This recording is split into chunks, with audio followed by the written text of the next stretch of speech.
click, clack. There we go. I know you guys hear like a click sound every time I go live. It's because I plugged the power cord in. Sometimes I do it right before I go live, so you don't have to hear the click. But since the microphone's right there at the edge where I plug the USB in, I get it. Annoying sound. As both of those things require so much of an investment that it really didn't leave me with any points to properly do both. And so, which was the werewolf and then moving into the shaman for things like summons and whatnot. And there just wasn't as much synergy there as I was hoping for, as both of those things require so much of an investment that it really didn't leave me with any points to properly do both. And so while I'm having fun, I've mostly been playing as like pure werewolf for the most part, because the points I needed to do stuff in shaman have only very recently become properly available. And as I record this, I've just hit like level 85. So that specific combination just didn't really pan out the way I was. I guess he was playing at higher difficulty levels. I was going to say, how did he hit level 85 in 60 hours? I'm at 150 hours and I'm at level 50. I guess he's wanting it. He is significantly just more proficient and better at video games than me. It's just true. But it's still been a fun time. Otherwise, I just didn't get to do as much shaman stuff up until very recently as I was expecting to be able to add to it. And because of that, my original character that I made just to sort of get my feet wet with the game, who's still only like level 14, was a mix of shaman and soldier, and that actually felt better comparatively in terms of like synergy. My main character is a soldier, and I have not done a there we go. Let me get my chat. I have not done a multi-class. I've just stuck with the soldier class, and then I'm going to multi-class with I think they're called Shield Breaker. It synergizes well with the soldier class. Man, Grim Dawn just keeps getting better and better. What an epic adventure.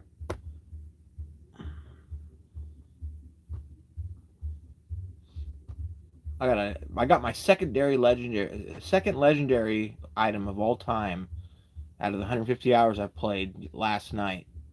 The first one I got since I beat the game like 2 weeks ago. I wanted it to work, but it has nonetheless been very fun running around just as a werewolf, mostly because I've really been able to lean into stacking things like attack speed and movement speed and everything and just kind of going quickly. But on the flip side of that, I did inadvertently, as I mentioned, sort of build a bit of a glass cannon that I did not realize until I started hitting the DLC. Now, I have ran through all the DLC. Kind of an interesting mix of DLC there. Well, outside of the Crucible anyway. I suppose I haven't played that one. But Ashes of Malmuth is actually an expansion to the campaign. Like, it picks up after the campaign ends and continues it forward and introduces... I'm on Ashes of Malmuth right now, and it's really cool. It's just a direct continuation. It's like the story didn't end. New factions, stuff like that. It's an interesting area. I did enjoy running around those zones like aesthetically more, but I did notice that in Ashes in particular, the size of individual zones got a little out of control. They are gigantic, and it's funny that that happened because the other two DLCs, Fangs and Forgotten Gods, seem to have reined that in a bit. The new one, Fangs, has a couple of really big areas right at the start of the DLC, and then it kind of mellows out with it, whereas Ashes does that all throughout. Other than that, though, it was a pretty straightforward expansion. I understand. The map areas are really big, but Fangs of Astrakhan are supposed to be 85% or so of, or I think it was 80% or 85% of the base game size. So I'm kind of surprised to hear him say that. I don't know how he got.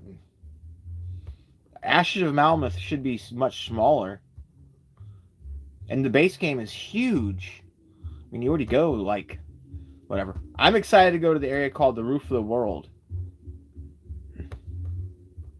One added the Necromancer, and I probably would have felt more of it if I had played it when it released, but in terms of playing it now, it mostly just feels like an extra chapter to the campaign that doesn't add, like, a ton.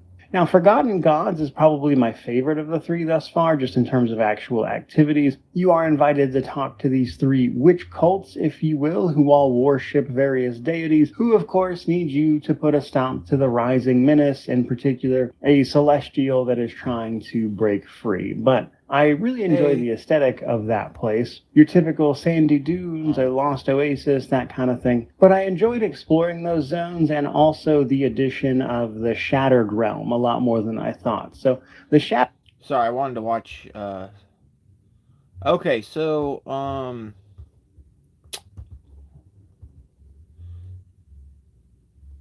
don't know if I want to watch this whole thing.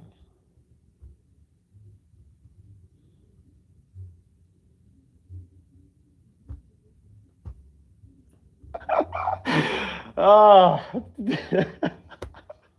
Okay, so we're gonna start off with Jake trolling the Project Constitution guy because he didn't fucking vet who he was, and because it only goes for 14 minutes.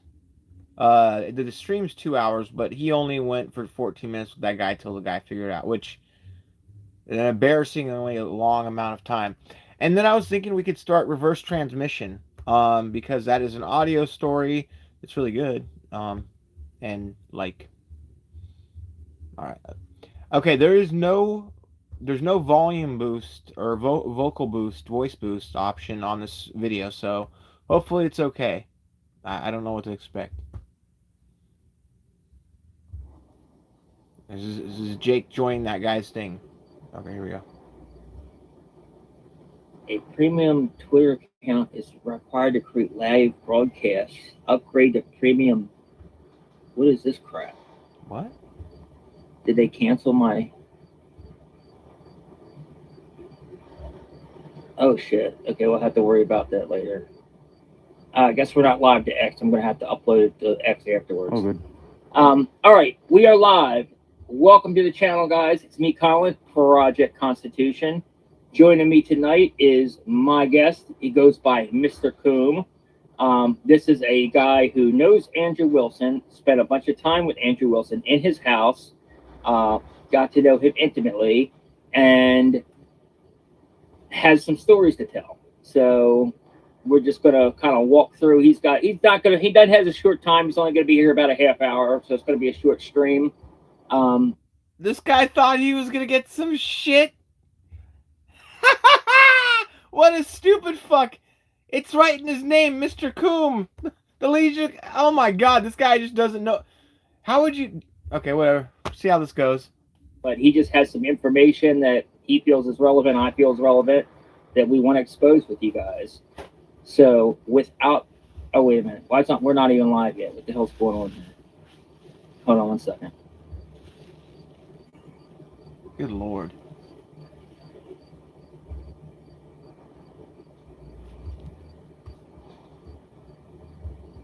Okay, no, we are. Okay, we're good. Okay, so we're just not live on X. Okay, that's weird. I don't know why I did that. Anyway, sorry about that, guys. So without further ado, welcome to the show, Mr. Coombe. How you doing today? Yeah, I'm okay, man. Thanks for having me on. Appreciate that. All right.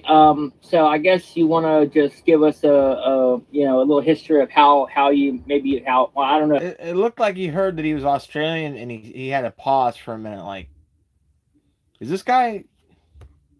There was a pause when he heard his voice. Like, his pause was in face was kind of like, I've made a terrible mistake. You could begin where you want to begin. I'll let that way because I don't want to say anything that's going to get you in trouble. Yeah, so I met the Wilsons a few years back, and we became friends, sort of like work friends and everything like that. And then I ended up actually. Oh my god, this is gonna be hilarious. Let me just throw this away. I'm sorry, I didn't get to take my trash out yet. I'll be right back. I don't want to miss this. It's only 14 minutes.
Good Lord.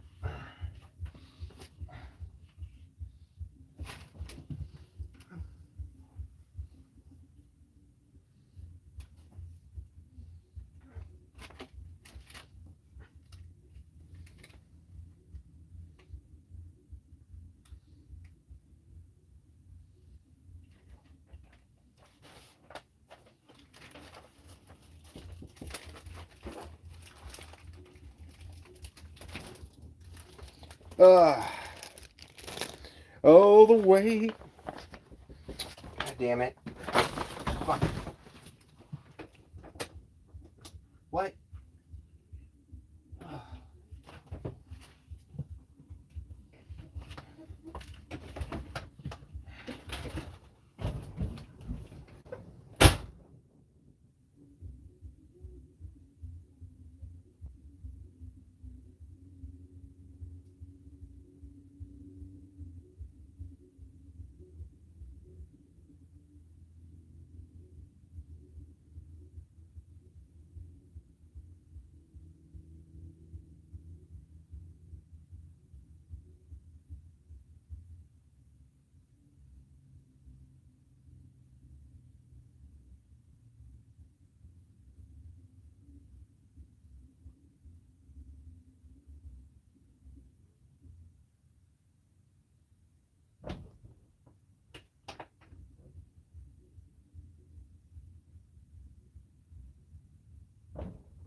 I've been doing pretty good in Grim Dawn's Malmouth region. Made major progress into the city. Time to take it over.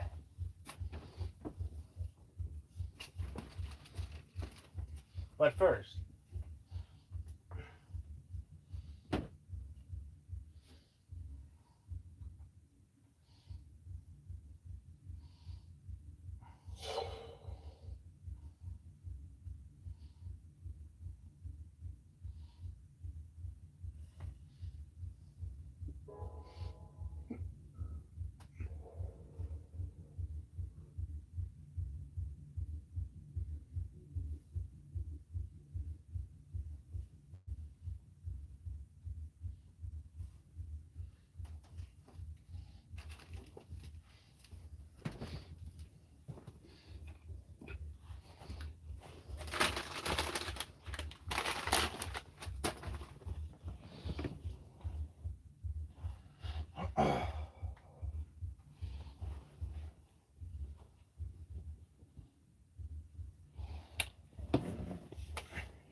I had some stuff. Where was my planned content? I can't remember. Technically watched this. I watched Dungeon Chill's video this morning. It was 2 hours long. I did technically speed run that. I went through it in one sitting without even pausing it really. Well, no, I did rewind the beginning a few times because I kept missing the intro. But other than that, pretty interesting. Wasn't the best. I think the Goichi Suda Oh G-Man Lives. This might be the worst game of 2026. This is the age-filled high rock the school game. Yeah, this game looked like some weird Unreal Engine 5 slop. It just looked like when I saw that I was like, this game looks like it's trying to be the bully game, but without the talent from Rockstar, which is required to make something that good. Bully is really a really good game.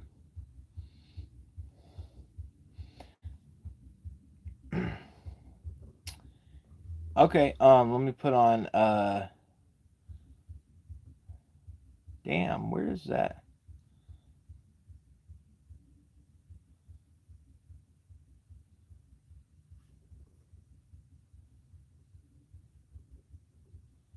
They paid her $30 million. Then she sued them for millions.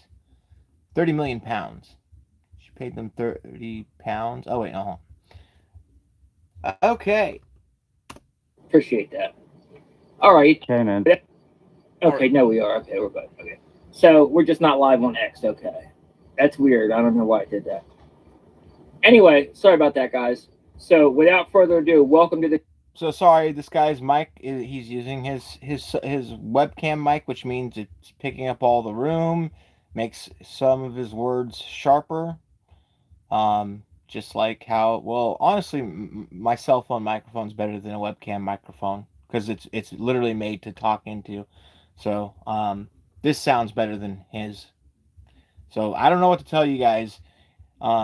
If you're trying to be a streamer and you're trying to use a webcam instead of just a direct head mic or like desk mic, you're fucking up. No one's gonna take you seriously. You said no one wants to hear the fucking sound of your room and your voice go sharp because it's picking up shit. Show, Mr. Coombe. How you doing today? Yeah, I'm okay, man. Thanks for having me on. Appreciate that. All right. So I guess you want to just give us a little history of how you well, I don't know, you could begin where you want to begin. I'll let that way because I don't want to say anything that's going to get you in trouble. Yeah, so I met the Wilsons a few years back, and we became friends, sort of like work friends and everything like that. And then I ended up actually spending a lot of time at their place where they lived in the States, like a good 2 weeks or so. And then, yeah, I had some pretty crazy things revealed to me, and I saw the conversation coming up about Andrew's past recently, and to be honest, it was like a little bit alarming to me.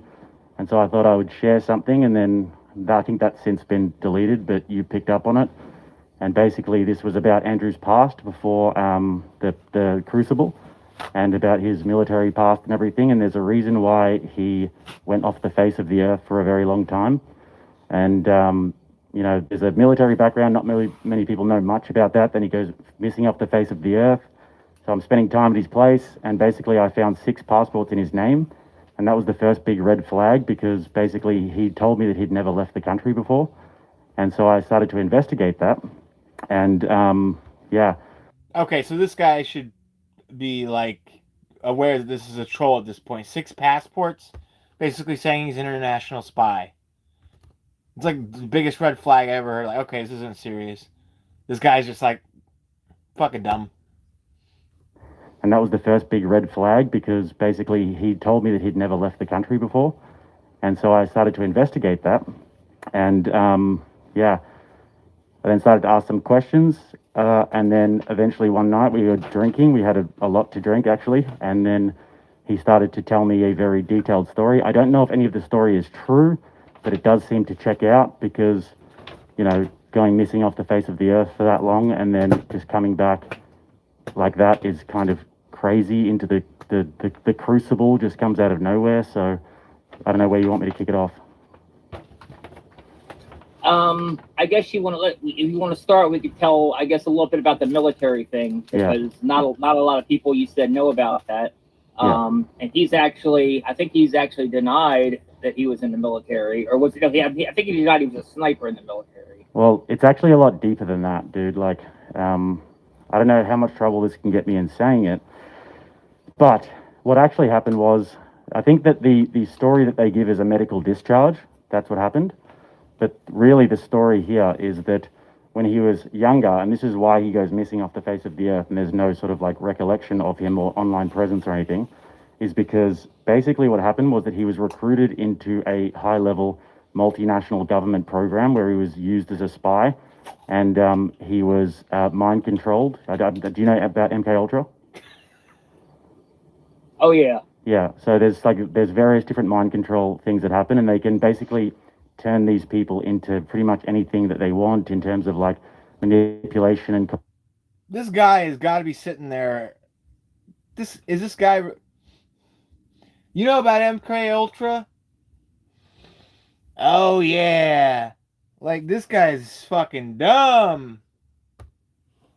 And these sorts of things. Yeah. So there's various different mind control things that happen, and they can basically turn these people into pretty much anything that they want in terms of like manipulation and coercion and these sorts of things. So he was recruited into this program, and then had an episode of amnesia. That's what he says anyway, an episode of amnesia. He had a fugue state. And then he was, from my understanding, basically used by the US government as a federal asset, and is currently being used by the US government as a federal asset to go into. So he's being used as a federal asset in a fugue state. So he has no idea what's happening. This is just a nonsense story. Leftist spaces and destroy the left in all places. That's I what need he to says stop anyways. pausing it. Let me rewind it. And then he was, from my understanding, basically used by the US government as a federal asset, and is currently being used by the US government as a federal asset to go into leftist spaces and destroy the left in all places. That's what he says anyways. His mission is to go into the left and to destroy them in all of their places.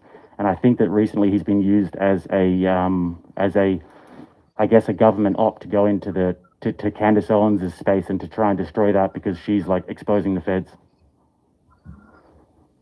Yeah, I kind of got that feeling as well, but it's good to hear somebody who actually knows firsthand and has spoke with him and actually can corroborate that. So yeah, that's important. I think it's important for people to know that. Yeah. Okay. Where do you want to go next? You want to talk about, I guess, let's get into the passports, I guess, how that story came about. Yeah, so basically, we were just playing games one night. I think we were playing like Rocket Ball. I think it was the ones where you drive the cars and everything. Oh, and then Rocket Ball. the He said Rocket and then League. I didn't really want to bring it up because it was a bit awkward. But then I brought it up, and basically we started having these drinks, and then he told me a bunch of stories about. That makes so much sense that Jake would like Rocket League because it's soccer with cars. That makes so much sense. His past. And then I found out soon that he'd been deployed in a bunch of different overseas places, which was, like I didn't know that before.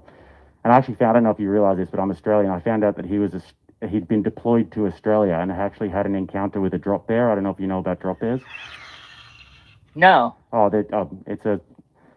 don't know. Not many people know about this outside of Australia, but basically drop bears are like a marsupial, and they can like rape. Andrew tells tall stories, so I don't know if he's even telling the truth about this. But they drop out of the trees and they'll like fuck you up, dude. They'll like fondle you and everything. So like he got fondled by a drop bear. Oh, really? Yeah. So he told me about that, and I was like, well, he must know about Australia if like he's telling me about like an assault by a drop bear, So yeah, that happened. And then apparently around Europe as well, he was found floating in the Mediterranean Sea by an Italian fisherman. This is what he told me. Found floating in the Mediterranean Sea by an Italian fisherman.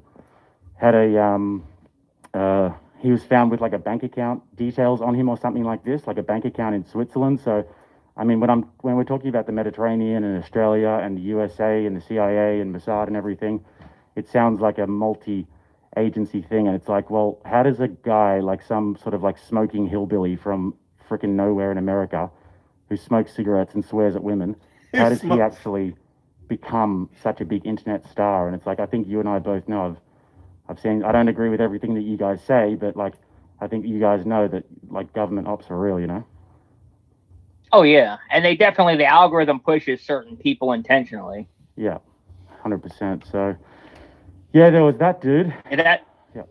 Go on. That's a wild story. So he told you that he, I guess, lost his memory or something and woke up in the middle of the river or the water or whatever, found by fishermen with some bank account attached to him or something. Switch bank account. Yeah, well, I mean, that's the story he told me. But then, from what I've been able to piece together, he was a part of a military program. The military program went south. There was some sort of a falling out that happened. And then he obviously knew a lot before he was found in the sea. So then he was basically, I think he was like assaulted or something like that, and then lost a lot of his memory, had a bunch of amnesia problems. And then eventually he was sort of recruited into this government program over in the United States. And because of the amnesia and everything, he didn't know much about like his past, but what he did know was still the skills that he'd learned in like manipulation and basically like CIA techniques and everything. And he was able to deploy all of those techniques, all of those military techniques into like the Crucible, whatever that is, and basically just work for the government to be like a I guess an attack dog of sorts. Yeah, that sounds very MK Ultra like.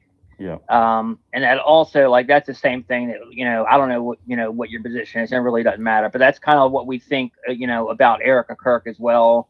That she was an MK Ultra style asset. Yeah. Oh my God. All right. Yeah. So the passports now. You said so 5 passports you saw, huh? Yeah. 6 passports. Yeah. Okay. Now that's definitely strange, especially you're saying when you confronted him about it. Tell us when you could how was his behavior when you confronted him about it?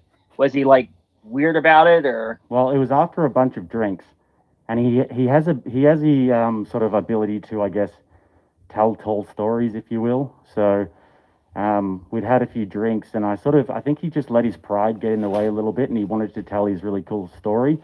But before he tried to hide it from me, so it didn't really take me long, to be honest. Like when I confronted him about it, he pretty much like told me within a few minutes just about what had happened, and especially about the deployments and about how he got fondled by a drop bear in Australia and all of these crazy stories in the Mediterranean and everything. So didn't take me too long. His defense came down pretty quick.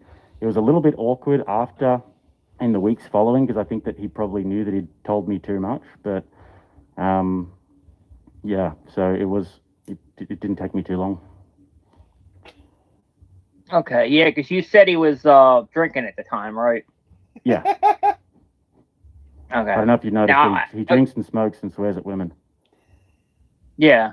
Okay, so as far as his drinking goes, do you know if he's like an alcoholic? Does he have like a problem? Do you know of, or is he like does he drink every day, or is it something that he drinks occasionally with buddies, or? Yeah. Well, I don't know about that really, but what I do know is that when no one's looking, he smokes menthol cigarettes. So he tries to act like he smokes like normal cigarettes, but then when no one's looking, he smokes menthol cigarettes. And I found that a weird detail, like a weird thing to do. Very black. Yeah, well, I hide that. That is Yeah. such a strange detail to hide. Yeah. He's a strange guy altogether, though. I mean, I remember the first time I kind of had a back and forth with him. I mean, he like lost it. Like he went maniacal. Like he clearly was drinking that night. It's probably from the head and trauma, dude. It's probably from the amnesia, because I don't know if you noticed yesterday or the other day in the debate. And look, we're not gonna talk about the debate, but like, look, his leg shaking like that. That's because that's from the government programming. Like that's where it comes from. All that twitching and shaking and everything like that. Okay, yeah, he clearly was Okay. We're. So Yeah. that's from the government programming. Like that's where it comes from. All that twitching and shaking and everything like that. Okay, yeah, he clearly was nervous and agitated or whatever. Yeah, so like I said, the first time I mean, it's obvious excess energy or, dying for a cigarette, but either way, I found myself sometimes my foot, or, like that, like, and you're not really thinking about it because you're like, just, that was such a dumb thing to even latch onto. Because we got a major facial tell from Candace every time it was bad. She would do like, that weird thing. So. clearly was nervous and agitated or whatever. Yeah, so like I said, the first time I had an interaction with him, he actually sent a video or posted a video like laughing maniacally.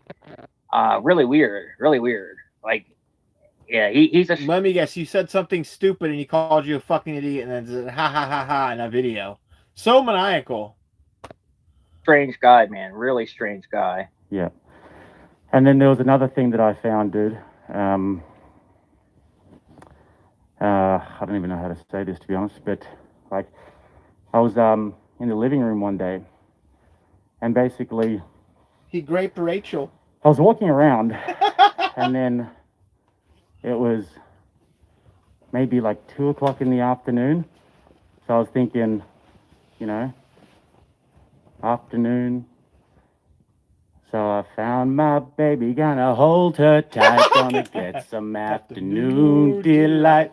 Mama always said if it's right, while waiting till the middle of a cold dark night. Skyrockets in flight, Project Constitution. Skyrockets in flight.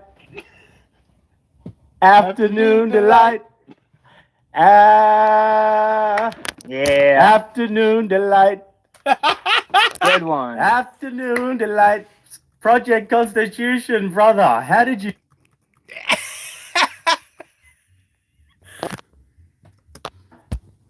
It was This is maybe it. like 2 o'clock in the afternoon. So I was thinking, you know, afternoon. So I found my baby, gonna hold her tight, gonna get some afternoon delight. Mama always said if it's right, You it's right, fucking while idiot. waiting till the middle of a cold dark night. Skyrockets in flight, Project Constitution. Woo! Skyrockets in flight. Afternoon delight. Yeah.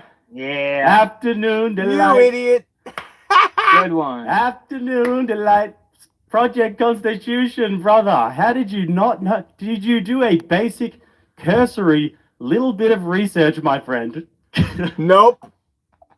You wouldn't give me anything. Thinking I of you's got tried. me working up an appetite, getting forward to a little afternoon delight.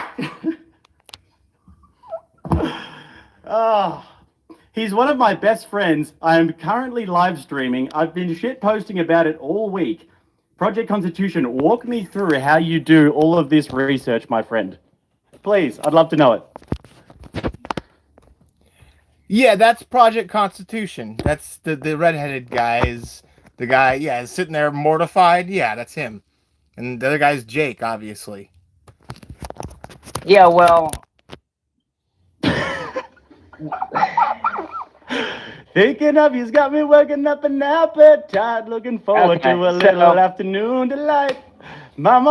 all right. Oh. I'm not even going to play their games. Like I said, he's a loser. I don't want anything to do with that. I do have. You get owned, you fucking idiot. We did it, boys. We did it.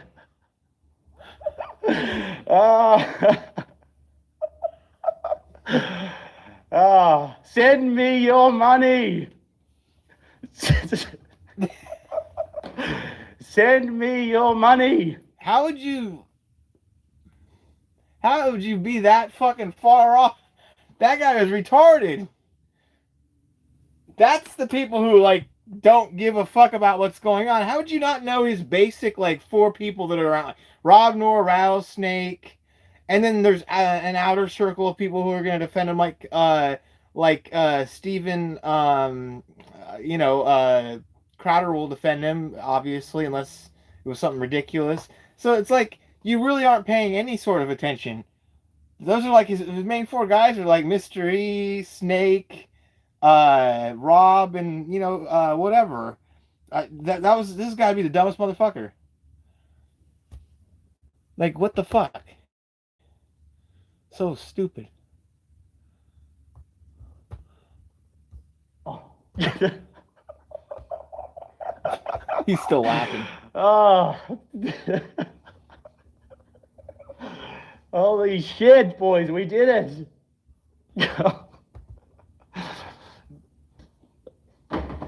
Oh. Find my baby, gonna hold her tight, gonna get some afternoon delight. Mama always said if it's right, while waiting till the middle of a cold dark night. Skyrockets in flight. Afternoon delight. I got a smoking crack tonight. Oh.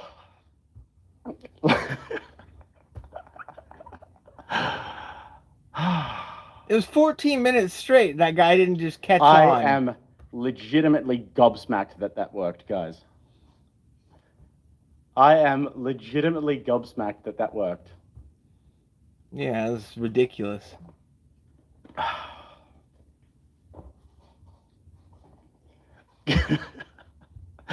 I've been playing. My God. Let's see. So basically, the entire weekend is about the debate, which is cool and all.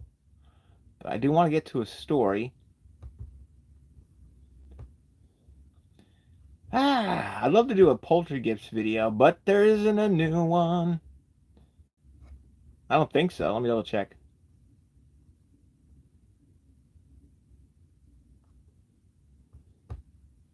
If there was a new video, that'd be crazy. Nope.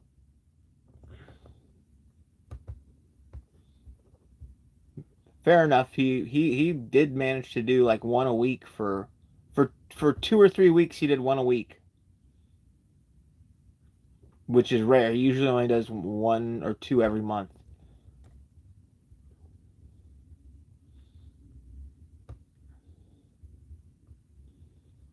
I was really thinking of doing like reverse transmission. It's pretty crazy. But what else is there? Fine. Okay, I accidentally clicked on a Wendigoon video.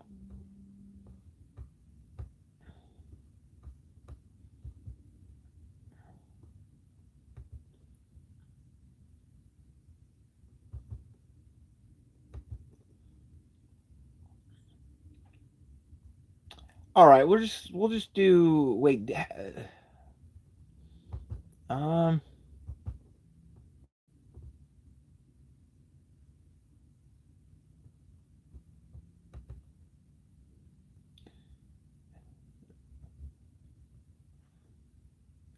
Well, he doesn't have the tune of the song correctly. Like he's it's not that he's out of tune, it's like he's out of the melody. He's not like singing it in rhythm. And he's listening to the song more. He's throwing me off. I was trying to sing along and I was like, wait a second. These pauses are different.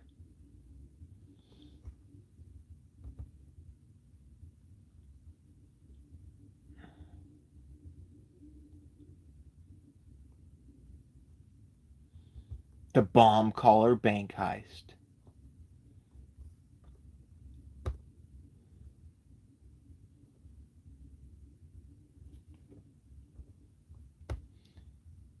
Dead Man's Wire Wendigoon video.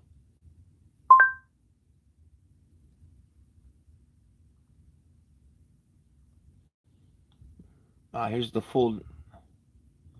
Okay. So that really is lost. And it was because Gus Van Sant decided to make the Dead Man's Wire movie like last year. So he purchased up a bunch of the footage, and when that video went live, within 24 hours, it had to be struck down because the footage was now suddenly copyrighted. At least I got to see it before it was gone, but now it's literally a lost Wendigoon video.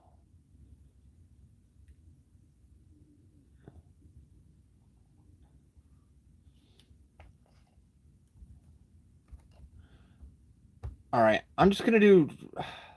I don't even know. Let's try reverse transmission. See if you guys can deal with that. It's really, really good. This is an audio play, so it's like really strange, but like it's really, really good.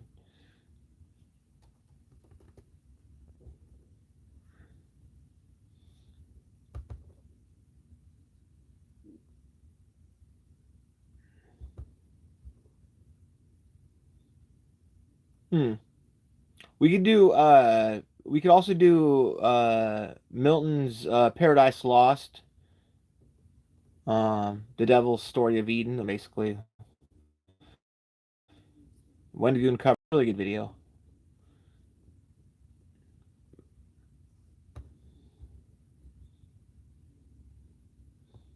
I could probably just put that one on. I feel like reverse transmission is too much for you guys to like handle without like fully paying attention to it. Because you're not going to understand it to begin with. And I don't mean that as like, oh, you guys are dumb. I just mean it's very... There's a lot.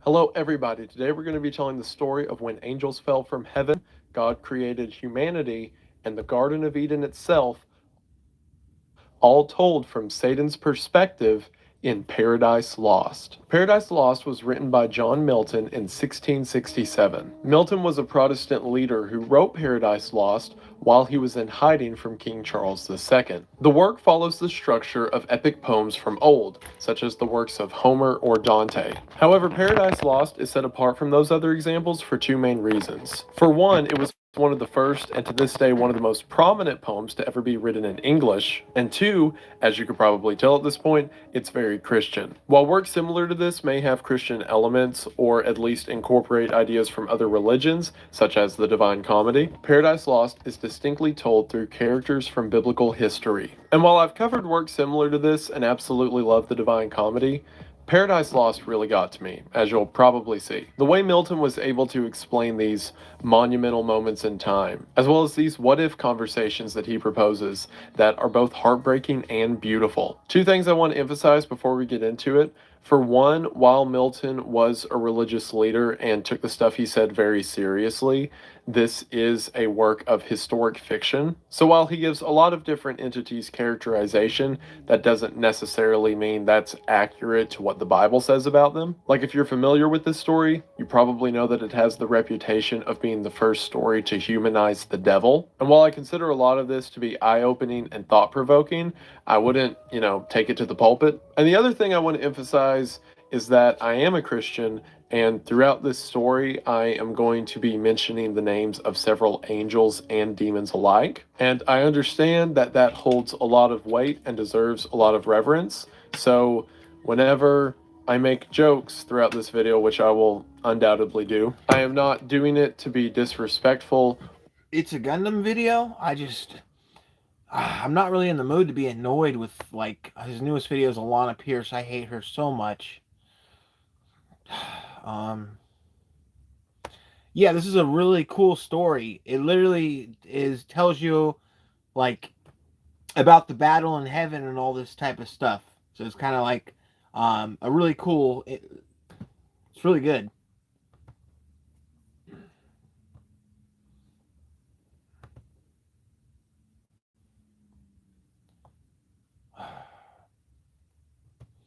Plus, Gundam only has short videos. I don't have to change videos every 10 to 15 minutes. His longest recent video is 36 minutes, but that's about Fallout. You don't care about Fallout, do you? It's just talking about the Fallout franchise and Todd Howard being an idiot, which he is. So I don't really know what to do.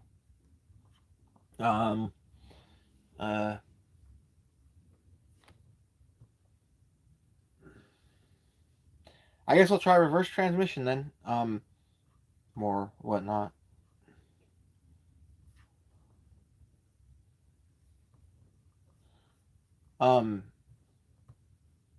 Video Palace. You can also just do Video Palace. Let's see if this works. I originally listened to this in 2018, and I'm sure you heard a few episodes of it when it was on like Rabbit or whatnot.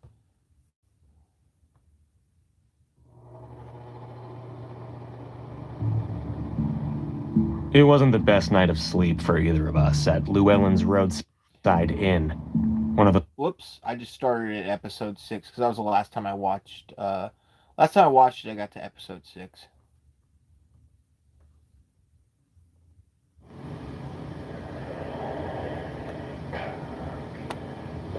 Keep going with the Paradise Lost from Wendigoon. They're getting really delayed responses, so I don't know what. Okay, so keep playing the Paradise Lost thing, is what you're saying?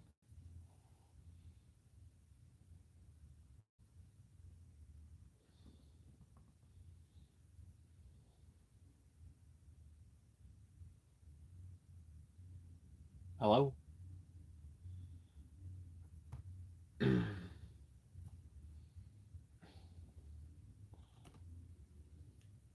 So keep playing the Paradise Lost video. Can I get an answer? Okay. A lot of reverence. So whenever I make jokes throughout this video, which I will undoubtedly do. I am not doing it to be disrespectful or careless. It's just because if I don't kill the mood, then nobody will. With all of that out of the way, this story is wild. Between some of the propositions it has for why things have happened to humanity, to different scenarios that could have taken place, to just some of the imagery I'm going to read to you from the story itself. You're still responding. I don't know if you're like behind on the stream and you need to tap forward. If you pause the stream, that means you're no longer in sync with me live.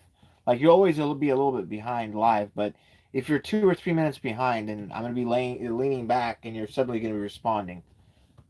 So I'm excited. And you know what else I'm excited about? The incredible support that you all have shown on the Kickstarter. For those that don't know, I am making a movie with the director and writer of the SCP Dollhouse and SCP Overlord films. And that movie is Shadow of the Zone. At the time of recording, you all have got us over 80% of the way there. I am blessed beyond measure. You guys have been phenomenal. To see the support on... Okay, let me just go forward. This is years old.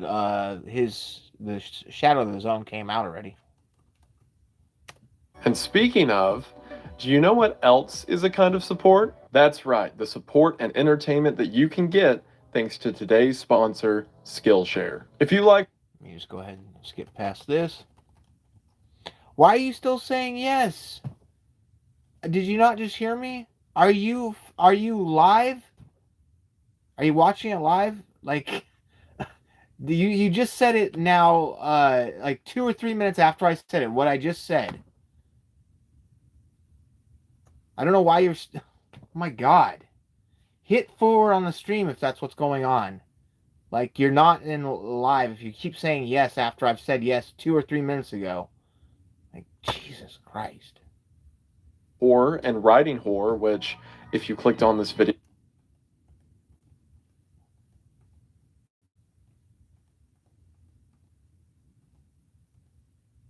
Okay, I think this ad's over. For some reason, the jump ahead option is not available. We are back to the video. We are going to go ahead and get into it, but as always, thank you for watching. Now, if you're watching this video, I'm going to assume that you at least know the broad strokes of the Christian creation story. Humanity was created in the Garden of Eden, they sinned and then left the garden. On the side of heaven, you have the story of Lucifer rebelling against God and being cast down to hell, and then stories of the Son of Man, or Jesus, being the one who will eventually come to save humanity from their sins. Well, in John Milton's story, all of these events happened within like a week of each other, and as is typical of several of these epic poems, it begins right in the middle of the action. So the story's just going to throw us into the deep end and we'll get context as we go on. So if in the beginning you feel confused and need more clarity, that's the point. The story opens with Milton calling on a muse to help him tell the story of creation. Muses are something that are commonly seen again in a lot of ancient poetry, who would help the writer properly portray whatever they were trying to explain. But in this story, because again Milton is sticking to more Christian values, the muse he calls upon is the Holy Spirit to help him write what he's about to write. So throughout this story, as a muse is mentioned, it can be seen as... Tonight's the night my Steam badge hits 22 years. It's 21 years, but it's the 16th of August. 22 years. a form of prayer. With that, our narrative begins immediately after the war in heaven. It opens with the image of Satan and a third of the angels that chose to follow him in the war against God, falling from heaven down into the pits of hell. It says they fell... I don't know why they're coming in slow. I don't know why we're still talking about this. If you're in...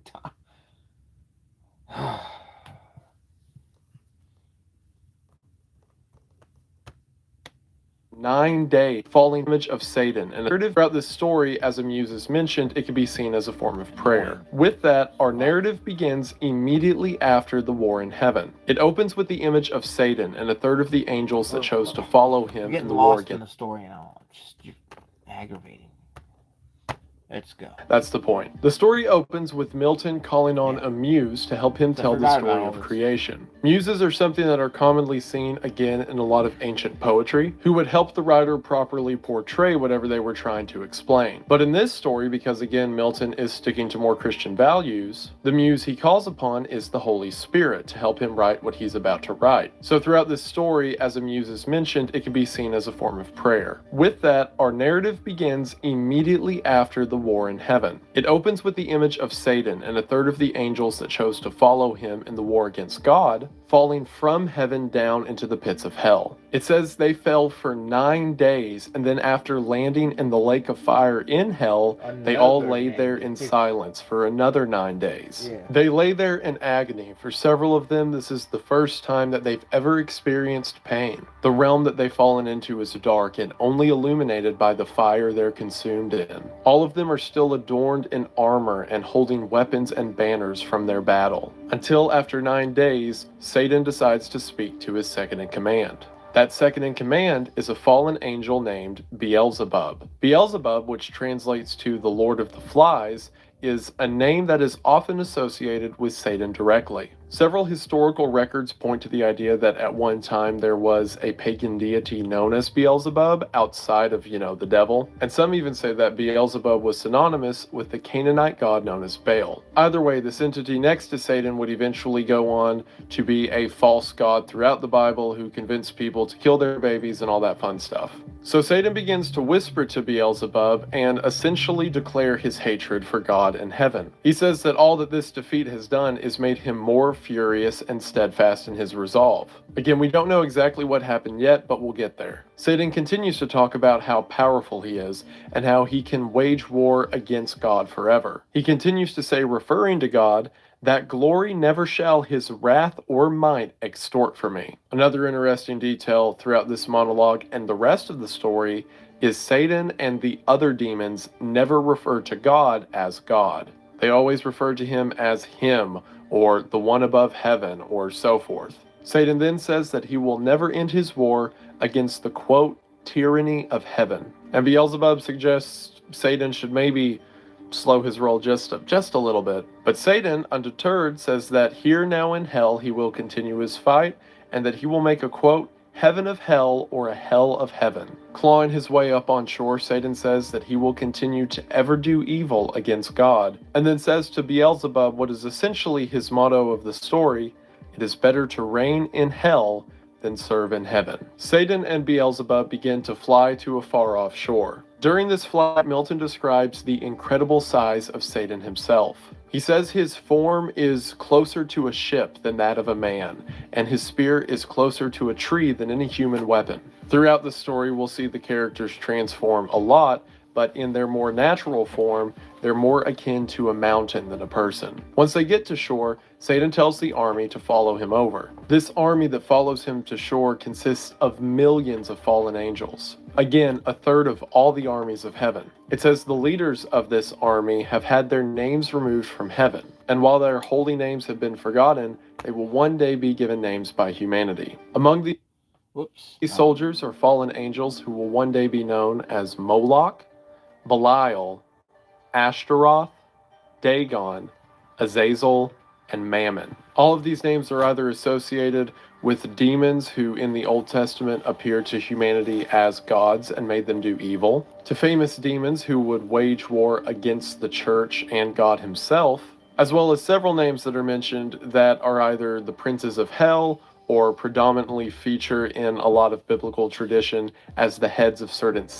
Dagon is in The Fisherman. It's the giant fish. It's epic. Sins, such as the 7 deadly sins. And reading this part, I was over the moon. Like, for me being a weird biblical nerd, like the way I am, I approached this story the way it had been described to me online, like, okay, we're gonna read a sad boy Satan fanfic, woohoo. But when I got to the part about the armies of defeated hell crawling out of the fire to shore, and all of the names that are mentioned are these demonic entities that either occur in the Bible or in oral history at some point, I was ecstatic. This was the insanity I was hoping for. It says, as they crawl out, they all pick up their broken spears and their fallen banners of battle. Seeing the side of their defeat, it says that Satan almost feels bad for making everyone go through this. Keyword being almost, as he won't do anything about it, he just more so resents the situation. With Satan's army gathered on the shores of hell, that's a great phrase anyway, they begin to plan their next move. Some suggest that they should fly up right now and keep fighting. Others say they should take their time. But at the moment, Satan decides that they need a sort of palace, because of course he does. So all of the army starts They're going to build pandemonium, which is where the word pandemonium came from. to dig, and they begin to find precious metals like gold. During this time, Mammon, one of the army's leaders, goes around encouraging them to find all the gold that they can. Mammon is a demonic figure associated with greed, and in Milton's characterization of him in the story, he says that while Mammon was an angel in heaven, he was always looking down at the roads paved with gold. It's interesting, you always hear these names of demonic or satanic entities and just always assume they were that way. But if you follow the biblical belief that is followed by most Christians, at one point they had to be angels. So Milton's characterization of them as such is pretty interesting. So with their gold and metals, they build a giant palace across the landscape of hell, a palace known as Pandemonium. So while I was reading this, I was like, oh cool, he named the palace after the word for chaos, right? No, it turns out the word pandemonium comes from Paradise Lost. It translates to all demons in Greek. So Milton named this palace of the demons all demons. And then from this story, the word pandemonium was born. This palace or temple that they built for themselves is massive. It contains millions of fallen angels. And I don't mention the artwork I use in these videos a whole lot. Like for the Divine Comedy, I just use Gustave Doré because I love his stuff. And I'm doing the same here, but I have to mention some of the artwork for Pandemonium is the coolest artwork I've ever seen. These miraculous structures that are highlighted by the flames of hell around them, almost to point out the absurdity and uselessness of their construction. It's just beautiful storytelling through imagery. And speaking of imagery, 2 of those images were possible thumbnails for tonight. I have plenty of pandemonium images.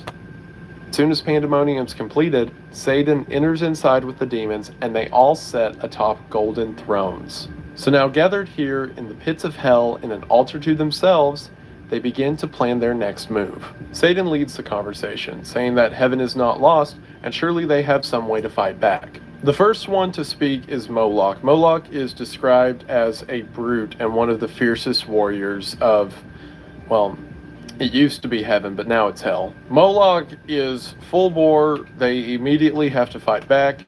He wants war and vengeance now. It's not really explained a lot throughout the story, but the concept of annihilation is mentioned, and it's described as being something that God himself has to do directly to a living thing. And it's kind of vaguely hinted at being a ceasing of consciousness, so like a non-afterlife or renewing form of death. And Moloch says it would be better to face annihilation than to just sit here in hell. Belial, another infamous demonic entity, tells Moloch that he should maybe slow his roll a little bit, because as Belial says, they all got beat pretty bad, and it would probably be a bad idea to just try the same thing over again. And then proceeds to tell everyone that they should count their losses because at least they're still, existent. Mammon then proposes a third option. He says that heaven is totally overrated and they probably can't go back to it now anyway. So why not continue to build up hell itself, and then they could make an empire that could rival heaven. With this, everyone seems to cheer and like the idea of building up their own glory within hell. All except Satan and Beelzebub, who have stayed silent this whole time. Beelzebub then speaks and says that this is a stupid idea because they're not really free at all, they're just jailed. And they can build golden palaces and think that they're kings as much as they want, but they're essentially locked in a box. So it's foolish to think this empire could mean anything for as long as they're trapped. It's now that the primary plot of our story kicks off. as while Beelzebub is speaking, See, I told you guys this story is fucking kick-ass. It really has got a breakneck speed. he mentions that before they left heaven, they heard that God was creating a new world, a world called Earth, with a new creature called man. Beelzebub continues and says that whatever this man creature is, it won't be as powerful as the angels. And they know the angel strategy won't work because, again, see them lying in fire for 9 days. So instead, what if they hurt God by destroying his creation? And then from there, they can take over the earth and make a real empire. With this, everyone agrees and says it's a perfect idea. With that, Beelzebub says that they need a volunteer. Someone who can go to Earth and, for one, see if they can even access it, and two, if they can corrupt it to open a gateway for everyone else. So, of course, Satan, who we're going to find out later was planning this all along, stands up and offers himself to be the volunteer to go to Earth and try to corrupt man. He valiantly tells his followers that if he's going to be their leader, then he might as well act like it. Everyone cheers his departure, and as he's walking out of Pandemonium, he tells them to continue to build because they're probably going to need a palace here as well. As they all clear out of Pandemonium, it says that several of the demons come across these giant beasts and dragons along the floors of hell, so make of that what you will. So Satan begins to fly off to leave hell and try to find Earth, and eventually he comes across the exit of hell. Hell has 9 gates, 3 of brass, 3 of iron, and 3 of rock. The very construction of these gates is a blasphemy of the gates of heaven. When Satan gets to the gate of hell, there are 2 figures guarding it. One of them is a figure whose top half resembles a beautiful woman, but her lower half is like a dragon snake thing. And then it says around her waist are these violent biting dogs, similar to Cerberus. And I don't know, after reading it a few times, if the dogs are like walking around her or if they're physically inside her. I think it's both. And the other figure guarding the gate is only described as a large, horrible, shadowy shape. It's a massive dark figure made of void that whenever it steps, the ground around it trembles. Satan asks to pass through the gate, and the shadow figure says that he needs to learn his place and suffer in hell like he's supposed to. Satan, who at this point is very much over any tomfoolery, says that he doesn't have time for it and they should just let him through the gate.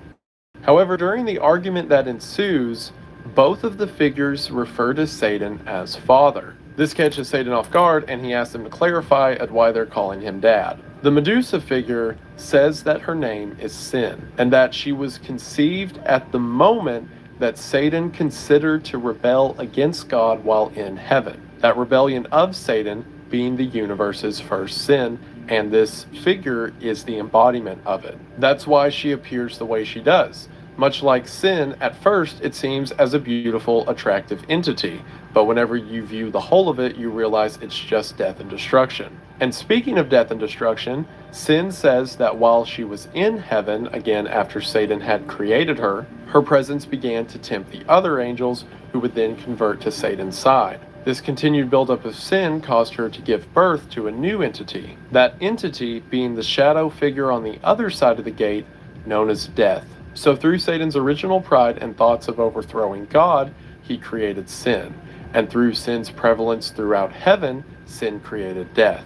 There's a lot of mockery presented between what Satan does and what God does. We'll see scenes in heaven later that involve God and Jesus, but we're already seeing the groundwork of that dynamic. Satan offers to be the heroic sacrifice to go to earth so that everyone can have what they want, again a parallel to God and Christ. He now stands here with sin and death, both his creations, as an unholy trinity, and even the setup of having this grand throne room and palace in hell. Everything that Satan does seems to be a sort of mirror image of what he knows to be power and glory. However, it's his motives and application that we'll see throughout the story that separate him from the sinless grace or power of God. Sin continues her story and says that whenever the angels fell from heaven, sin and death were cast out as well. And as they were cast out, sin was given the keys to the gates of hell and told to never open it. You're probably asking yourself, why did God or the angels give sin the keys to hell? And we'll talk about that later. So after hearing all of that, Satan's like, Well, that's weird. Say, I got a deal. What if you let me through that gate, I'll let you two come with me, eventually. And immediately the two forget their post to keep the gate locked, because as soon as Satan says that they can come with him to this new earth, they get excited, and sin immediately opens the gate. Milton refers to the key and the opening of the gate as the sad instrument of all our woe. The gate opens into a sea of raw chaos. It's said later in the story that God built the earth using raw chaos, or essentially raw energy, to put the world and the firmament around it together. So here, outside of hell itself, is just like a cloud of nothingness. Satan leaps into the nothingness trying to fly, but immediately starts to fall. It seems that outside of this realm of creation, he has no power. But just as he's falling, a great wind blows him upwards,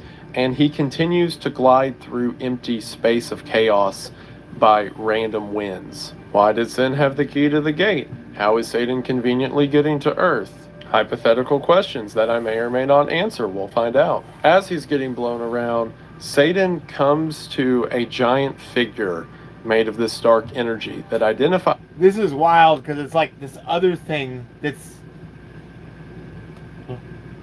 This is wild. So it's like this other thing that's just around in the firmament, so to speak.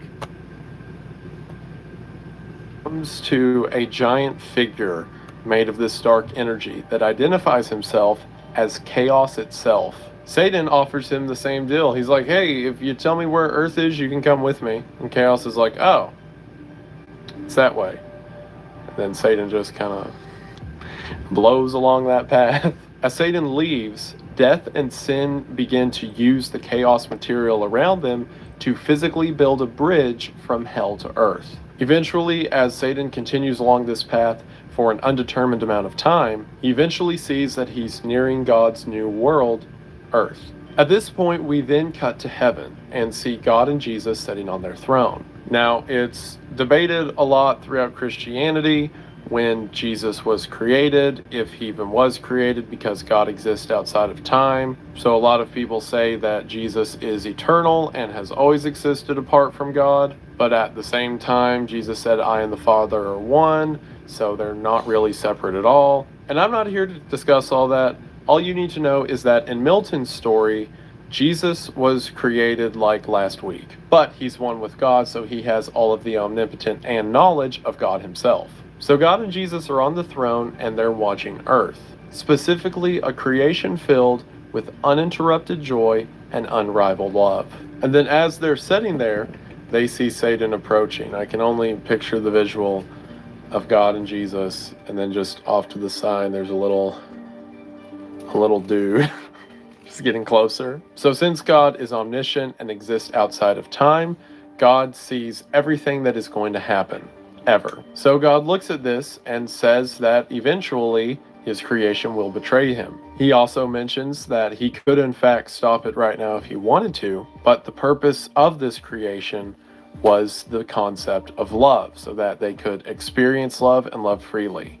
And love does not exist without the concept of free will. Something cannot be loved if it's just forced subjugation. It has to be a willing desire to follow something else. And in this moment, God knows that humanity is resigned to its own choosing. God says that humanity will not be wholly punished. They will just choose to no longer be divine creatures and therefore cannot act in divinity. They will know suffering, they will know corruption, they will know everything that they shouldn't have to. The Son, aka Jesus, asks God if all of humanity is lost. And God says that some will be lost and some will chase after new sin, but he also says that some will listen. And since through their free will to participate in this evil will lead them to the evils that humanity will suffer, it will be their free will and another kind of participation that will lead them back to God's side. And God says that way will be paid through a sacrifice. To which, mimicking the scene depicted earlier in hell, God asks who will volunteer. And of course, Jesus volunteers. I emphasize that to again show the duality. Satan wants to go to earth in order to conquer it and in order to defile it so it can be no better than him. Whereas Jesus makes the same offering, only unlike Satan, who is trying to bring humanity down to his suffering, Jesus is trying to bring humanity up to his grace. It refers to Jesus in this moment and says, "In whom the fullness dwells of love divine, and that he himself will one day defeat Satan, death, and sin forever." Something I love about Paradise Lost is whenever you hear the concept of the story, you already know where it's going to go. Like, no one who has any concept of theology picked up the book and was like, oh, the Garden of Eden from Satan's perspective. I wonder how it turns out for that guy. Like, we all know where the story's going, just as God knows where the story's going. And it's a beautiful picture that before the fall of man ever occurred, God already had our way back prepared. But what the story does that's particularly interesting isn't the narrative. Again, we all know how that turns out. It's characterization of it. And the majority of that characterization falls on Satan. All that is truly known throughout the Bible is the idea that Satan saw himself as equal to God, and after trying to take that place, he was cast down. And here we see those ideas more fleshed out.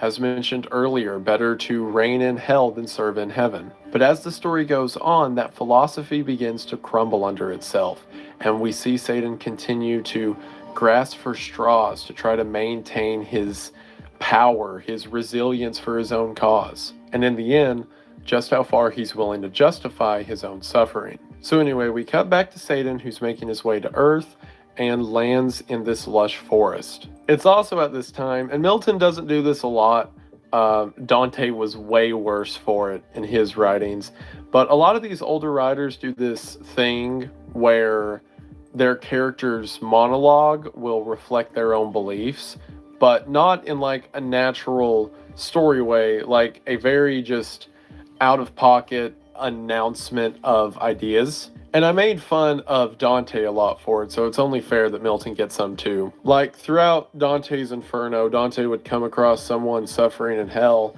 and being like, oh, you're burning upside down forever?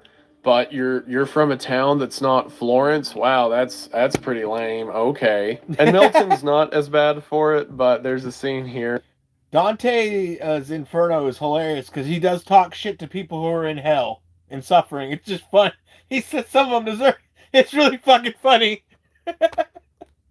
I was like, there's that Danteism. As mentioned, Florence, wow, that's pretty lame. Okay. And Milton's not as bad for it, but there's a scene here that I was like, there's that Danteism. As mentioned earlier, Milton was a strong Protestant, so he was very against the Catholic Church and most governments. So Milton hated the idea of a priest or talking to someone who then talks to God for you. So whenever Satan gets to Earth, heaven is right above Earth, like it can physically be seen from Earth.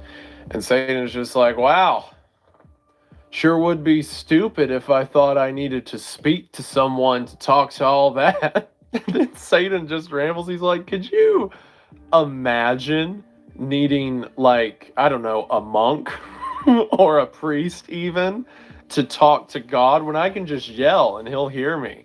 That's so stupid. Which I kind of have to give Milton props for using the devil as his, like, morality megaphone. And I'm exaggerating a little bit for comedic effort, just a little bit, because he doesn't, say priest by name, just pretty much the idea of, like, it'd be dumb to need a mediary. But whenever I read this for the first time, I read a little bit of it and I'm like, is he saying that he's pro-priest? Because I just assumed if the devil's saying it, then I'm not supposed to fall for it. But then as I kept reading, I'm like, oh, he's doing the Dante thing. Okay.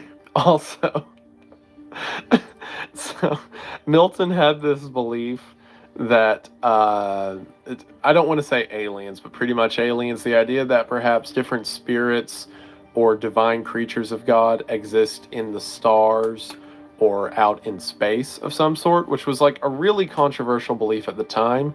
And Milton didn't even necessarily believe in it. He just thought it was kind of neat. So while Satan's standing there on Earth, he looks up at the moon and he's like, I wonder if there's any people up there. So Satan continues walking, and eventually Milton must have been a major nerd, like if he would have loved science fiction just in general.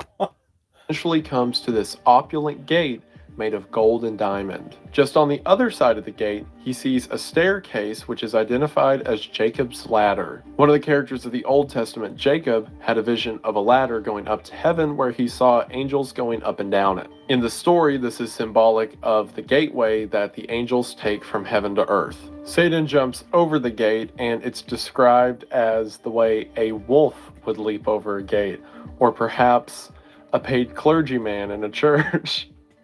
Just, real subtle blink and you miss him jabs like that. As Satan begins to climb Jacob's ladder, he begins to feel envious. He sees this creation rolled out before him and is mad that he doesn't get to be a part of it. He looks over and sees the sun, which was newly created as part of this realm of earth. Satan flies out and steps foot on the sun and says that it feels almost nostalgic as the light of it reminds him of heaven. And he reminisces that as he'll likely never be allowed to step foot in heaven again, this is the closest he's going to get. As he's standing on the sun, he looks down at earth and sees an angel sitting on top of a hill. He recognizes this angel on the hill as Uriel, one of heaven's guards. He assumes that if God's creation of man is on earth, then Uriel must be guarding it. So in order to approach Uriel, Satan disguises himself as a cherub. And I'm sorry, this isn't one of the crazy six-winged cherubs. We'll see some of those later. This is described as an infant cherub, so it's more in line with like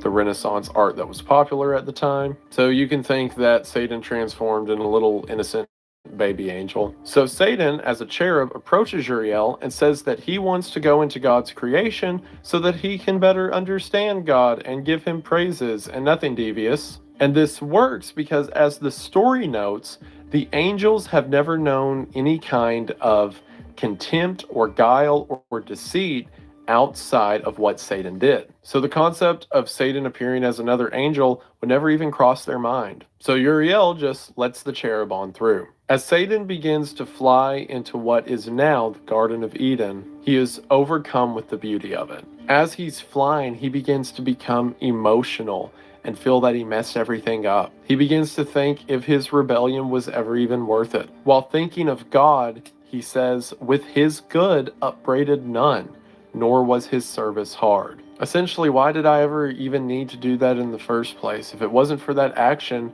I could be like Uriel and be a part of this beauty. As a matter of fact, Satan feels so much sorrow in this moment that he feels unworthy and guilty to be in Eden in the first place. And perhaps most tragic of all, Satan assumed that the misery and despondence he was feeling was because he was in hell earlier in the story, but now here, surrounded by all this beauty, the misery hasn't gone away. He says, "Which way I fly is hell, myself is hell." Until his rebellion, he had never known grief or sorrow or shame or anything of the like. So here, over Eden, Satan asks himself, should I ask for forgiveness? Keep in mind, this story was written in the 1600s.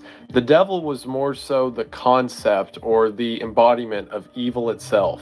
And for Milton to do this, very well could have got him executed. But I believe understanding the condition, or at least trying to understand the condition of one's enemy, is far more useful than just writing them off as an exception. So as he is considering, does he want forgiveness, he stops himself and says, no, that's not what I want. He says, as he was leading the rebellion in heaven, and as he was sitting on the throne in hell, he for the first time had a taste of absolute power and absolute control. And after that, he could never go back to heaven and continue to serve at God's side or act as a happy person whenever all he really wants is to just take power again. He continues to echo that motive, better to reign in hell than serve in heaven. And in this moment, he decides that it is worth it. Everything he's done is for a purpose. Satan had also been asking himself the question of why God just hadn't forgiven him as soon as it was over. He'd seen the forgiveness of God time and time again and wondered why he himself was the exception. But here in this moment, once he realizes that those feelings never really went away, and he's more so just overcome with the beauty around him rather than actually being sorry, that as he now recognizes that he's never changed and he's never going to change, God knew all along. And despite his temporary doubts, Satan never wanted forgiveness, and God always knew that. So, as Satan's having this inner conflict, and his eyes are welled up with tears and he's furious and mad. Uriel, who's watching all of this, goes, man, that cherub is going through it. Because again, Satan's still in the form of a cherub. And all of these expressions are, very visible. And it's during that moment, because a divine cherub that doesn't know grief or pain would never make half of the expressions that guy made. Uriel figures this must have been a trick. More specifically, it must be one of the fallen angels, because, there's not many contenders for evil shape-shifting cherubs. So Uriel, who's too far from Satan to catch up, decides to go get help. So Satan then comes to these beautiful trees in the center of paradise. He transforms himself into the visage of a bird and flies on top of the tallest tree in the garden, the tree of life. Immediately next to this tree of life is the tree of knowledge. As Satan sits on top of the tree, he sees this infinite peace around him, a peace that he's overcome with, realizing he'll never experience it again. And as Satan is up here surveying creation, he sees two creatures coming by, and he immediately recognizes them as being special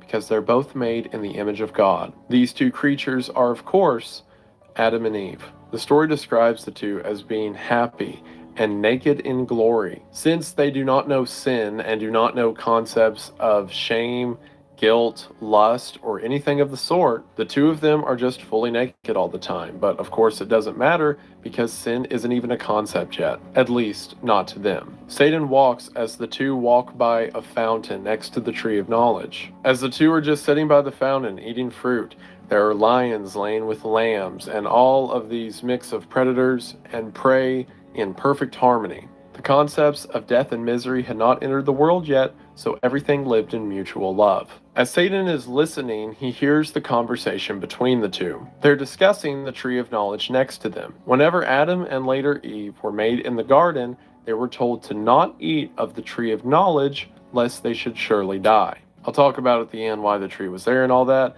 but for now they're just not supposed to eat of it. As they're sitting there, they're talking about it, and Eve says, "What do you think die means?" And Adam says, "I don't know, but it's probably bad. It's probably something that we don't want to happen. Anyway, doesn't this fruit taste amazing?" As the two continue to talk, they talk about the glory of each other's traits and how madly in love they are. It says that whenever Adam looks at Eve, he smiles on her with a superior love. Eve begins to talk about her creation, and I understand this is expository, but it's also cool, so I'll allow it. For those that don't know, in the creation story, Adam was initially created by himself, but God saw that it was not right for someone to exist alone and that humanity needed a partner. So Adam fell asleep and God took out one of Adam's ribs and from that made Eve. So Eve says here in the story that whenever she woke up, it was late at night and she was completely alone and she had no concept of what she was or, existence itself. So she began to wonder and looked down in the river and saw a reflection of herself, and a voice told her that that was her. The voice then told her to go find Adam, and whenever the two met, it says that they were joined in glory, having completed their own creation. And that when Adam first saw her, he fell in love with her, seeing the full power of God's divinity. I also like a lot of the language that's used to describe Eve throughout the story. Like, not just her beauty, which Adam describes as being immeasurable, but there's also a respect and a reverence for her position as the mother of all creation. That isn't only brought up a lot by Adam, but as we see in a bit, even the angels honor. In this conversation, Adam refers to her as the divine mother, full of beauty. And there's a few moments in this story that get me, and one of them is right here. As Satan is hearing all of this, he's again overcome with emotion, because looking on them as these pure beings that are so beautiful and full of love for each other, he is full of misery that he can't love them. And not that he wishes they had their power or had their position. He wants to be one of the angels who protects them, who has charge to be around them. Just the idea of being around two such pure beings of love and attraction to one another makes him envious. But I think I just heard a few rounds go off on a Saturday night. Sounds about right. Or someone was using a hammer. Either way. He snaps out of it again and tells himself that he's too far gone.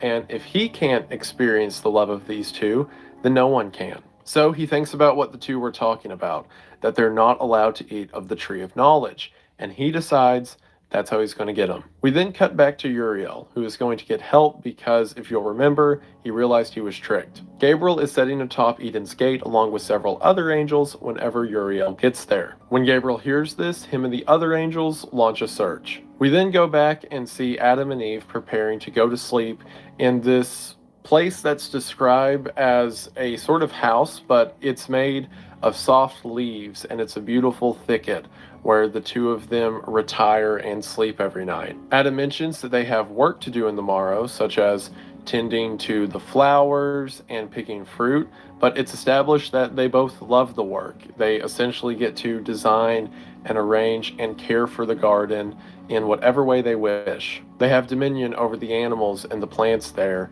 and are essentially living in their own realm of creation that they never grow bored of. So as the two of them go to sleep, Gabriel and the angels are continuing their search. So as they're searching, two angels are like, we better go check up on Adam and Eve, make sure they're okay. And whenever the angels get there, so Adam and Eve are asleep, and Satan is transformed into a frog. And he's sitting next to Eve's ear, just whispering to her in her sleep. So the angels get there, and it says earlier that in this divine bed they have, that no animals enter in, like it's just for them. So whenever the angel... The concept of the Satan frog, just... You have to eat the fruit. It's fucking frog.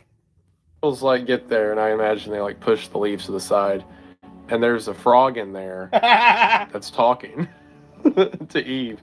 One of the angels, it says they hit him with the spear, and he transforms back into Satan. So the two angels take Satan out so they don't bother Adam and Eve's beauty sleep, and the angels ask this fallen angel who he is. Satan mocks them, saying, I was the one who led the armies against you and waged the war in heaven. You two are just stupid if you don't recognize me. And the two angels say that the reason they didn't recognize him is because the hate and turmoil have taken so much away from his heavenly power that he's unrecognizable from the angel they knew. Satan's a little taken aback by this and quickly swallows his worry before saying he wants to see Gabriel. Gabriel immediately recognizes Satan and is not happy to see him. He asks Satan what he's doing here among God's new creation. Satan initially feigns ignorance. He just says, oh, well, hell was lame. It like hurt and it was hot, and I didn't want to be there anymore, so I just kind of was walking around and found my way here. What a coincidence. So Gabriel calls him out on this and says, oh, so you're the only one who left? All those millions of angels trapped in hell with this fire, and you're the only one who had to leave? I guess you're just pretty weak then. And with that, Satan just snaps. As soon as his pride's hurt, he can't take... Oh my god, what an epic... Like, all the other demon angels, they're still suffering. You had to leave, you little bitch? The only one who left? All those millions of angels trapped in hell with this fire, and you're the only one who had to leave?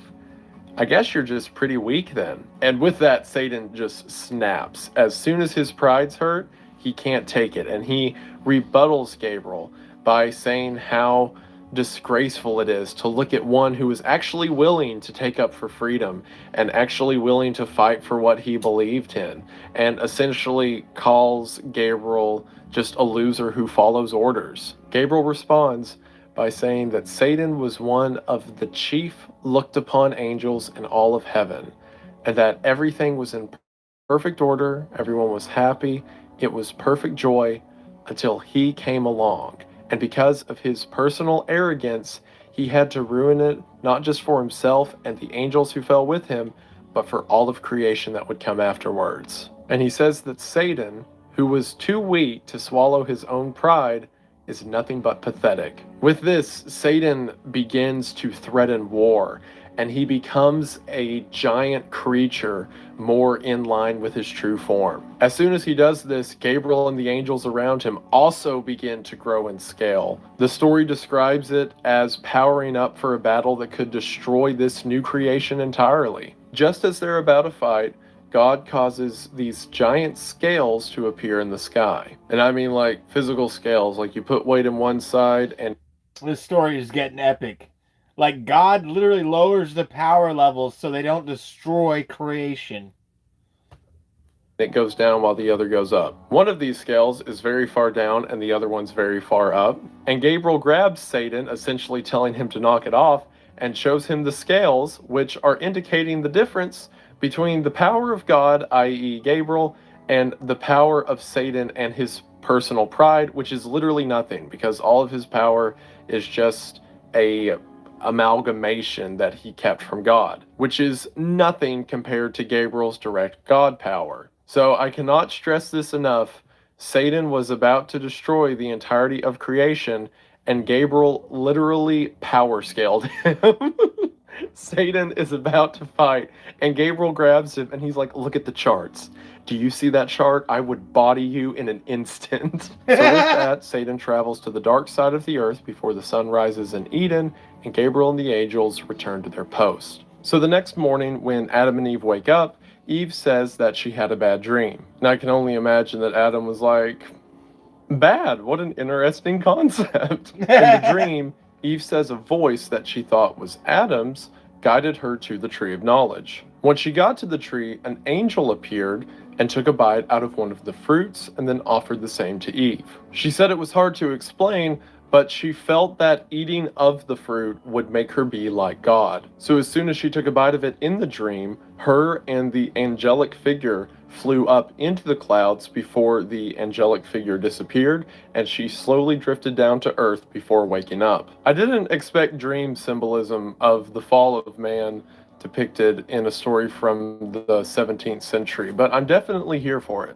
As she's relaying this story to Adam, Eve begins to cry, which is, again, probably a new emotion for them. Adam comforts her, telling her that it's okay, and that just because something happened in a dream doesn't mean it's real. At the same time, God in heaven, who's seen all of this, says that Adam and Eve need to be made aware of the devil's tricks. So God calls on one of his chief angels, Raphael, to go to earth and warn Adam and Eve. However, God stresses that this doesn't mean you imprison them, and it doesn't mean you hunt down Satan and capture him. This is just to inform them of the tricks that Satan is going to try to pull, because above all else, they must maintain the freedom to do whatever they desire. So Raphael comes to earth in this seraph-like embodiment of a six-winged angel, and Adam and Eve can see the bright light of Raphael glowing before he even gets close. So as they see him walking their way, they begin to prepare a feast of fruits and drink and what have you. Whenever Raphael steps into their home, or essentially like the little burrow alcove that they have, again we see more symbolism of Raphael respecting Eve's position. As soon as Raphael, one of God's chief angels, walks into the burrow, he bows himself before Eve and says, "Hail, mother of mankind, whose fruitful womb shall fill the world." So, as they eat, Adam and Eve begin to ask Raphael questions. Initially, they ask questions like, oh, can angels eat human food? What's it like to fly? And, basic stuff you'd imagine a human would ask an angel. Eventually, Adam asks a question about the position of humanity and why they are specifically given dominion over the garden on earth. Raphael explains that there is a hierarchy of order, and that everything that is a tier up maintains the traits of the tier below it. You have plants and fruits that have a physical form, and then you have animals that have a physical form and some level of sentience, and then you have humans that have physical form, sentience, and soul. And Raphael explains that this continues to rise into heaven. After that, you have angels who have all three of those, as well as heavenly power. And then past that, you have God, who has all of that, as well as omnipotence and sight outside of time and other godly abilities. Adam says that this makes sense and asks why anyone would want to overthrow this authority. See, Adam is asking questions about this, like why would someone not just go about the way they're supposed to? Because in his mind and in his heart, the concept of guile or envy or pride doesn't even exist. So for him, it's a conundrum as to why this order would even be upset in the first place. Raphael explains that all higher order beings have the power of free will, and that free will can lead people to commit actions of good or evil that ultimately make them happy. And just because someone is fulfilled by something doesn't mean it's the right thing. As an example, Raphael mentions the fallen angels, because as we understand, just because Satan wanted to overthrow God doesn't mean that he should, do that. Adam asked Raphael if he can explain the history of why the angels fell, and Raphael agrees. So we finally get the story of why Satan rebelled and of the war in heaven. Raphael said that before the earth was created, God in heaven gathered all the angels together for a great announcement. This story gets real epic. His announcement was that there is now a new creation, an extension of himself directly, and that this creation was God's son, or at least a son in the closest way humans could consider it. Again, most people believe the son always existed, but we're sticking to the poem. Furthermore, God said that this son has all of the powers and is an extension of God himself and should be treated as such, and that one day this son would create a realm of paradise for new creatures to enjoy. At the announcement of this, all of heaven was joyous and blew trumpets and had celebrations and welcomed the Son of God now brought before them, all but one, God's chief angel by the name of Lucifer. Lucifer was furious. His entire existence, he had never considered the idea of moving up or someone being put in rank above him. But now that God extended himself through his son, Lucifer was jealous that that couldn't be him. Lucifer begins to contemplate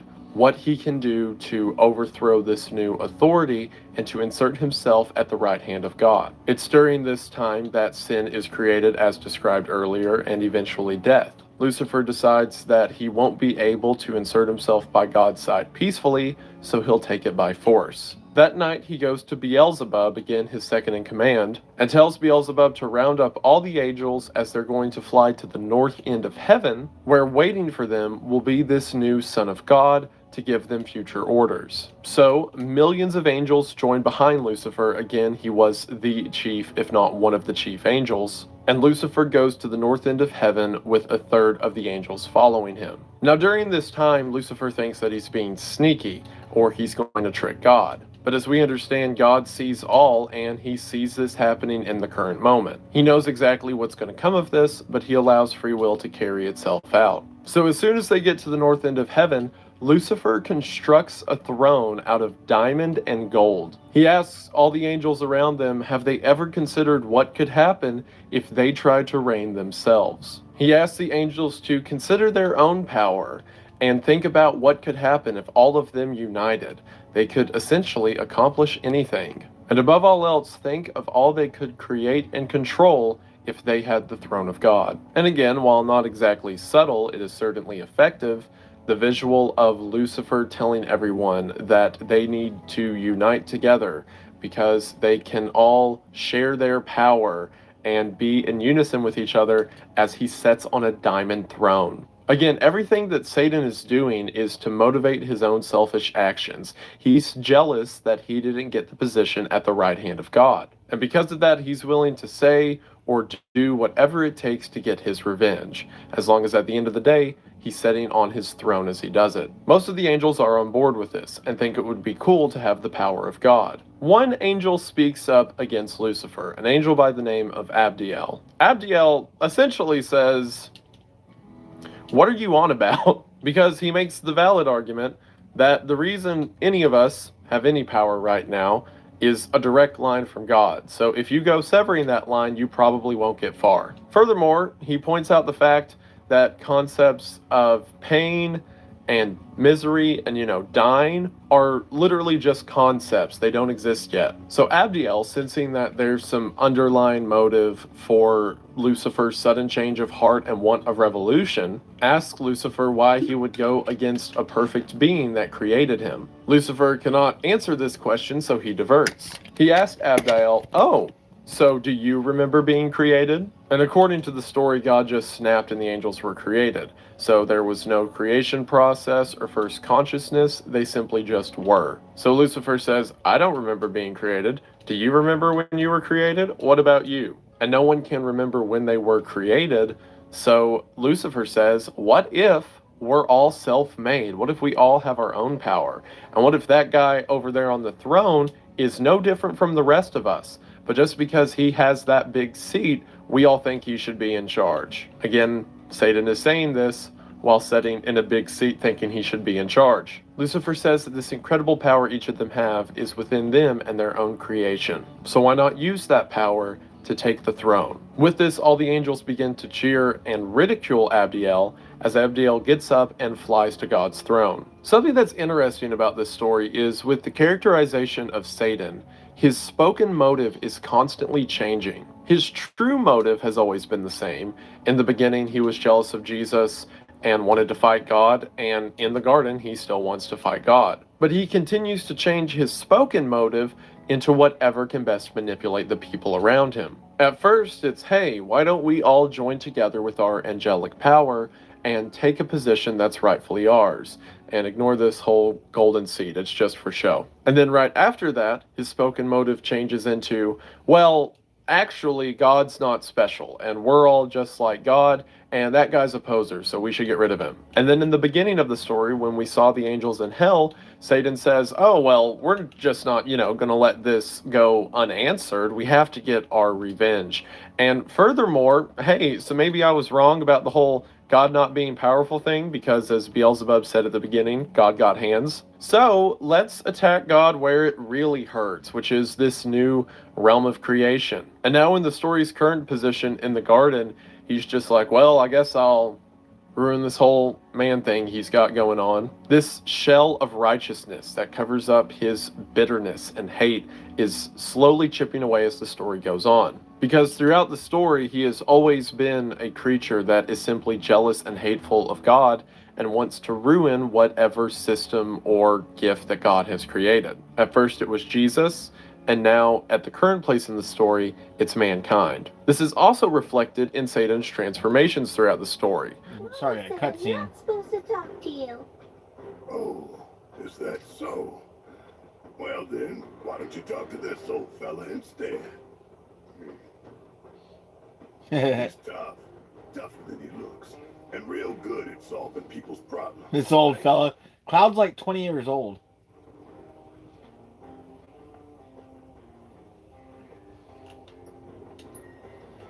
You charging kids now? You can pick up their tab. Well, what's the problem? You see, Mr. Birdie ran away and hasn't come back. Oh, Mr. Birdie is a bird friend of ours? His head is all pointy. Kind of like yours, mister. Pointy, huh? So it's a I bet you're talking chocobo? about Cloud Jr. Oh, okay. Who's that? Your bird friend. He had a run-in with a nasty fiend, and we saved his tiny behind. No way. You guys, Grandpa said he saw Mr. Birdie heading toward the desert. What? But we aren't allowed to go all the way out there. You just leave it to us. We'll find your friend. Really? Alright, sorry. Cutscene. Great. Grandpa said there's some old birdhouses out in the desert that people built back in the Republic days. He said those are good places to set traps. Oh, and my mommy told me you can craft them yourself. You've got the right tip. In that case, we better figure out how to transmute us some traps. Alright. Throughout the story, he has always been a creature that is simply jealous and hateful of God and wants to ruin whatever system or gift that God has created. At first it was Jesus, and now at the current place in the story, it's mankind. This is also reflected in Satan's transformations throughout the story. Whenever he's first described, he's as tall as a mountain in this natural form, but then he transforms and shrinks down so he can fit into pandemonium. But then after that, he transforms into a small little cherub, much less powerful than the form he was just at, and then he becomes a bird, and then he becomes a frog, and then finally he'll become a serpent. The iconography of these transformations continues to scale down until he's boiled down to what he really is, a deceitful creature that crawls about on its belly. The visage of his verbal stance erodes in hand with the visage of his physical stance. Another interesting detail about this scene in heaven when Abdael flies off is that Satan is using the same manipulation tactics. For those that know where the story of Eden ends up, for one, it's not the best. But in the Bible, it says that the way the serpent tricks Eve into eating the fruit is by saying that the tree of knowledge is simply that, a resource of knowledge. And if Eve eats of it, she'll be like God. For one, that's the same prideful temptation that led Satan to commit his own atrocity. But two, it's a gap in Eve's understanding, as she doesn't know what this knowledge may be. And that's where Satan finds his in through the mystery in order to get her to sin. Much like here, whenever he asks the angels, do you remember being created?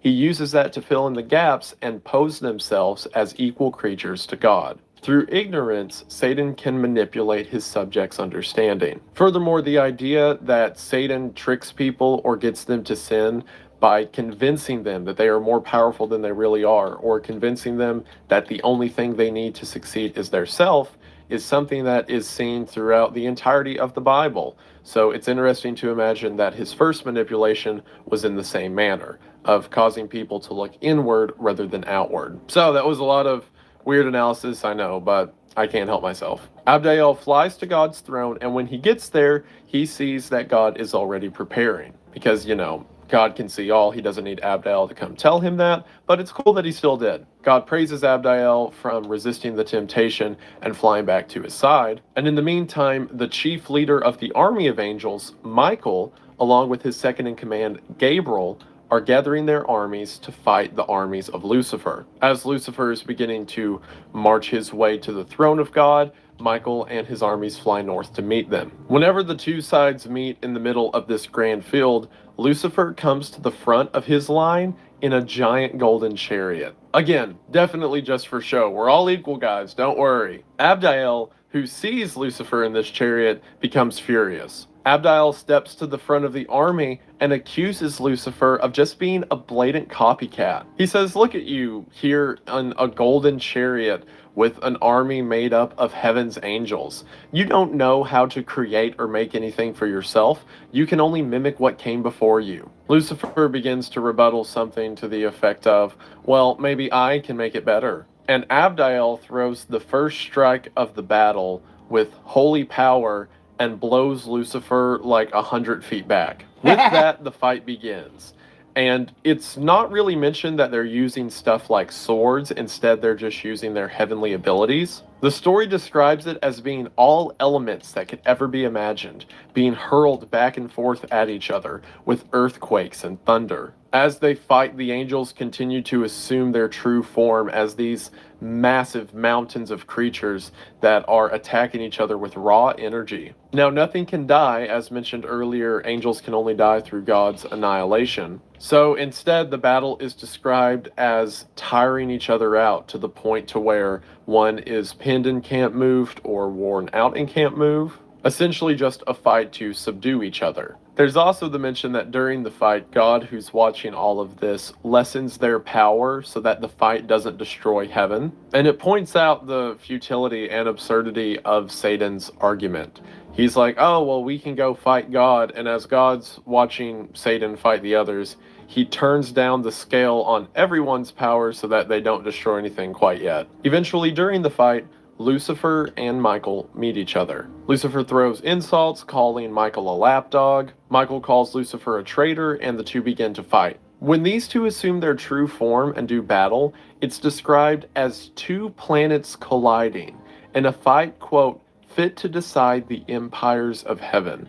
During this battle, Michael pulls out a sword that was made by God directly. So Michael draws his sword and strikes at Lucifer, cutting his right side completely. As soon as this happened, Lucifer exclaims in agony, as this is the first time pain has ever been felt. From there, Michael continues to just start shredding angels. Moloch is mentioned as having been completely cut in half, but again, these angels can't die, so they just lay there in their disrepair and pain essentially hoping that they were taught a lesson. The angels bring their fallen leaders back to a cave in the north side of heaven, and while there, everyone begins to heal, because, they heal pretty quickly. While discussing what to do, Lucifer says that they should keep fighting, but they should change their game plan a bit. Nisroch, one of the leaders, says that perhaps they can build better weapons. So Lucifer and the army begins to dig underground, and they come across these chaos materials. Using these materials, they build a form of gunpowder. Now, this seems like a weird note. Why would, angels have gunpowder? But this actually comes from a mention in a non-canonical book of the Bible, known as the Book of Enoch,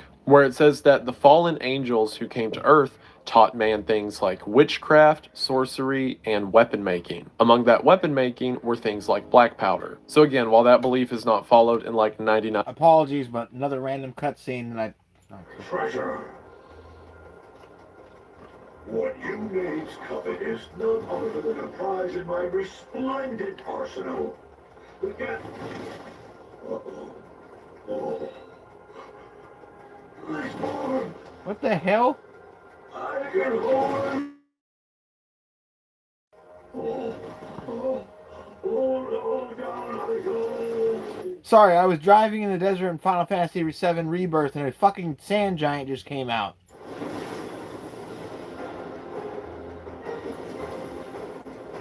And then he just fell. So, what was that? What in the heck was that? Oh, thank goodness I finally got through. Are you alright? I'm fine. But what the hell was that just now? I'm investigating the matter as we speak. In my initial analysis of the sand entity, I detected a proto-relic-like signal. I'm unsure how they're connected, but I fear we might be after the same thing. Of course we are. There's no telling where it might appear next. Please, be careful. Okay, is that it? That was unexpected.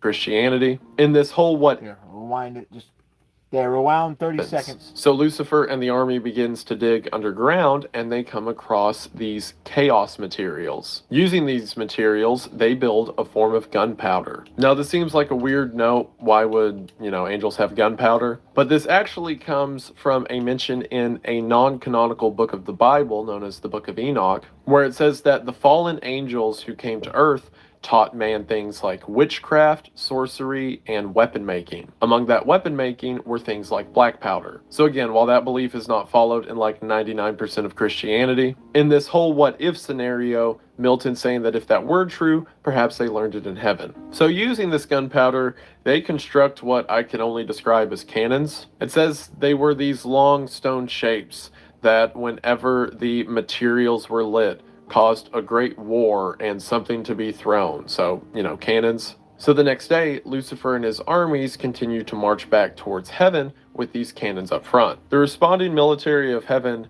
sees these cannons and are like, that's weird, before, they start getting shot at. And it seems the plan worked because these cannons hurt a lot. Lucifer and Belial begin to mock all the angels they hit.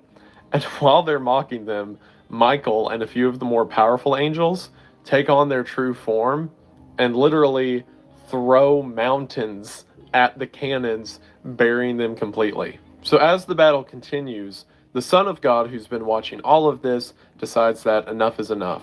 The Son of God comes out in a sort of chariot and rides into the field. As soon as Michael sees that the Son of God is coming, he immediately orders all of his men off the battlefield, as the Son of God rides off against Lucifer alone. It then says that any of Lucifer's angels who tries to approach the Son are immediately pushed back with a hand wave and 1,000 bolts of thunder. The Son, completely unfazed, continues to push forward and pushes Lucifer and the millions of angels up against the border of heaven. Lucifer, seeing the Son of God get closer to him with all of his power, rather than facing him, willingly jumps out of heaven. And then all of the angels jump with him, eventually falling into the pits of hell. What an interesting change in the story.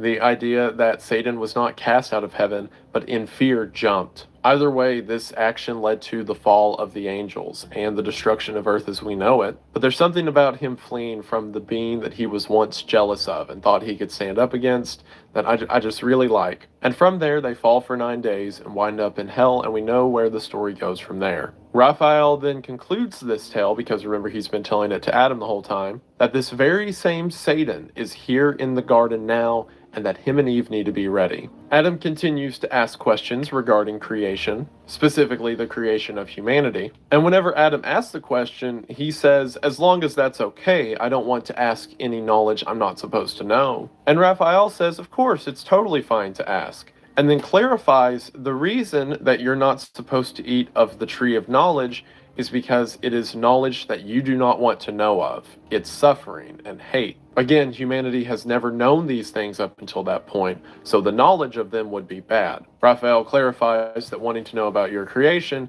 is totally fine. An entire section of Paradise Lost is dedicated to Raphael's response. And I won't go through it here because it's not pertinent to the story, but essentially Raphael gives Adam the whole rundown of the 7 days of creation. He talks about how God created the world out of the chaos that encircled the abyss. He said that God looked on creation and it was all beautiful, but it had no name or purpose. So God created man. Man named the animals. He then saw that man shouldn't be alone, so he created woman, blah, blah, blah. After that, Raphael asks us if there's any more questions, and of course, because it's Adam, Adam says he wants to know of the stars and how stars work. At this point, Eve says something really sweet. She says that she hasn't done any of her work in the garden that day because she's been too busy listening to Raphael's story. So at Adam's question about the stars, she tells Adam that he can tell her the story later because she values the words of her love even above that of angels. Aw, that'll come back to be not a good thing in a little bit, but I'm savoring it for now. So that convo goes on for a bit. Raphael says if he told Adam everything, it would melt his brain, blah, blah, blah. And then Adam describes his first moments of consciousness to Raphael. These are the broad strokes that we already know. Adam woke up under the sunlight, and he began to name the animals, but then he felt lonely. But what's interesting about this section is how he describes Eve. It says that whenever Adam came to from his deep sleep after God used his rib to make Eve, that when he saw her, she was, quote, adorned with what all earth or heaven could bestow to make her amiable. Grace was in all her steps, heaven in her eye, in every gesture, dignity and love. And the moment he saw her, he felt for the first time wholly complete. While speaking of Eve, he says that she is bone of my bone, flesh of my flesh, spirit of my spirit. And while talking about Eve, Adam says that he is so madly fascinated and in love with her that it almost worries him. He says that if she were to ever lead him astray, or if this free will or desire were to cause her to go wrong, then Adam couldn't help himself, because all that he knows of will and desire is in her. Raphael says maybe don't do that. While they're made to love each other, and it's definitely seen as a good thing, that love isn't a justification to do wrong. Again, foreshadowing. There's also several moments of intimacy between Adam and Eve throughout the story, and Adam begins to just start describing it to Raphael, and then ask, so do angels do anything like that? And Raphael is described as visibly blushing. And Raphael says that angels express love, but they're more divine beings and don't need to be physical to do it. And then at that awkward question, Raphael's like, well, look at the time, I gotta go. Before Raphael leaves, he tells Adam to remember that while free will is good and love is good, it should not justify evil. God and divinity is your compass. So if free will and love follow you closer to that compass, then that's great. But if it leads you astray, steer clear of it. With that, Raphael leaves, and Adam goes to find Eve. Paradise Lost is separated into 12 books, at least in Milton's second edition, which is what I used. And at the beginning of book 9, there's this long section where Milton essentially apologizes to the reader, saying that while he wishes he could stay in paradise forever, much like humanity, he must now tell of the fall. We then cut back to Satan, who, if you'll remember, was ran out of the garden the last time we saw him. It says he's been hiding on the dark side of the earth for 7 days, and on the 8th day, decides to try his luck in paradise again. It says he slips by the angels and slips his way into paradise by disguising himself as a mist. Again, God is privy to all of this, but humanity is responsible for their own actions, as Satan is responsible for his. Satan has a moment here as he's thinking about the final peaceful moments in Eden, and he looks around at this grand openness and how Adam and Eve have dominion over the earth. And he realizes that Eden is what he always wanted. He wants power, he wants authority over others. And even though he was the highest angel in God's rank, that still wasn't good enough. So he looks at Adam and Eve and the dominion that they have over the planet and says that if I can't have it, then they can't either. He considers what animal to become and eventually decides on the form of a serpent. He believes that he can use the subtlety and beauty of the serpent in order to get what he wants. He's now fully invested in the idea of destroying what God made and making it a part of hell's conquest. So the archangel has now taken on the form of a serpent. And at the same time of this bitter nature that rises up in him, the figure who once commanded legions, saying that they need to defeat God because it's what true justice is now saying that he'll simply destroy paradise because he's not allowed to have it. It's a degeneracy of character, just as his form degenerated from an archangel to that of a snake. So the next day, Adam and Eve are about to go out to the garden, and Adam suggests that they should stay with each other because of the whole, Raphael Satan story. But Eve disagrees with this, saying that they should split up so they can get more work done. Eve says, well, we can't be hurt or die, so what can this Satan guy do to us? Furthermore, she says it would be honorable if Adam or Eve were to defeat Satan or resist him by themselves. She then mentions that besides, he'll probably go for Adam anyway. They kind of get into a bit of a fight over this, and eventually Adam relents. See, they hear these stories of this terrible entity who fought wars against heaven and expect him to come with a label of what he is and with hate and war. What they are not expecting is an agent of deception and desire. So as they go off apart from each other, Eve is walking as Satan sees her. As he approaches her, disguised as a serpent, he positions his body upright. As the serpent approaches her, he begins to speak and praise the glory of the Queen of Humanity. Eve is taken aback by this and says that to her knowledge, her and Adam were the only two who could talk. And with that, the flattery now moves into trickery. The serpent says that he was just a normal snake crawling around on the ground until he came across a beautiful smelling fruit. When he ate of the fruit, he was immediately given knowledge of the universe. He says now with this newfound knowledge, he was immediately drawn to Eve, as her form is so perfect and her beauty so divine that he is compelled to worship her. Eve relents a little bit and says that she's not worthy of that much worship, but where's this fruit you're talking about? Satan is wearing at her with the same pride that once tempted him, and still continues to. So the serpent begins to lead Eve to this special fruit. And sure enough, as you probably imagined, the fruit is of the tree of knowledge. The tree that if they are to eat of it, they should surely die. Whenever they get there, Eve sighs and says, oh, this is the tree that I'm not supposed to eat of. The serpent, puzzled, asks, why are you not supposed to eat of this? And Eve says, well, God told Adam and I that if we ever eat of it, we should surely die. The serpent laughs and says, oh, Queen of the universe, you won't die. I mean, I'm just a snake, right? And I ate it, and I'm okay. As a matter of fact, I'm better than okay. I have knowledge, I can speak, I can think of divinity. So if I'm just a snake and I got all of those powers, what will happen to you? He begins to tempt her, saying that you could be as powerful as God. And as a matter of fact, I bet that's why God doesn't want you to have it. God just doesn't want you to have the powers that he does. And even if you don't get those powers, you'll definitely become something special. As a matter of fact, I bet it's a test. I bet this is a test to see if you can stand up against the will of a God to deserve a spot by his side. And besides, even forgetting all of that, is God really going to end his creation for just eating one measly fruit? What kind of God would that be? And while it's easy for us to look at this and think that Eve's being dumb, you have to realize this is a person who has never encountered any form of deception or guile. She is innocence in its purest form. And all it takes is a little suggestion for the will to turn away from what is right and what is just into selfish desire. So then, desiring knowledge and desiring to be like God, we know where this story goes, and Eve eats the fruit. The story says that the second she bites the fruit, quote, earth felt the wound, and nature from her seat, sign through all her works, gave sign of woe. The goodwill and cooperation of all of earth was broken by the jealous and hateful nature of a fallen serpent. So, seeing that his work is done, the serpent slithers away as Eve continues to eat the fruit. After a minute, she sits there and thinks about the concept of death and how she's now willingly invited it in. She then thinks of Adam and what will happen to him.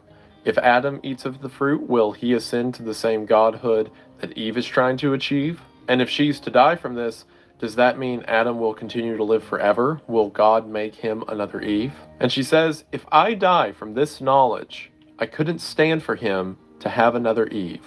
We will share all, even death. With that, Eve bows to the tree of knowledge and then runs to find Adam. And then my favorite scene from the entire story takes place. The story cuts to Adam, who is making a flower wreath for Eve to wear, as he thinks of her as a queen, so he's making her a crown. And as he's making this crown, he looks up and sees Eve standing there, holding the fruit of knowledge outstretched to him. As she's holding the fruit, Eve says that she can feel her mind growing and she's becoming as God. And she tells her love to eat of it so that they can be gods together. Then the story goes, thus Eve, with countenance blithe her story told, but in her cheek distemper flushing glowed. On the other side, Adam, soon as he heard the fatal trespass done by Eve, amazed, astonished, stood and blank, while horror chill ran through his veins and all his joints relaxed. From his slack hand, the garland wreath for Eve down dropped, and all the faded roses shed. Speechless he stood and pale, till thus at length, first to himself, he inward silence broke. So Adam's standing there, and Eve approaches him, and he sees in an instant what has happened. He doesn't even hear what she says about, I'm becoming a god, or we can become as gods. He just sees her holding the fruit and knows what she did. And it says in that moment he just let go, and the wording of the faded roses fell from the wreath. He drops the crown he made from her, and for the first time in all of paradise, the roses are faded. The color is beginning to die out from them, because death has already began to enter the world. And that picture of the last act of unadulterated love being dropped as a fading rose, man. And then to her, Adam says this, O fairest of creation, last and best of all God's works, creature in whom excelled whatever can to sight or thought be formed, holy, divine, good, amiable, or sweet. How art thou lost? How on a sudden lost, defaced, deflowered, and now to death devote? Brother, how hast thou yielded to transgress the strict forbiddance? How to violate the sacred fruit forbidden? Some cursed fraud of enemy hath beguiled thee, yet unknown, and me with thee hath ruined. For with thee certain my resolution is to die. How can I live without thee? How forgo thy sweet converse and love so dearly join, to live again in these wild woods forlorn? Should God create another Eve, and I another rib afford? Yet loss of thee would never from my heart. No, no, I feel the link of nature draw me. Flesh of flesh, bone of my bone thou art, and from thy state mine never shall be parted, bliss or woe. It's such a, I mean, it is the tragedy, right? This is the tragedy of humanity. Everything that comes afterwards comes from this. And a lot of people are quick on this story, not just like Paradise Lost, but the biblical account, to snap at Eve, to be like, wow, what a foolish person to just fall for it like that, right? But that's not where the tragedy in lies. It's not the idea of, wow, if only Eve would have thought a little harder. It's the fact that these were two people who loved each other and experienced perfection in a way that we never will this side of eternity. It's just unfiltered bliss. And something came in between them, and after that happened, it's this slow erosion of perfection. And that's what the tragedy is. That's what's heartbreaking about it. See, in a perfect world, this sacrifice would never need to take place, and Adam and Eve could just love each other wholly, completely unfiltered. But now that the sin of man has crept in, it's perverted that perfection. It's good that Adam loves Eve as much as he does, and it says that God saw that it was good, that they complete each other so much. But now, despite Eve turning from what's correct, Adam still has that full love, and he's still fully dedicated to it. See, if this were any other story, this would be seen as admirable. This would be a beautiful part where a character sacrifices himself for the love of his life. But here it's so agonizing because the consequences cannot be worth it. But to Adam in that moment, that's all he cares about. He doesn't care about becoming a god. He doesn't care about tasting of knowledge. He just cares about Eve. And as he said, he's resolved to die for it. And that's what makes it so sad, right? Because it was just this perfect picture that envy broke into in the form of the serpent. And from there, everything fell apart. Whenever Adam begins to speak directly to Eve, the first phrase he says is, "Bold deed thou hast presumed, adventurous Eve," almost in a playful nature, knowing that he's already decided what he's going to do. And with that, Adam steps forward and eats of the fruit. And it says that the earth trembled from her entrails at the completing of mortal sin. So now both of them are not just divine creatures of love, they're beings of temper, of guile, of worry, fear, lust. Specifically, according to Milton's story here, the first emotion that the two feel is lust. As mentioned earlier, there's several times throughout the story where the two are intimate, but it's always framed as this beautiful act that is purely romantic and has no feeling of temperament or of need or of conquest in any form. It's seen as wholly beautiful until this moment. It says that Adam looks at Eve for the first time with lust throughout his being. And then from that, another moment of intimacy happens, but it's described as much harsher compared to what was seen before. It's done in a dark, hidden corner, and he's much more violent than previously stated. It's the first physical corruption of love, because Adam thought he was doing the right thing, and if even not the right thing, he thought he was doing what was right for him by sacrificing himself to be with Eve, because he wanted to maintain that love.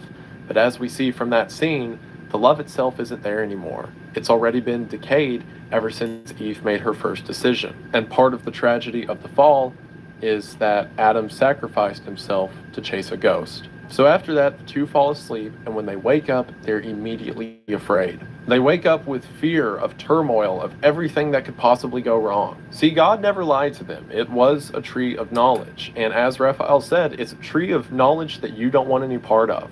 But now that they've eaten of it, they're full of chaos, of fear, of guilt, and of shame. So you remember throughout the story, they've been naked this entire time because shame and concepts of that don't even exist. But now, for the first time, they recognize themselves naked.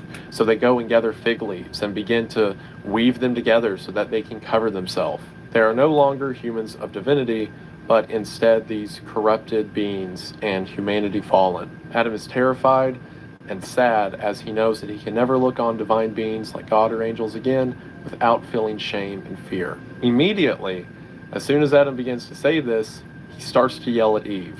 There's never been anything close to an argument. When I mentioned they kind of get into it before they separate, by get into it, I mean, well, maybe we should do this. Maybe we should do this. You're right, sweetie. And that's as far as the argument goes. But here, Adam is hateful. He blames her for everything, says it's her fault for falling to the serpent, saying that they never should have left each other in the first place. And Eve bites back, saying that if it wasn't me the serpent got to, then it probably would have got to you next. Adam then says that Eve is ungrateful because he sacrificed himself and took on death to be with her, and now she's blaming him for it. And then the two just continue to bicker as the section ends by saying, "Thus they in mutual accusation spent the fruitless hours, but neither, self-condemning, and of their vain contest appeared no end."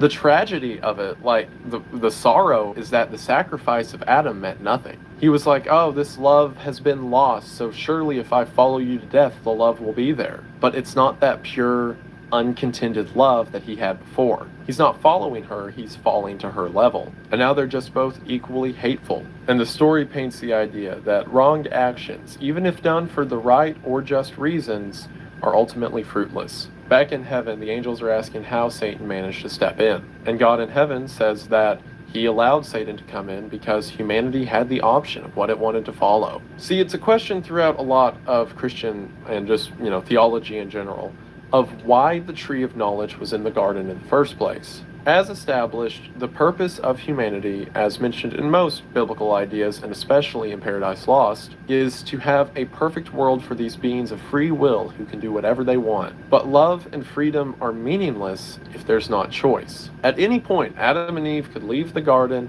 they could separate themselves from God, they could give themselves to their own actions, and take on the chaos and turmoil of the universe around them. All they had to do was choose a way out, and the tree of knowledge was that way out. Without the tree of knowledge, free will doesn't exist. With that, the Son of God, which is again an extension of God, steps down to earth. The Son, referred to for the rest of the story as God, walks through the garden calling for Adam and Eve. Initially, the two are hiding from God, not wanting to face the consequences. Finally, after God yells for long enough, Adam and Eve step out. God asks why they hid, and Adam said that he was embarrassed because he felt naked. Again, a symptom of sin itself. So, God looks at Adam and says, "Did you eat the fruit?" And Adam says what he should absolutely not say. He says, well, I only ate the fruit because Eve ate it first, and Eve brought the fruit to me. So, since you, God, gave me Eve, I figured that she wasn't capable of doing wrong. Because why would you give me something that would cause me to sin? Which is a horrible answer. That's literally just being like, hey, that whole free will and consequence thing, how's that going?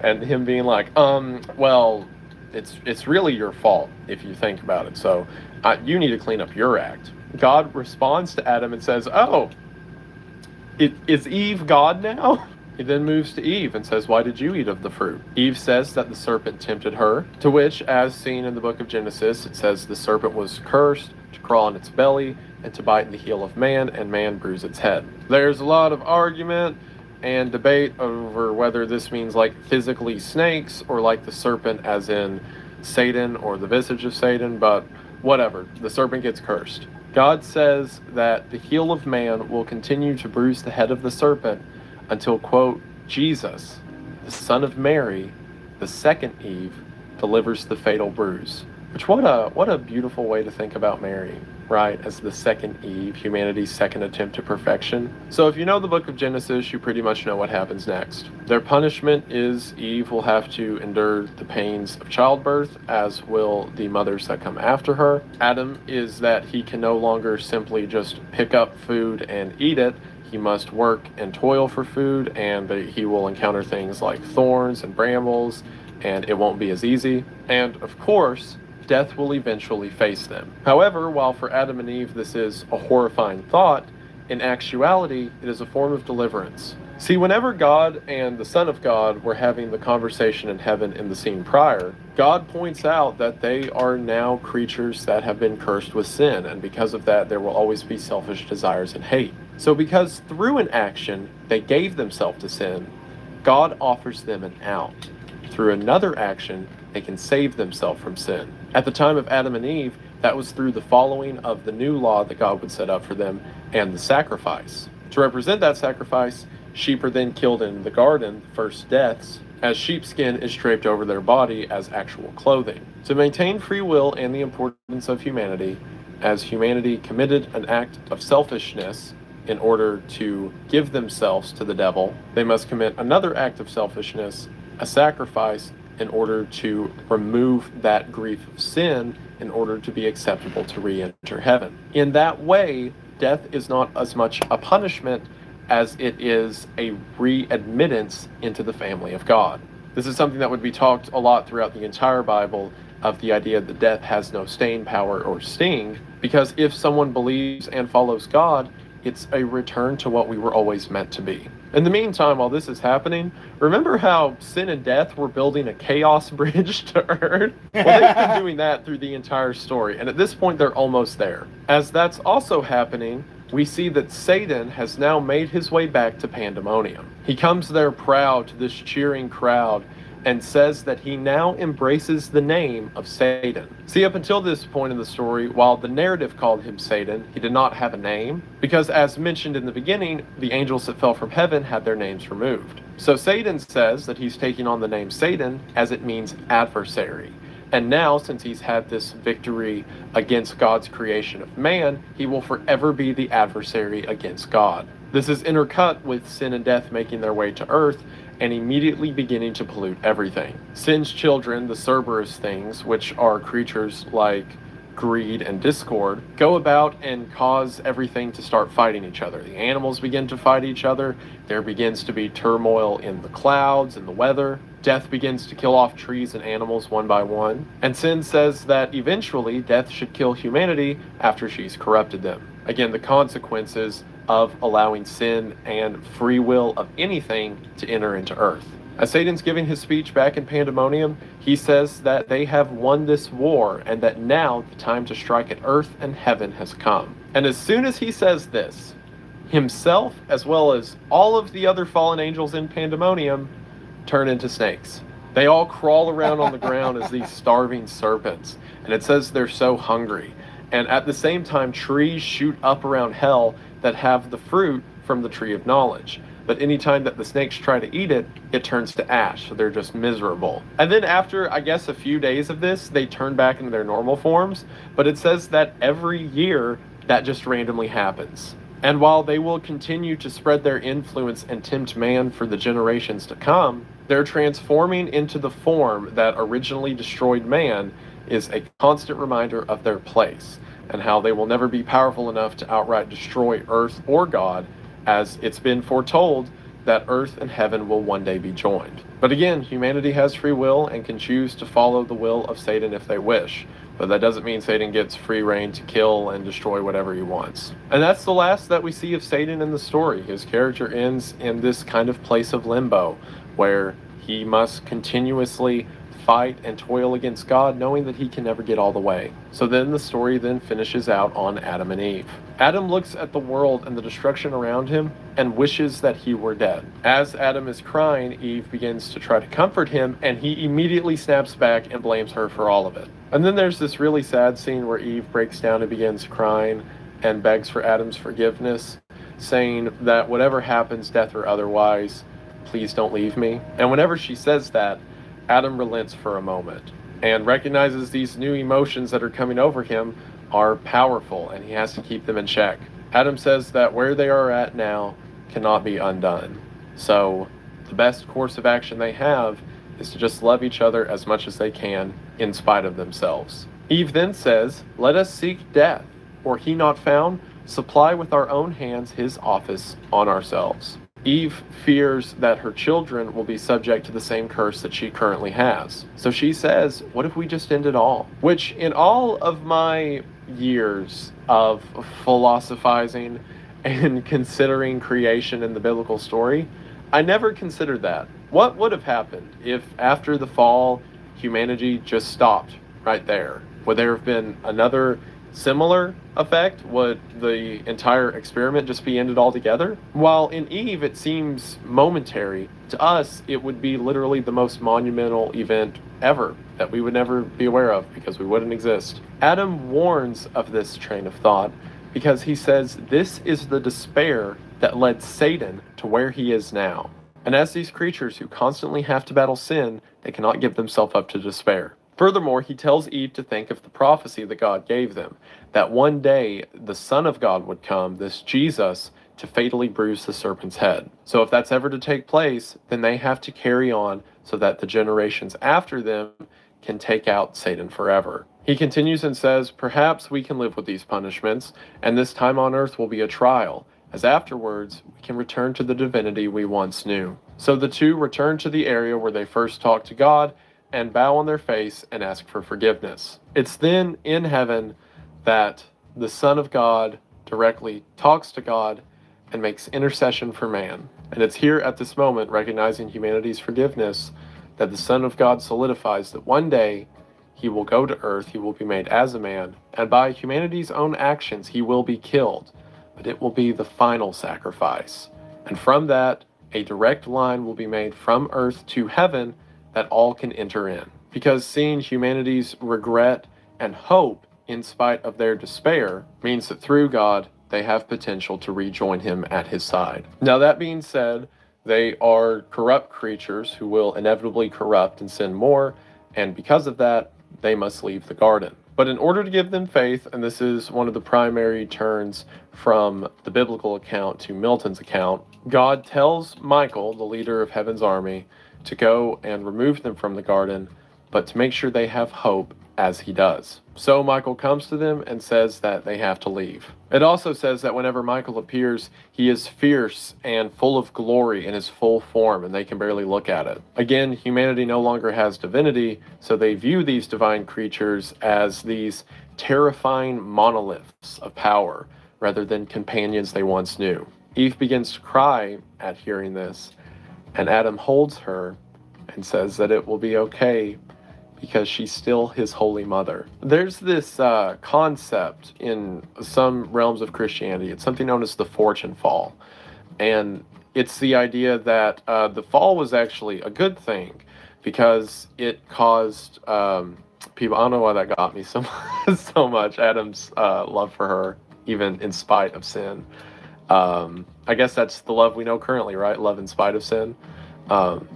But the fortune fall is this whole concept that the fall was a good thing because it allows good to rise up in spite of it. Or like all of these great heroes of the Bible would never have existed if they didn't have to stand up against sin. And while I don't agree with that for multiple reasons, primarily I don't think, good people is a worthy trade-off for, death and murder and, not perfection. But that being said, there is a beauty to, after everything, after recognizing sin for the first time, and all of the horrors that are going to befall humanity, that Adam still looks at Eve and calls her the Holy Mother. There's something about Eve throughout the story, how she's mentioned as being like this destination of perfection. Even the angels bow at her respect. It's such a romantic picture of reverence. And then even after she fell, and then Adam fell after her, and still in this lowest state, he looks at her, and she's still the mother. Michael reaffirms this by saying that the most important thing that they have on earth is the unity between themselves. And that whatever happens going forward, God's promise to them is that they were made to complete each other.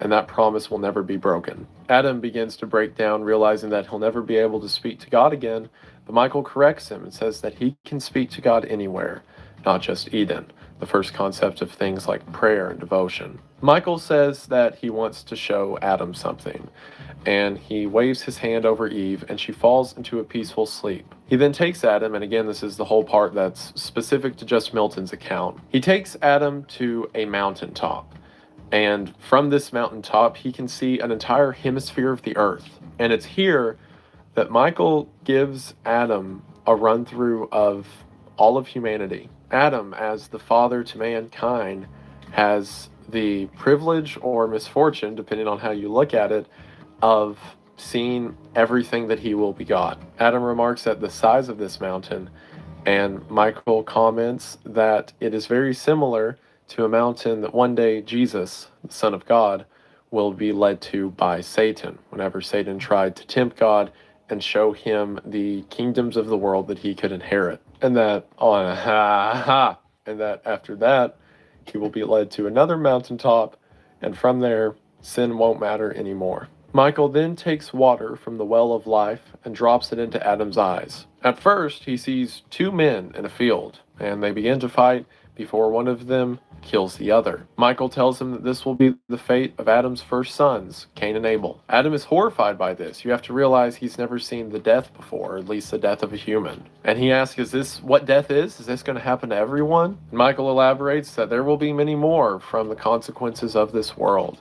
Fire, flood, famine, disease. He shows Adam something that can only be described as a hospital, as it is some type of structure full of people dying of different slow and agonizing means. Adam asks if there is a way to avoid any of this, and Michael says yes, through temperance, safety, and wisdom, a peaceful death can be achieved. But chaos and chance have entered the world, and good will be rewarded with bad, and bad will be rewarded with good. He affirms that death in itself is a blessing to a believer, as it allows them to return to what they were always meant to be. But enjoying a fruitful life and experiencing the gifts of God on earth is a blessing in itself as well. From there, Adam has all kind of visions.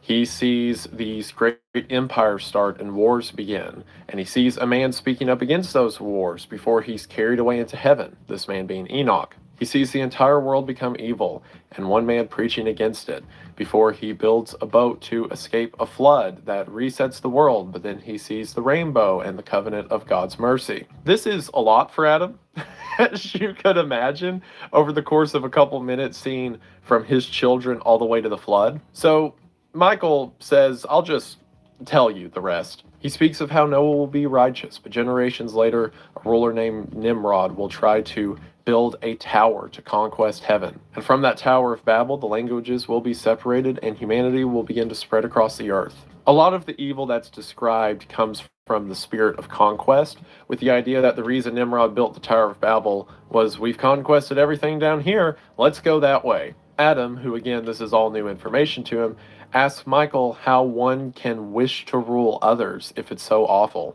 And while Michael remarks that it is true some are ruled over by other people, and it is definitely wrong to rule over other people, several people are ruled over by their own desire and sin. Michael describes sin as this taskmaster who buckles people down and makes them chase their whims and desires, never accomplishing or bettering the world throughout their life. He then speaks of the lineage of Abraham and how Moses will one day come to take Abraham's people out of Egypt, and they will go to a land that was promised to him in Canaan. He speaks of the lineages from Joshua through the Judges to King David, and how eventually the lineage of righteousness will come to a woman by the name of Mary and her son Jesus. Adam is excited to hear this. He says, that Jesus, that's the guy who's supposed to fight Satan. Tell me of his great battle. And Michael says that there won't be a battle. And instead of coming with the glory and fury of an army in order to make humanity bend to his will, then instead, Jesus will step down lower than man, and that he will allow himself to be beaten, hurt, and murdered by them so that he can take on the debt of humanity in the ultimate and final sacrifice of love. With one act of envy and pride, humanity was condemned, and then with another act, as Jesus becoming man, one man through an act of love and humility will save humanity eternal. And throughout all of it, the choice never left. The free will, the beauty of humanity was always there. No matter how corrupted or torn apart it was, it's always there, and that choice has always been open. I know it's very cheesy and weird to cry in YouTube videos, and I hate doing it. Every time I see another YouTuber doing it, I'm like, oh, that's cringe, and then I do it, and I'm like, oh, that's cringe. But it's real to me. It's just a lot to look at these stories. I was the same way with Divine Comedy. I remember when I started reading Paradise Lost, I was like, this is a bad idea. It's gonna get me in the end. And the whole story, I was like, and then the part with Adam calling Eve mother, I'm like, I've almost got me. But then this final scene comes with Michael explaining the sin debt to Adam and how it will all be made okay in the end. And to view this, the beginning of humanity, and have Michael explain where it goes, and just, like I said, it's real. It means a lot. Anyway, he continues and says that one day Judgment Day will come and hell will be forever destroyed and earth and heaven will be joined as one. And that, as a matter of fact, this new earth, which Adam and Eve will have access to one day, will be far better than paradise itself. Adam ponders these things and says, well, naturally, if several follow God, then several are going to follow Satan as well. So what happens to the followers of God who are persecuted by Satan? Again, Michael says it's a realm of free will and choice, and that persecution will come, but that the believers will have the Holy Spirit and God with them to endure this persecution. Michael goes on to say, as a matter of fact, there will be several who do evil and are followers of Satan, who appear as wolves inside of churches and religious groups, saying that not even all who tout the flag of Christ actually follow him. Adam thinks on these things and says that within himself he contains hope, and that is its own form of paradise. Specifically, he says he carries paradise with him wherever he goes. I love this so much because earlier in the story, when Satan steps into the Garden of Eden and he realizes he doesn't feel better, it's because he carries hell with him, that despair, that hatred. He's always full of it. And that's the reason that he's not going to ask for forgiveness, because he's too bitter. He doesn't want it. And then on the flip side, you have Adam, who has left the garden, but he carries hope with him, and that's his paradise.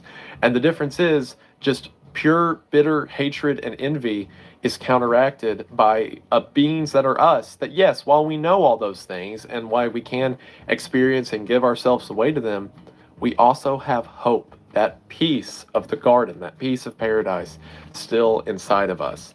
And that's what separates us from the despair of hell. Just as Satan carries hell, we carry Eden. As they come back down off the mountain, Adam comes to Eve, who's waiting on him. Eve's excited to tell him that she has had these dreams of what humanity will be. But at the end of it all, there is a beautiful shepherd, as she refers to it, a Messiah, who makes all of the suffering and travesty worthwhile. And with agony of leaving Eden, but with confidence and hope for the future, the two step out of the garden. Michael leads them out as a cherub waits guard at the gate. Again, this is mentioned in Genesis. And the story ends with these lines.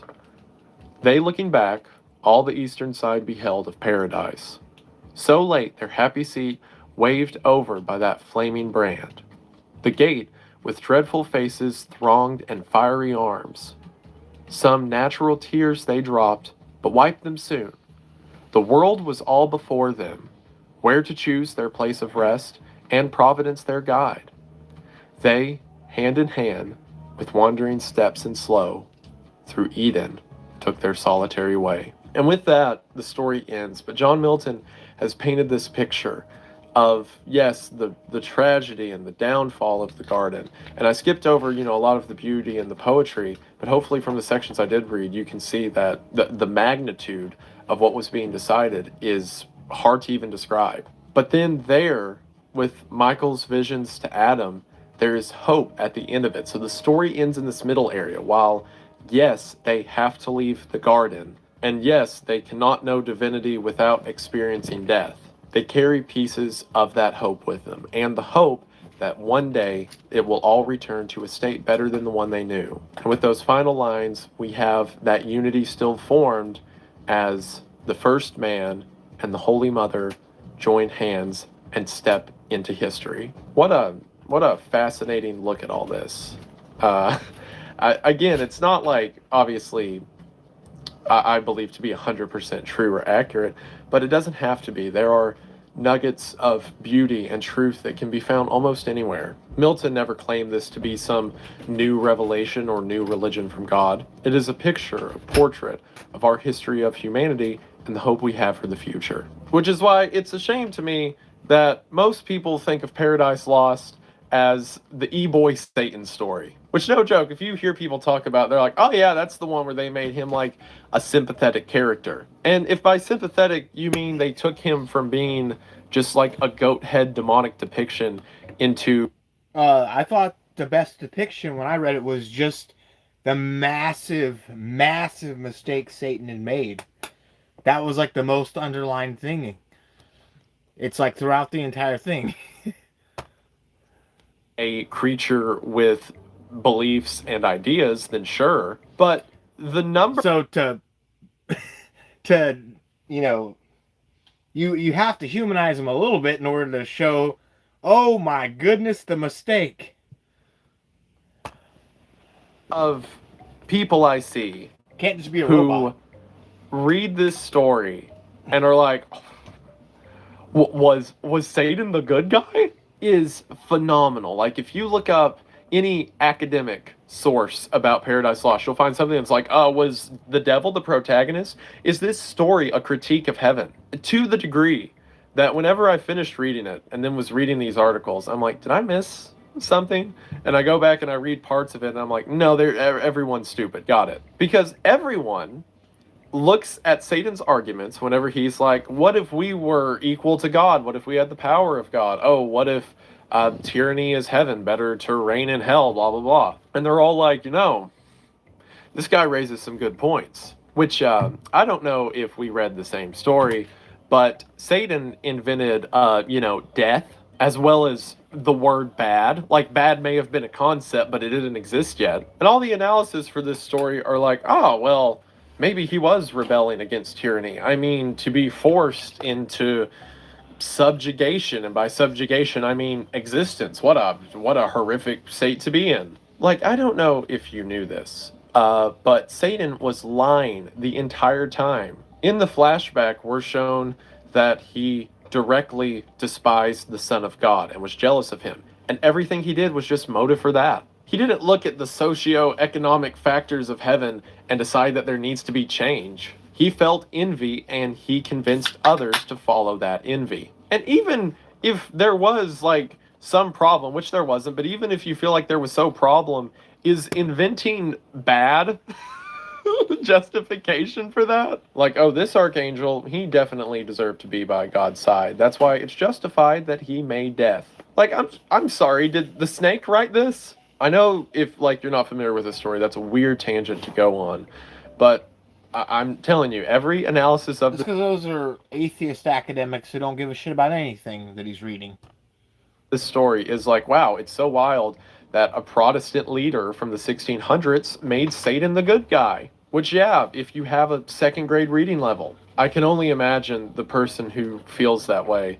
And if that's anyone watching, I only apologize a little bit. You're still getting roasted. I can only imagine the person reading the story, and they're just fully wanting to be invested in Satan, so whatever his excuses they go along with. Like, they read about him talking to the angels and being like, we can be as powerful as God, and they're like, that's a good point. And then whenever he's like, we should destroy humanity because that's worth it, they're like, wow, what a great point. And then by the end of the story, whenever Satan's just like, well, if I can't have Eden, no one can. I just imagine them like, yeah, same here, man, up top. Isn't the essence of sin cool? Anyway, that's a weird rant to go on. I just thought I was crazy, had to reread parts of the story, and no, I'm the only one who's sane, and you all are crazy. As with most of my videos, I am the one who is definitely not insane, and I'm well aware of everything that's going on and capable of myself, and that's why you'll see several more conspiracy and rabbit hole videos in the future, because I am well adjusted. And hopefully you enjoyed this well adjusted content. I know I enjoyed making it, and I just want to say thank you for watching. I've always been interested in this story, just the concept, the Garden of Eden from Satan's perspective. It always interests me. And I think it was, I don't want to say divine, that's a little too much. I think it was beautiful. And I love a lot of the imagery and the ideas presented. And again, I don't think of it as like, Bible or anything. I would never like preach from it. But that doesn't mean I can't glean wisdom from it. And I think there was a lot of wisdom that went into it. And I love this story, and hopefully you did too. I don't know how it ranks compared to Divine Comedy. It's a different kind of setup, right? Because Divine Comedy is more so like a classical epic, like a character going through and observing this world around him, whereas this one's more of a straightforward narrative. And I like both for different reasons. There was a lot, like, I condensed this down. I know, looking at the timestamp, you don't think I condense this down, but I condensed this down a lot. There are a ton of long monologues and dialogue scenes. But I still enjoyed it. I thought it was great, and obviously you saw at the end how it affected me. I also wanted to mention that there is a sequel to Paradise Lost that was also written by John Milton called Paradise Regained, and it is about what was foreshadowed by Michael, Satan and Jesus, as Satan is trying to tempt Jesus on the mountaintop during the 40 days in the wilderness. So John Milton, with a very similar writing style, and I imagine the same characters beyond just being called the same things. Like, I imagine it's the same Satan from Paradise Lost. about him trying to tempt Jesus whenever Jesus was a human on earth. I think that would be fascinating. So we'll see how this video does. We'll see if you all enjoy it. Hopefully you do. I definitely enjoyed making it. And if you all want to see Paradise Regained, let me know and I will take a look at it. I love these biblical fan fictions as established. But I love this story. It was great. I understand why it's a classic. It definitely deserves its place. The artwork's incredible, and I loved every aspect of it. So, thank you all for watching. Again, check out the Kickstarter. That is continuing to go. Hopefully we can get it closed up here. We've got 2 weeks left on it at the time of recording. So hopefully we can get that finished. You all can get your rewards, and we'll be able to make some cool stuff. But for now, I just want to say thank you for watching. I hope that you enjoyed, and I will see you in the next one. Bye. Good times.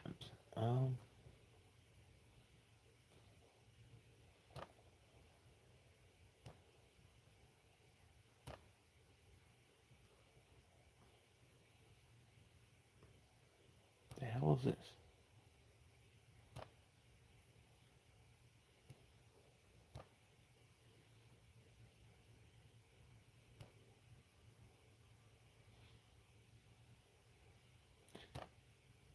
Man, Blade had a crazy stream earlier.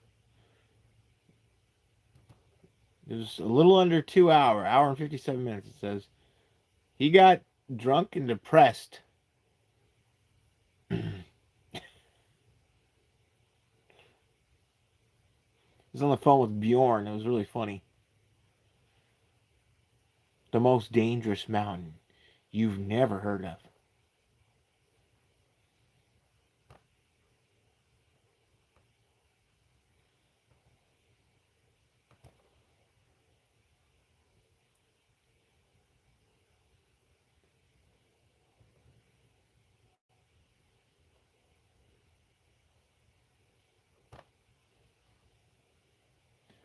You son of a gun.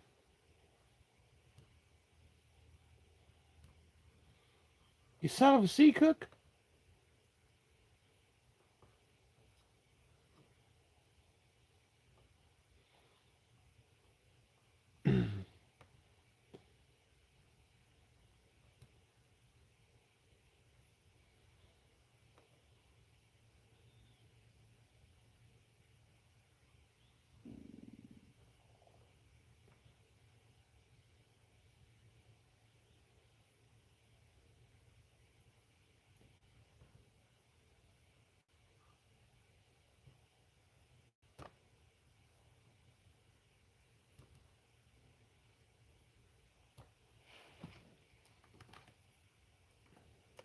This isn't happening. This is a dream. Jump, Edward! There's often a spirit episode of The Twilight Zone to see if it does have the greatest twist of all time. You promise you won't put me in a straitjacket? And the episode starts with a trying his hardest to make it into this building.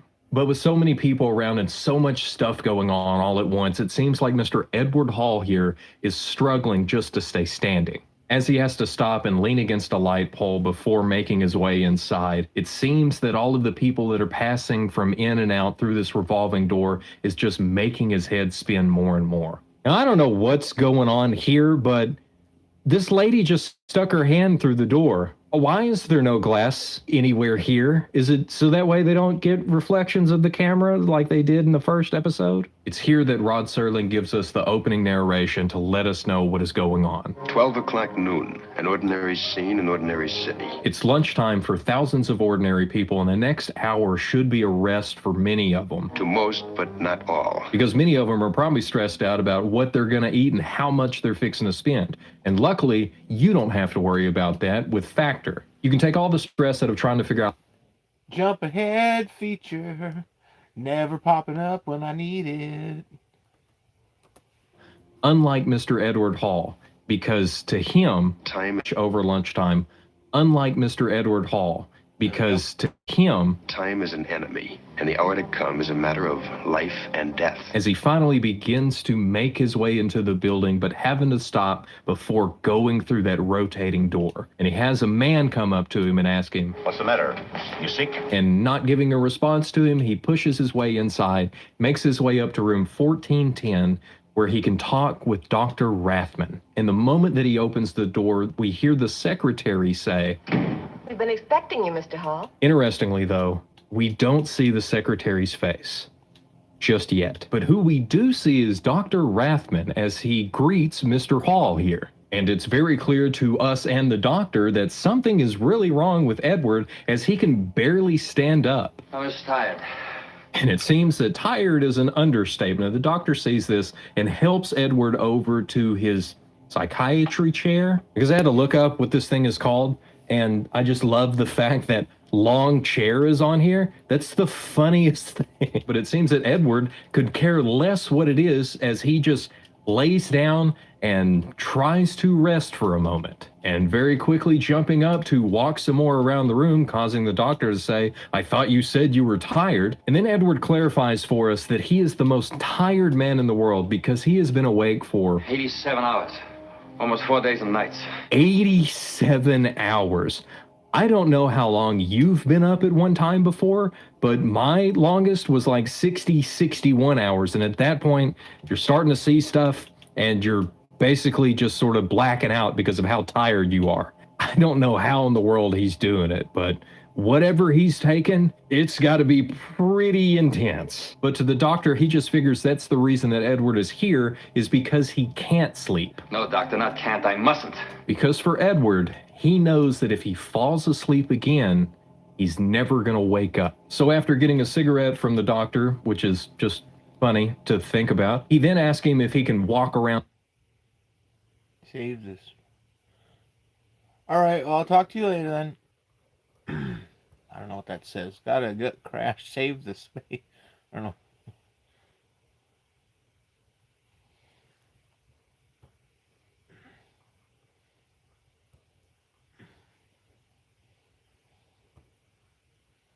That's really the only way that he can stay awake. Stand on your head if you think it'll help. And after having a little bit of small talk, Edward reveals that the only reason that he's even here is because his regular doctor suggested that he come see him. But that doesn't change anything for Mr. Hall, because he still believes that all of this is just a waste of time. And for the doc, he doesn't know, because he doesn't really know anything about Edward other than his name, his age, his occupation, that he has a heart condition, and no history of mental illness. And so he just flat out asked Edward to fill him in on the rest so that he can hopefully help. But Edward tells him there's no point and just to forget it, and goes to leave. You really think running away will do you any good? It's here that the doctor begins to use his psychiatric powers to convince Edward to stay. You promise you won't put me in a straitjacket? And I love the doctor's response, because he's just like, I don't promise anything, which I don't blame him, because he literally doesn't know this guy.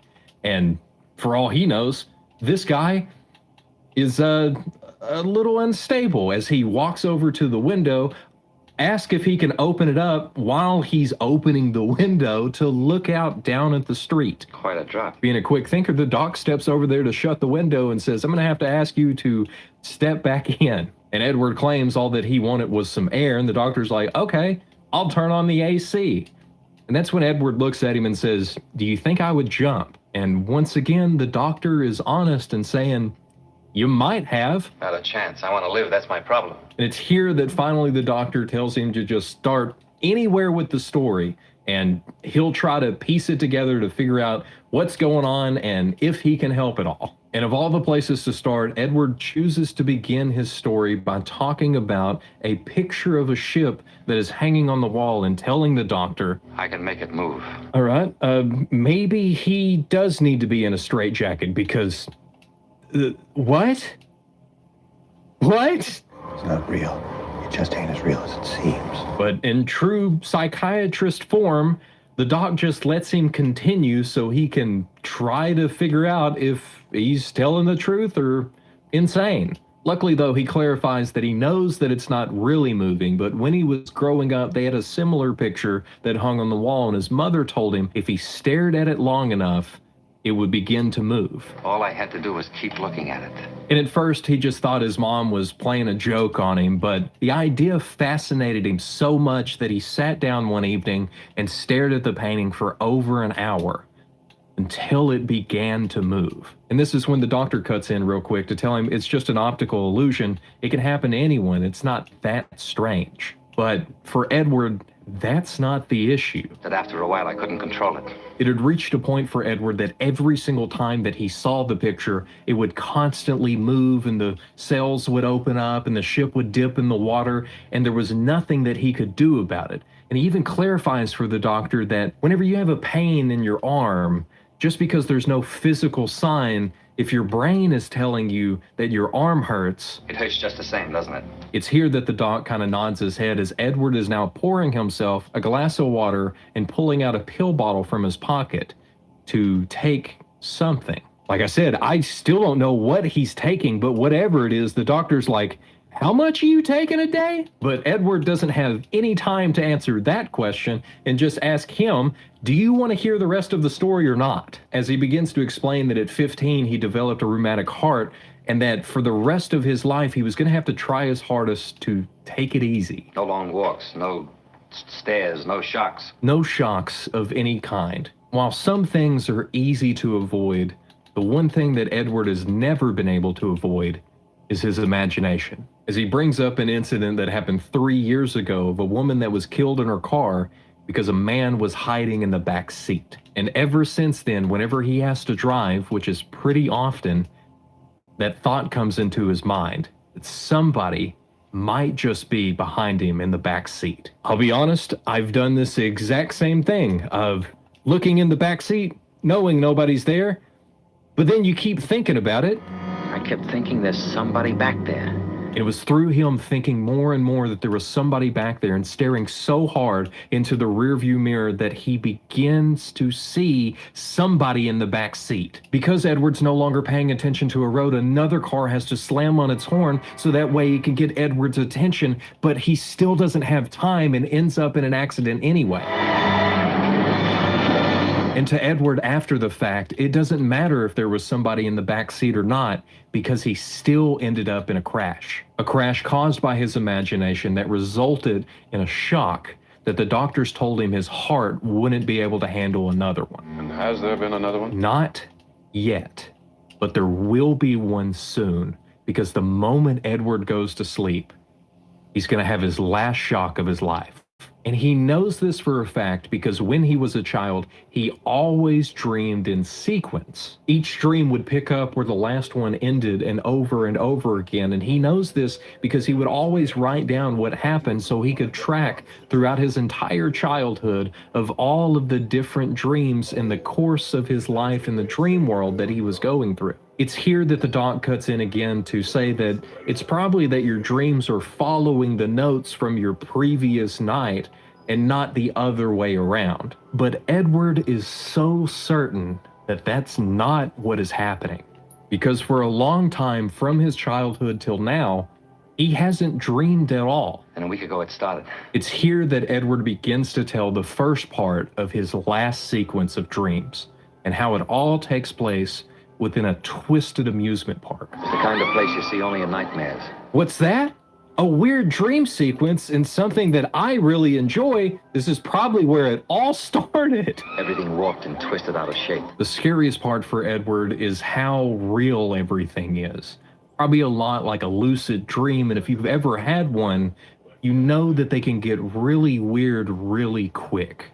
Because I know for me, it only took me one to decide I'm never doing this again. And mine was nowhere near as weird as this, as we then see a man calling Edward over to the shooting gallery where the target is a spinning spiral. And I guess it's not a complete nightmare because it only cost a dime for 6 shots. If only they were still that much, because nowadays you go and pay $15 to get something like this. But it's just before taking a shot that Edward hears another man calling out about all of the beautiful women that they have within their attraction. So Edward puts down the rifle and makes his way over there, much to the confusion of the man running the shooting gallery, just in time to be introduced to Maya, the cat girl! And it's here that Maya begins dancing for Edward. Even though there are some other people off in the background, Edward's right up in front and watching her very intently. Until he runs away. It's at this moment that we hear Edward telling the doctor that he didn't know who she was and that he'd never seen her before. If he had, it must have been as he was just walking down the street and she stuck in his memory. But what he did know is that he had to get away from her because something in her eyes spelled trouble. Now, her name is Maya, which is a Hindu word, and it has the meaning, a supernatural power wielded by gods and demons to produce illusions, which is pretty on point. And back in the dream, as he's trying to calm down with a cigarette, Maya's then there to light it for him. And she asks, "Why'd you run away?" I felt like it. I love how he says that line. Then leaning in, she asks if he's alone because she's free tonight. And she grabs his hand and goes to run and says, "Come on, Edward." You want to, don't you, Edward? But he's just confused and even asks, "How do you know my name?" I know a lot of things. I'm Maya.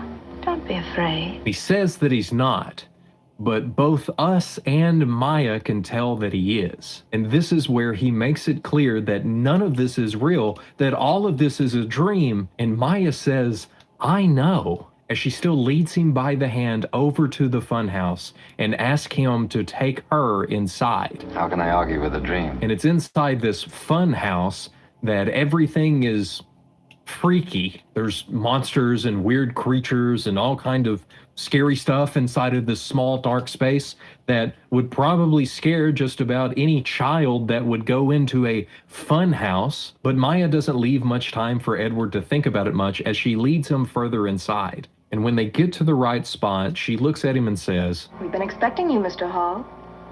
What? Confused, Edward asks what, but Maya makes sure to keep it so simple and tells him, "You can kiss me now." Edward's clearly hesitant at first, but then gives in.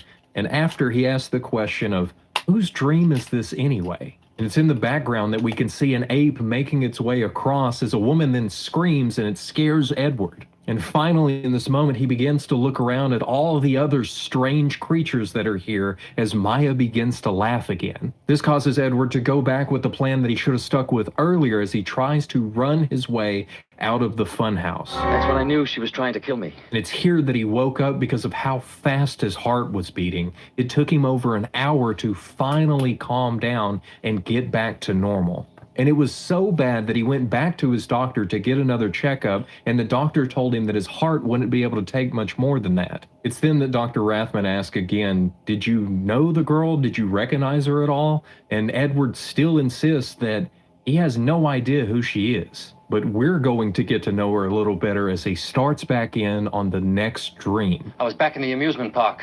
I was running. And even though this is the next night for Edward during the day, in his dream, it picks up right where he was whenever he had ran from the fun house.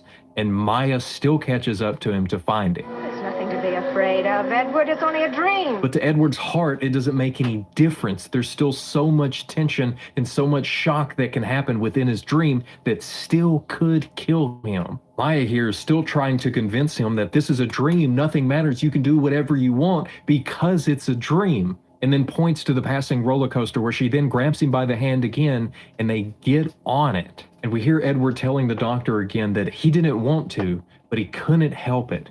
He had to follow her. Even though I knew exactly what it would mean, I had to follow her. On the roller coaster now, as they begin their ascent up the track, it's at the top whenever Maya begins to laugh. Continuing her laugh on the trip down as they begin to fly on this roller coaster, Edward's just begging for it to stop. He's begging to be able to get off of this, and Maya just keeps telling him, "It's too late. It's too late, Edward." Jump, Edward. Jump. Jump, Edward. And this is where he woke up 4 days ago. And he knows the moment that he goes back to sleep, he's going to be right back there on the roller coaster, and Maya is going to push him off of it. And that'll be the end. On the other hand, if I stay awake any longer, the strain will be too much for my heart, and that'll be the end of me. A complete lose-lose situation for Edward because he knows that he's going to die either way. And he's still convinced that there's nothing anybody can do. So he makes his way out of the doctor's office to go and get some fresh air. But the second that he opens the door and sees the secretary again, everything changes. Maya! As quick as he can, he steps back inside and shuts the door behind him, causing the doctor to ask him what's wrong, and he says, It's her. My receptionist? but the doctor assures him that her name isn't Maya and it can't be her. Not saying a word, it's clear that Edward has his mind made up for what he's fixing to do next. As he sprints and dives headfirst out the window and screams all the way down to the street. Then we see the doctor still sitting in his chair as he slowly stands up, walks over to call his secretary, Mrs. Thomas, into the room. As they walk across the room together, and we see Mr. Edward Hall's body still lying on the long chair. I'm afraid he's dead. Confused, Mrs. Thomas looks at him and says, but he only came in a minute ago. And Dr. Rathman tells her that he came in and he just looked so tired that he told him to lay down, and Less than 2 seconds, he was asleep. then he let out a scream within his sleep. Heart attack?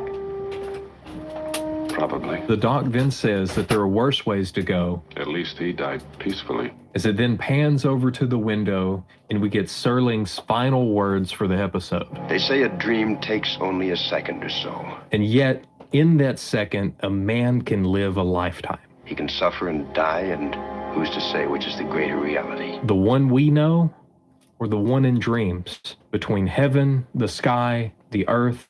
In the Twilight Zone.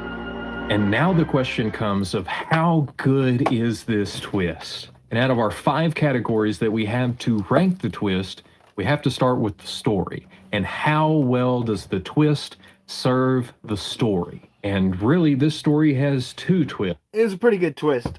I remember the first time I saw it. But I also kind of was aware that it must be the secretary because they didn't show her face. I'm sure back then, though, it wasn't as obvious. It's just that type of stuff's done so often these days. Let's do the To Serve Man episode, even though I think that's the best, most well-known episode of the Twilight Zone. It's very fun. Begin, or perhaps end. And this is the way to the answer that we have been seeking, We're looking at gift horse in the mouth. where the final piece is for us to find the greatest twist in horror. One of their representatives is on his way to this building. Delivered to us by a group of mysterious beings for better or worse. Precisely what are your motives in coming here quite uninvited? It's up to us to discover why they have brought us this gift. We ask only that you trust us. Only that you simply trust us. And to decipher the meaning of the book they left us, a book titled To Serve Man. I hope so. But before we enter the Twilight Zone, I first need you to... Of course, a spam caller. Sorry, but before we enter the Twilight Zone, I first need you to imagine that you're watching your favorite YouTuber.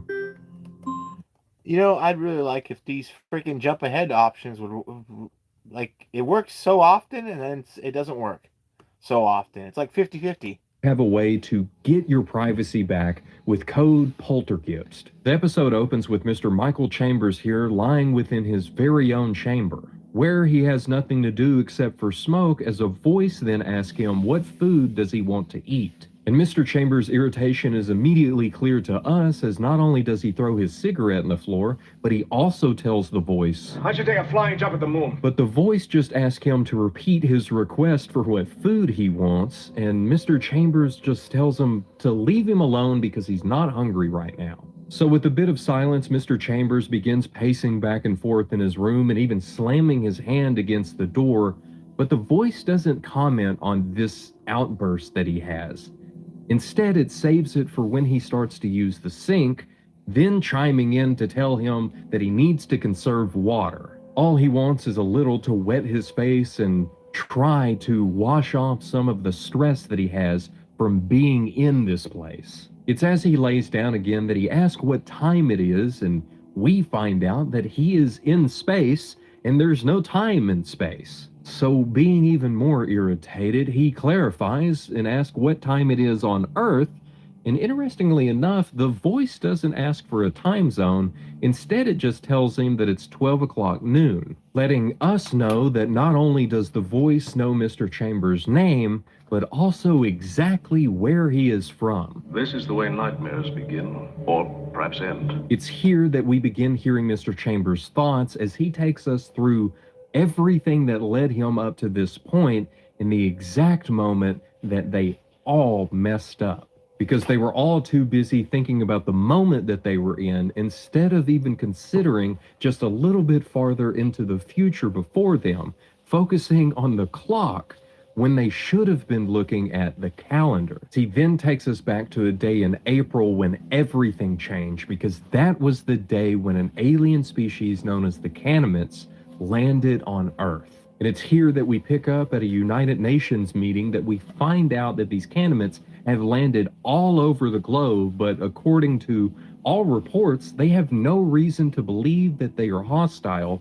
in any way. So for now, they are just urging everyone to not make any moves against them, but wait to see why the Canamints have landed. Almost immediately, the Secretary General is swarmed by reporters trying to ask as many questions as they can about these aliens, but before any answers can be given, we get the news that one of their ships has landed just down the street and that One of their representatives is on his way to this building. with no hesitation, the response to this is overwhelmingly positive. Everyone is excited to finally see one of these Canamints and find out why they are here, until this Canamint steps into the room and everyone becomes quiet.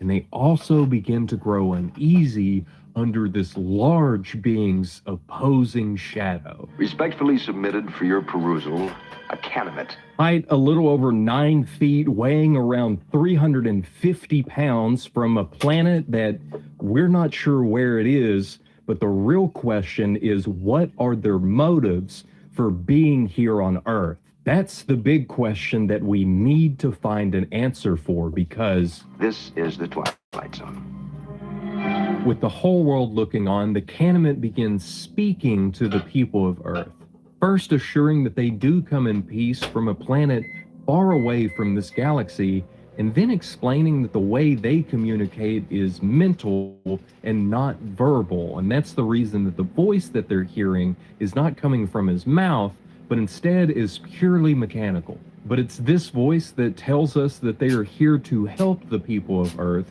and even set up a transportation system between their planet and ours. It's here that Mr. Chambers begins speaking again, but this time it's directly to us. Perhaps you watched this initial questioning. Most people on Earth did. This is the only episode of The Twilight Zone that someone other than Rod Serling directly addresses the audience. And it's through this that Mr. Chambers gives us some more information about what happened that day, as well as his thoughts on the human race as of this moment. Many questions were asked and answered on this day, since it's so hard for us as humans to understand why this race of aliens would be willing to show up and freely help us. And in the words of Mr. Chambers, we as humans are not nearly as accustomed to charity as what we are to brutality. And it's this reason that the Secretary General has to ask, Would you be willing to be interrogated here and at this time? The Canamint agrees, and the questioning begins with the first one being from Argentina, simply asking why they chose Earth out of all of the planets. With a very big and yet straightforward answer, the Canamint just says that they are there to help,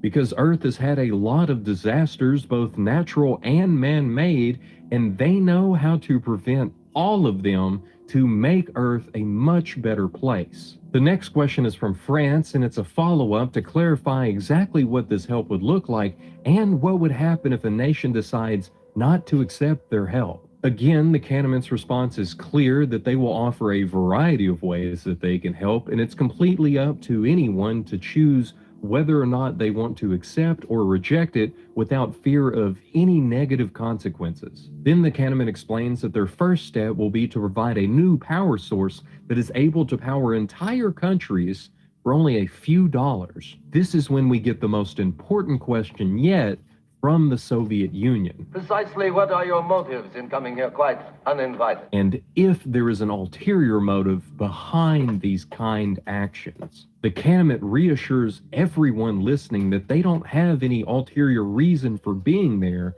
and that it should be very clear soon that they really are there to help. From solving world hunger by putting certain elements into the soil, to even adding force fields to every nation to protect everyone from any attacks. We ask only that you trust us. Only that you simply trust us. It's here that the Canaanite leaves behind a book without a word to what it's about. And again, Mr. Chambers gives us some more information about the state of the world and just how hopeful everyone is in this moment. Everyone except for a few, of which he is a part of, because his task as a decoding specialist for the US government is to decipher the meaning of this book. And only 8 hours after he's been given this task, he's already being asked what he has figured out about this book. But Mr. Chambers has to remind these colonels just how long it took them to decipher the secret messages that the Japanese had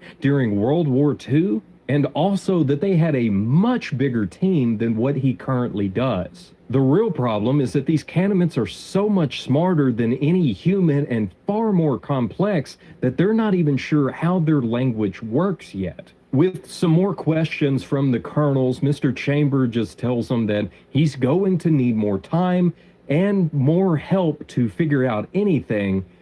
But then he asks them, why is it so important? And it's because the White House believes that if they can decode this book, they will finally know the true intentions behind why the Canaanites are here. Obviously nothing but our good. After all, the Canaanites haven't even said anything about them having this book, so what could be so important within it that it's not even a concern? According to one of the colonels, this is all just parlor tricks, but Mr. Chambers disagrees, especially after this new nitrate trick that they added into the soil down in Argentina that has made the entire land extremely fertile. It's basically created the perfect place to grow anything, and Mr. Chambers is even more impressed because he knows Argentina. That's as barren and fruitless as any place on Earth. It's this line that fully tells me that we really are in the Twilight Zone. There's been a few other small things up to this point, like aliens landing on the planet looking to offer help to humans,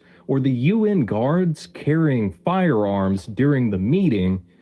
But here he says that Argentina is barren, even though here in reality, Argentina has the thickest layer of fertile soil on the whole planet and is always ranked among the highest producers of everything from wheat to soy to fruits and vegetables and even cattle, and is very far from being barren. Now, I found this fact under the Goofs portion of IMDb, and it's led me wrong before, so I was thinking maybe that Argentina was just different in the 1960s, which led me down this rabbit hole of learning all about the agricultural history of Argentina. And after about a 2-hour learning session, I found that they did have really good soil back in the 1960s, and it got even better over the years once they adopted a no-till method. So I can confirm that this is the Twilight Zone. You're welcome. But it's all of these questions about the Canaanites that causes Mr. Chambers to have a funny feeling. We're looking at a gift horse in the mouth. But not only that, he also has a feeling that if these Canaanites are really as helpful as they seem,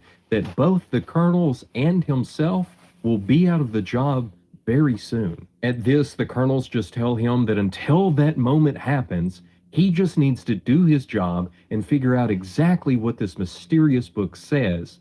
And it's just then that Patty comes running in with the news that they have deciphered what the title of the book is. To serve man.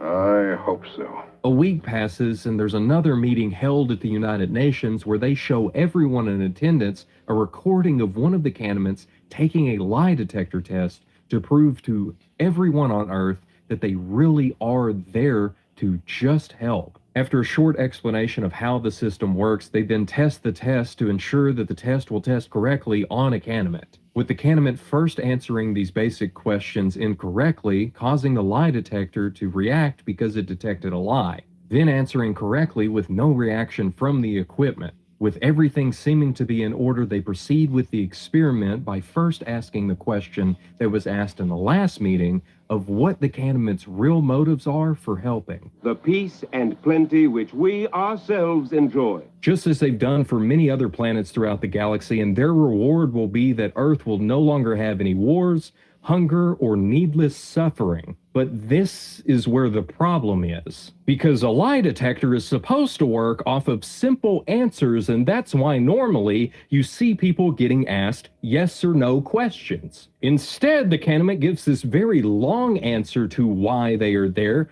which would not cause the lie detector to react the way that it needs to. But hey, at least it's the same answer they gave last time, and it does sound good to everyone that hears it, leading to many nations openly thanking them and considering the Canaanites friends because everything that they said that they would do, they did. Deserts became these luscious fields that were able to grow anything, and all wars ended because of the force fields that were provided by the Canaanites. Armies and navies were practically disbanded. And a transportation system was established between Earth and the Canaanites planet, which many people have already used to go and visit their planet, with many more people lining up every day to make the trip. It's from a conversation between some of the people waiting in one of these lines to board a ship that we learn more about the Canaanites planet. A constant 76 degrees Fahrenheit where the sun never goes down, and all visitors get to go on a free shopping spree when they first arrive. It's here that we see a part of the boarding process, as one of the Canaanites has set up a scale to weigh each passenger before they are able to get onto the ship. And we also find out in a moment that there is a wait list to even get to this point.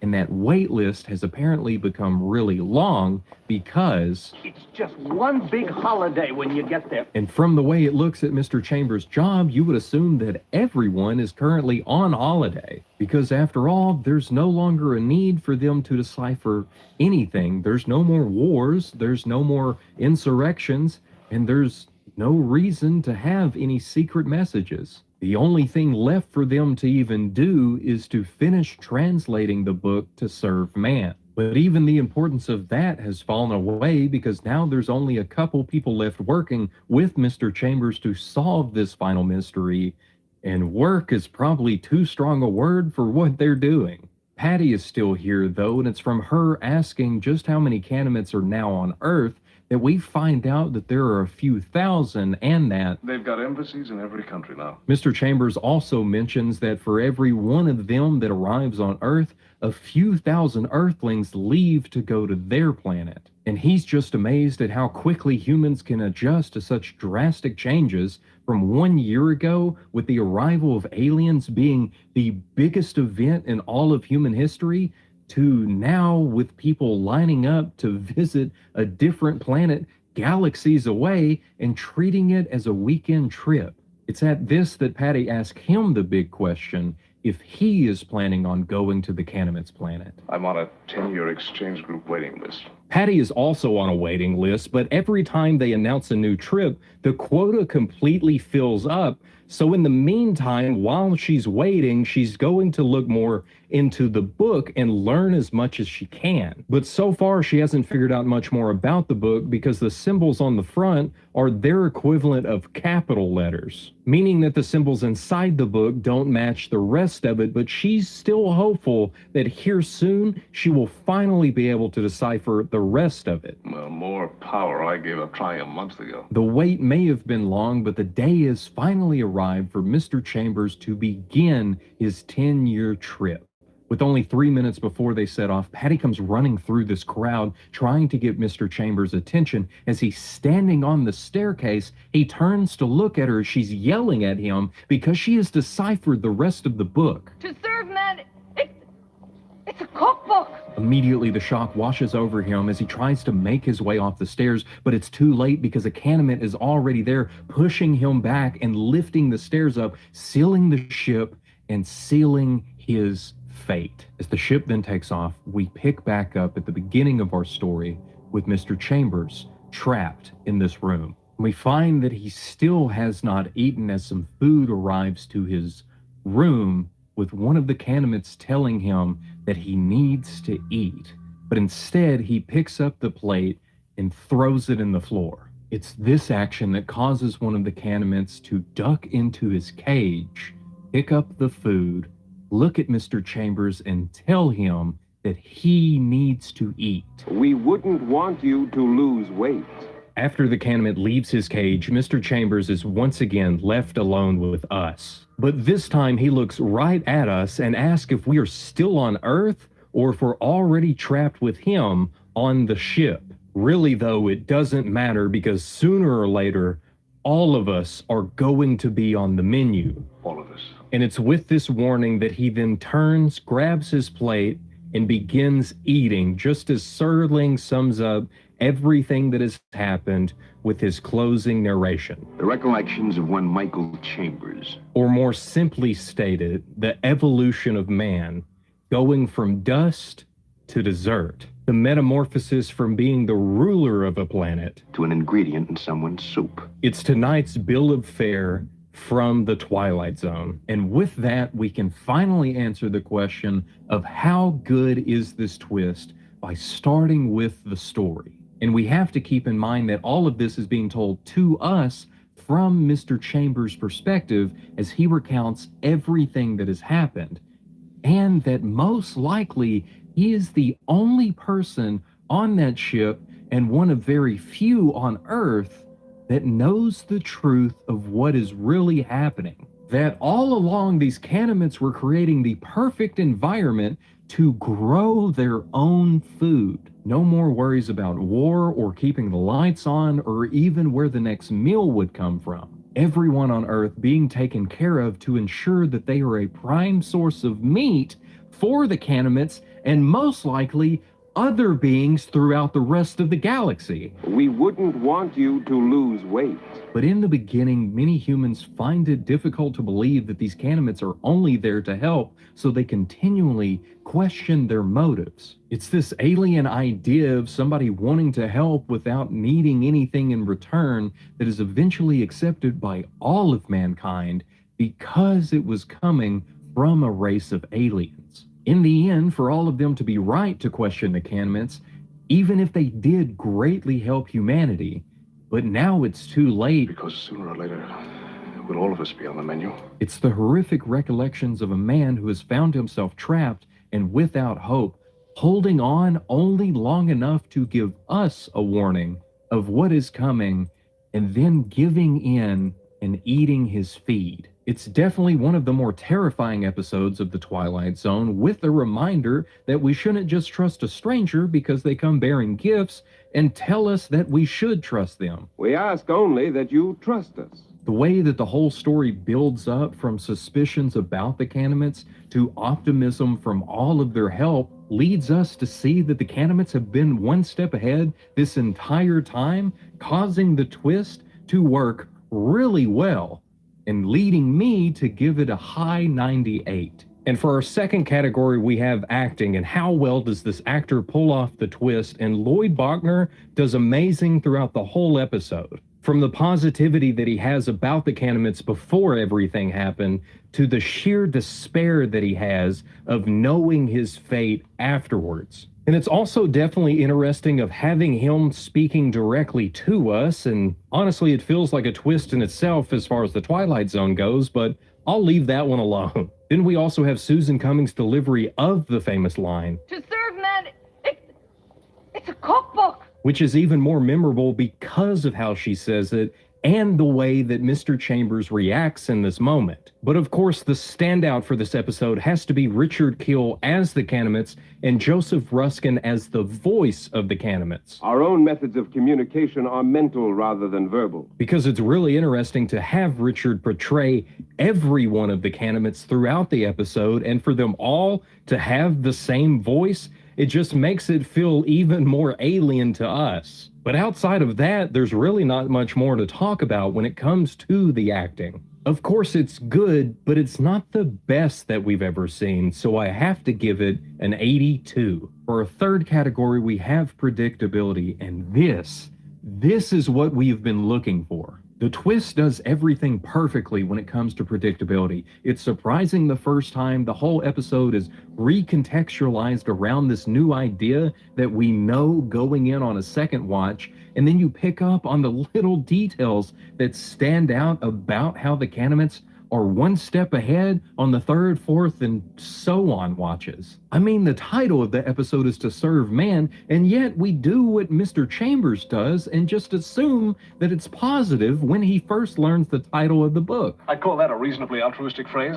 But even though we know something clearly went wrong from how the episode starts, the Canamints do so much good before the book title is ever revealed. Think about it. The episode starts in a bad situation, and then we go back to the beginning with all of the suspicions around the Canamints. But then the Canamints prove that they really are there to help by helping humanity. Then in the middle of the episode, we get the reveal of the book title To Serve Man, with more proofs from the Canamints that it must mean to help man, all the way to the end of the flashback where it's revealed that we misinterpreted serve because it's been a cookbook this whole time, bringing us back to Mr. Chambers in a bad situation that is way worse than what we ever thought to begin with. The twist is right in front of us and hidden all at the same time, with Mr. Chambers even comparing humans to cattle right when the Canamints first landed. We milled around like frightened farm animals. From the way the Canamints answer questions during the lie detector test,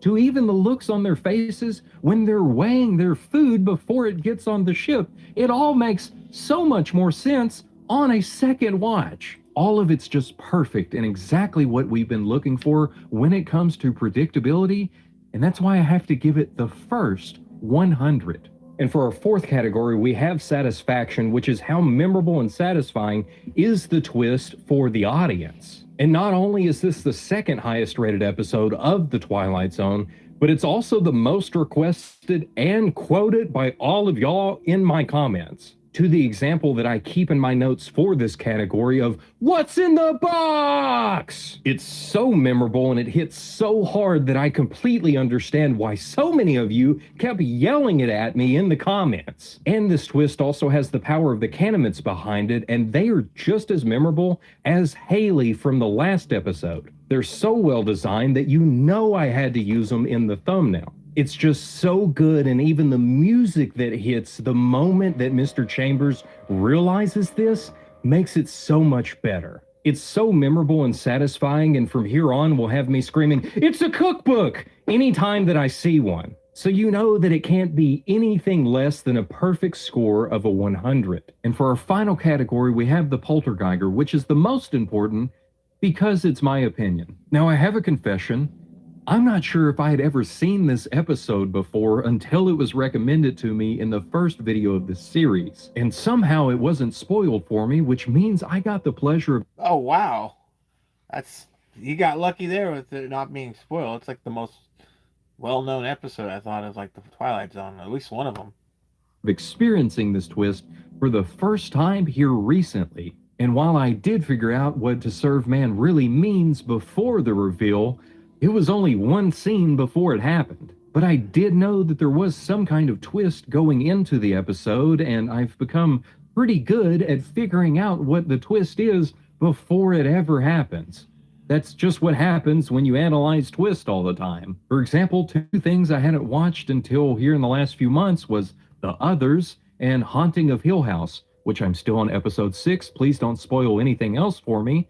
But I figured out exactly what was going on in both of those at the very beginning of the show and the movie. But I would guess that it's because the title of the cookbook isn't revealed until halfway through the episode that I didn't have very much time to even figure it out anyway, which means that I just got to enjoy the twist even more. All around, this was a good time for me personally, and I'm sure you'll agree with my score of a 92. Bringing the total out to a 94.4 and landing it in second place on our search, but it's also the final piece of the puzzle that we need to figure out what is the greatest twist in all of horror. Because Perchance to Dream gave us a perfect score for our story, and Nothing in the Dark showed us what perfect acting looked like. And now with To Serve Man finally showing us what we've been looking for with predictability, and Eye of the Beholder having a perfect score for satisfaction, and the Poltergeiger being maxed out by playtest, meaning that we now know exactly what we are looking for in every category to find the greatest twist. And that's the reason that in the next video we're going to look at a twist that I compare so many others to, where we will be headed to a motel in the middle of Nevada with 10 strangers to solve the mystery of which one of them is a killer in identity. But until then, I am curious what you think is the greatest twist in all of horror media. I'm talking comic books, YouTube ARGs, creepypastas. There's some pretty good twists out there. Not that many. A fair amount, though.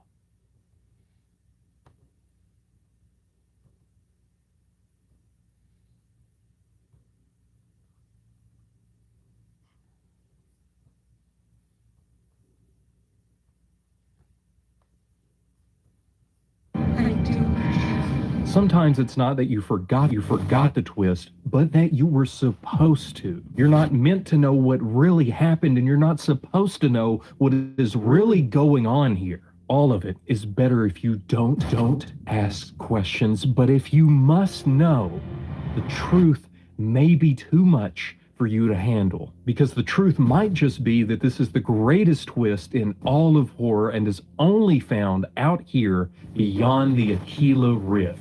And for this, we're not only looking at the Love, Death Plus Robots adaptation, but also the original story by Alistair Reynolds. And if you have not read the original story, I highly recommend it, because this is the kind of story that you can experience again and again and again with Audible. And when you sign up using my link down below, you not only get the book for free, but even if you decide to cancel use books, let's get into our trying is what is story, which the book actually. So thank you if you did any of that, and we can get right into our story, which the book actually starts in the middle of, with Tom trying his hardest to wake Susie from her surge tank to explain to her what went wrong. And Greta is also here, but she's staying at a distance to allow Tom to explain everything to Susie. But first, he wants to figure out what the last thing she remembers is. And she still recalls all of the issues that they had when they were attempting to take off, but they ran into problems with customs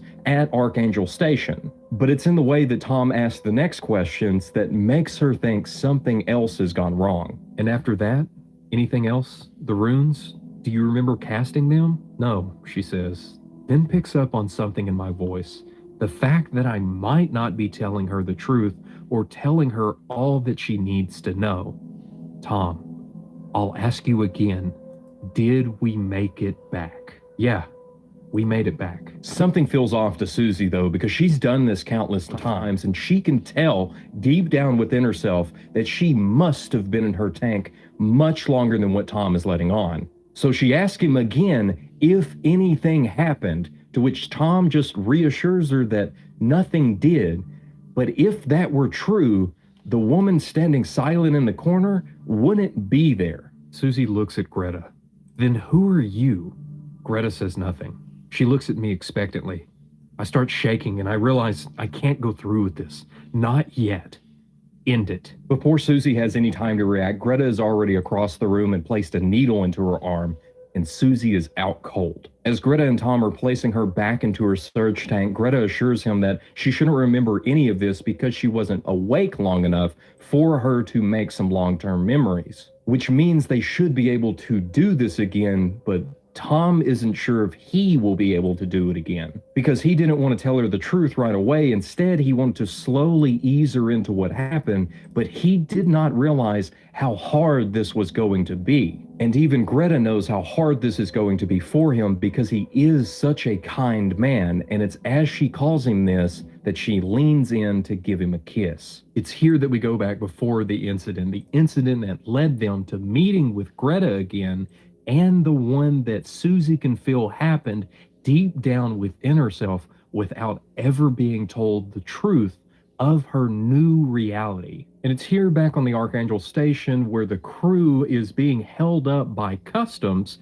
because Customs believes that their cargo has been miscounted, which means that they have to land the ship, have somebody take out all of their cargo, just to realize that it was an issue with the paperwork that they had, and there was never anything wrong. But what this leads to is that the crew of the Blue Goose now has to wait another 8 hours before they're able to re-enter the queue and make their way home. In the meantime, Captain Tom tells his syntax runner Susie to see if she can find a faster way for them to get home, because at this point, anything will help them to keep their bonus that they get for delivering everything on time. And it's as she gets to work that Tom tells the ship mechanic Ray to check over the entire ship, make sure all of the Q planes are adjusted correctly and everything is ready for them to go when it's their time to leave. Then Tom leaves the Blue Goose to go and find somewhere that he can send a quick message to his wife Katerina to update her on what is happening and that there might be a slight delay in the original plan, but not to worry and not even respond to this message because they should be just a couple days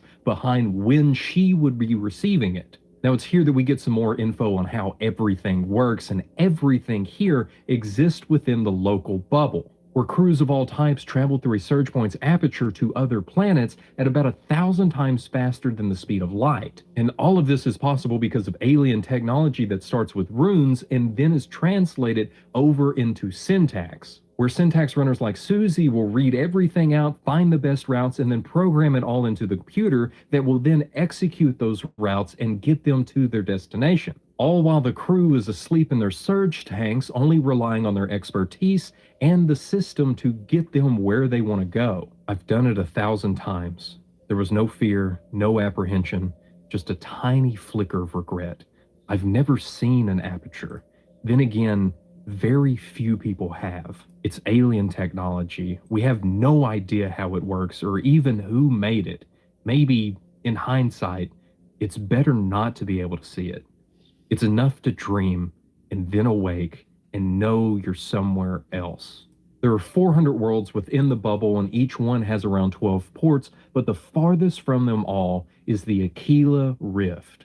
No one ever travels beyond it, and even to get to it from the center of the bubble would take about a year. And as Tom's making his way back to the ship, we find out that he's only ever been out there one time, and that was only to the near side of the rift. And he considers that plenty far enough for him and counts himself lucky that his work has never required him to have to constantly go out there to it. But it's before he even has time to make it all the way back to the Blue Goose that Ray is there to greet him. "You finished checking those planes?" I asked. Ray shook his head. "That's what I wanted to talk to you about. They were a little off alignment, so seeing as we're going to be sitting here for 8 hours, I decided to run a full recalibration." I nodded. "That was the idea, so what's the prob?" "The prob is that a slot just opened up. Tower says that we can lift in 30 minutes. I shrugged. "Then we'll lift." "I haven't finished the recal. As it is, things are worse than what they were before I started. Lifting now would not be a good idea." But they both know what it means if they miss another slot. They could be there for not just a couple more hours, but for a few more days. And that means that they definitely wouldn't get their bonus. Ray is unsure. He knows that this is going to be a rough trip back home. But Tom, however, just asks him, what does it really matter?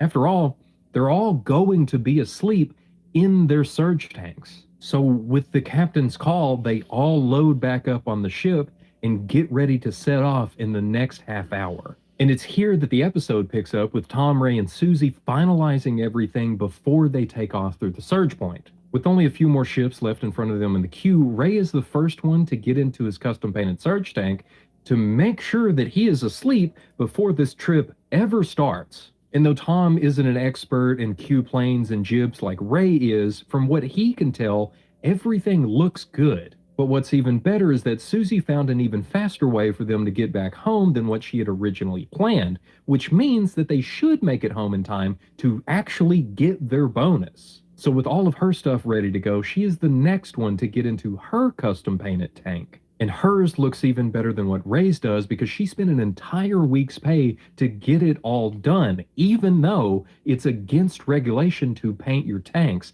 But she would tell you that it's 100% worth it to have a little bit of herself there on the ship. And all that leaves is Tom, who is always the last one to get into his tank, just in case there's a last-minute issue and they have to land for whatever reason. And this time, just like every other time that they've reached this point, there are no more issues. As he lies back into his tank and it fills with the gel, he doesn't even hear traffic control give him the green light before he is already asleep. Try a different approach.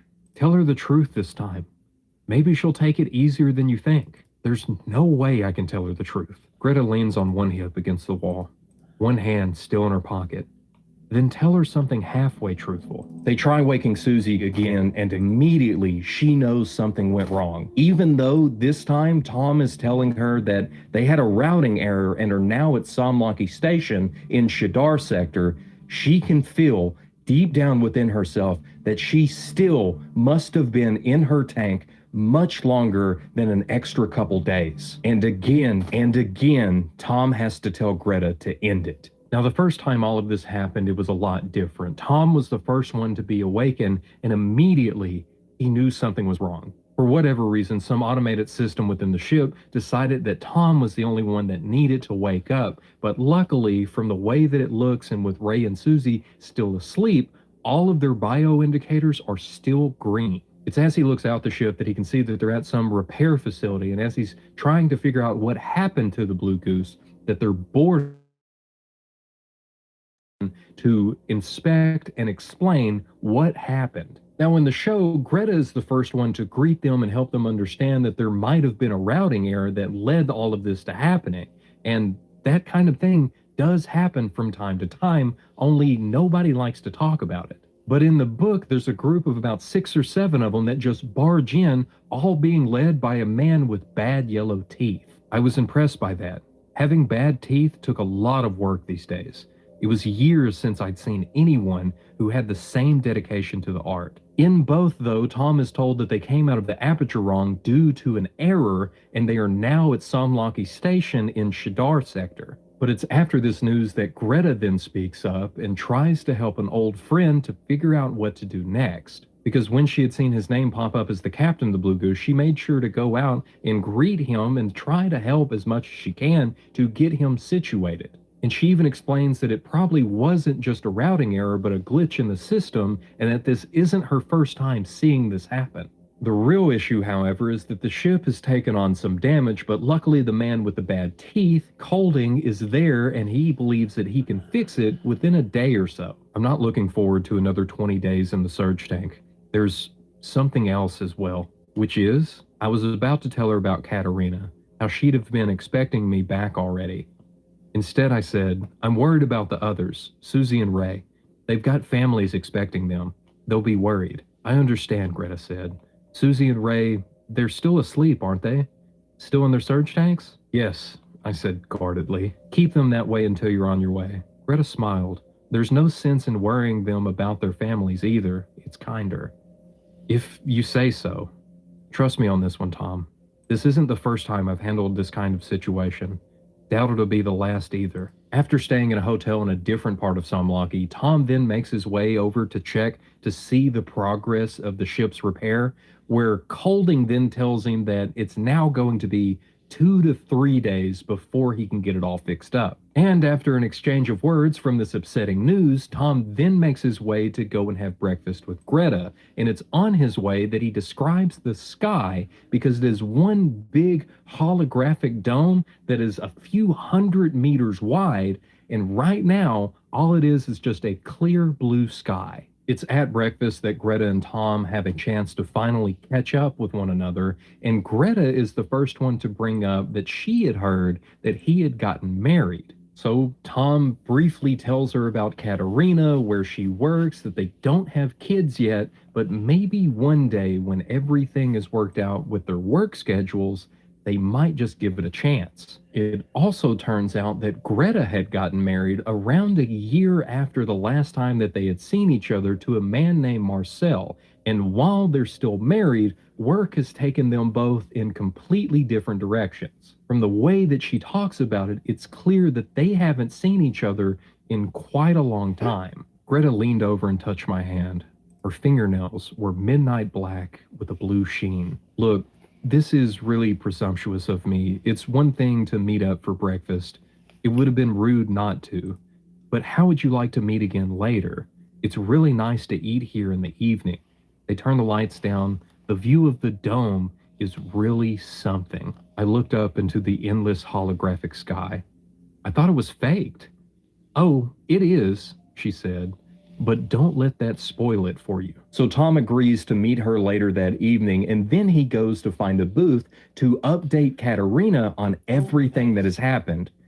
Everything except for Greta. And it's here again that we get another brief instance from later in the story of Tom trying to wake Susie, but this time he does tell her the whole truth. Tell me how far, Tom. Farther than I'd like. How far? Beyond the bubble? Beyond the bubble. Yes. Her voice grows small and childlike. Tell me, Tom. Are we beyond the rift? Yes, I say. We're beyond the rift. Susie screams, knitting her face into a mask of anger and denial. My hand is cold around the hypodermic. I consider using it. We pick back up the evening that Tom is to have dinner with Greta, but before he does, he wants to stop by to ask Colding how the ship repair is coming. But this time, Colding tells him that it's now going to be between 5 and 6 days before he has it all ready to go. And instead of saying anything at all, Tom just shrugs and makes his way to the restaurant. It's just Tom, Greta, and the glass mannequins that do all of the waiting here in the restaurant this evening. Not only does Tom like the view of the sky, but he also likes the way that Greta looks tonight. Greta was right about the sky here at night. It's unlike anything that Tom has ever seen in his life. I found myself grasping the side of the table, as if to prevent myself from falling into the infinite depths of the view. Yes, it has that effect on people, Greta said. It's beautiful. Do you mean beautiful or terrifying? I realized I wasn't sure. It's big, was all I could offer.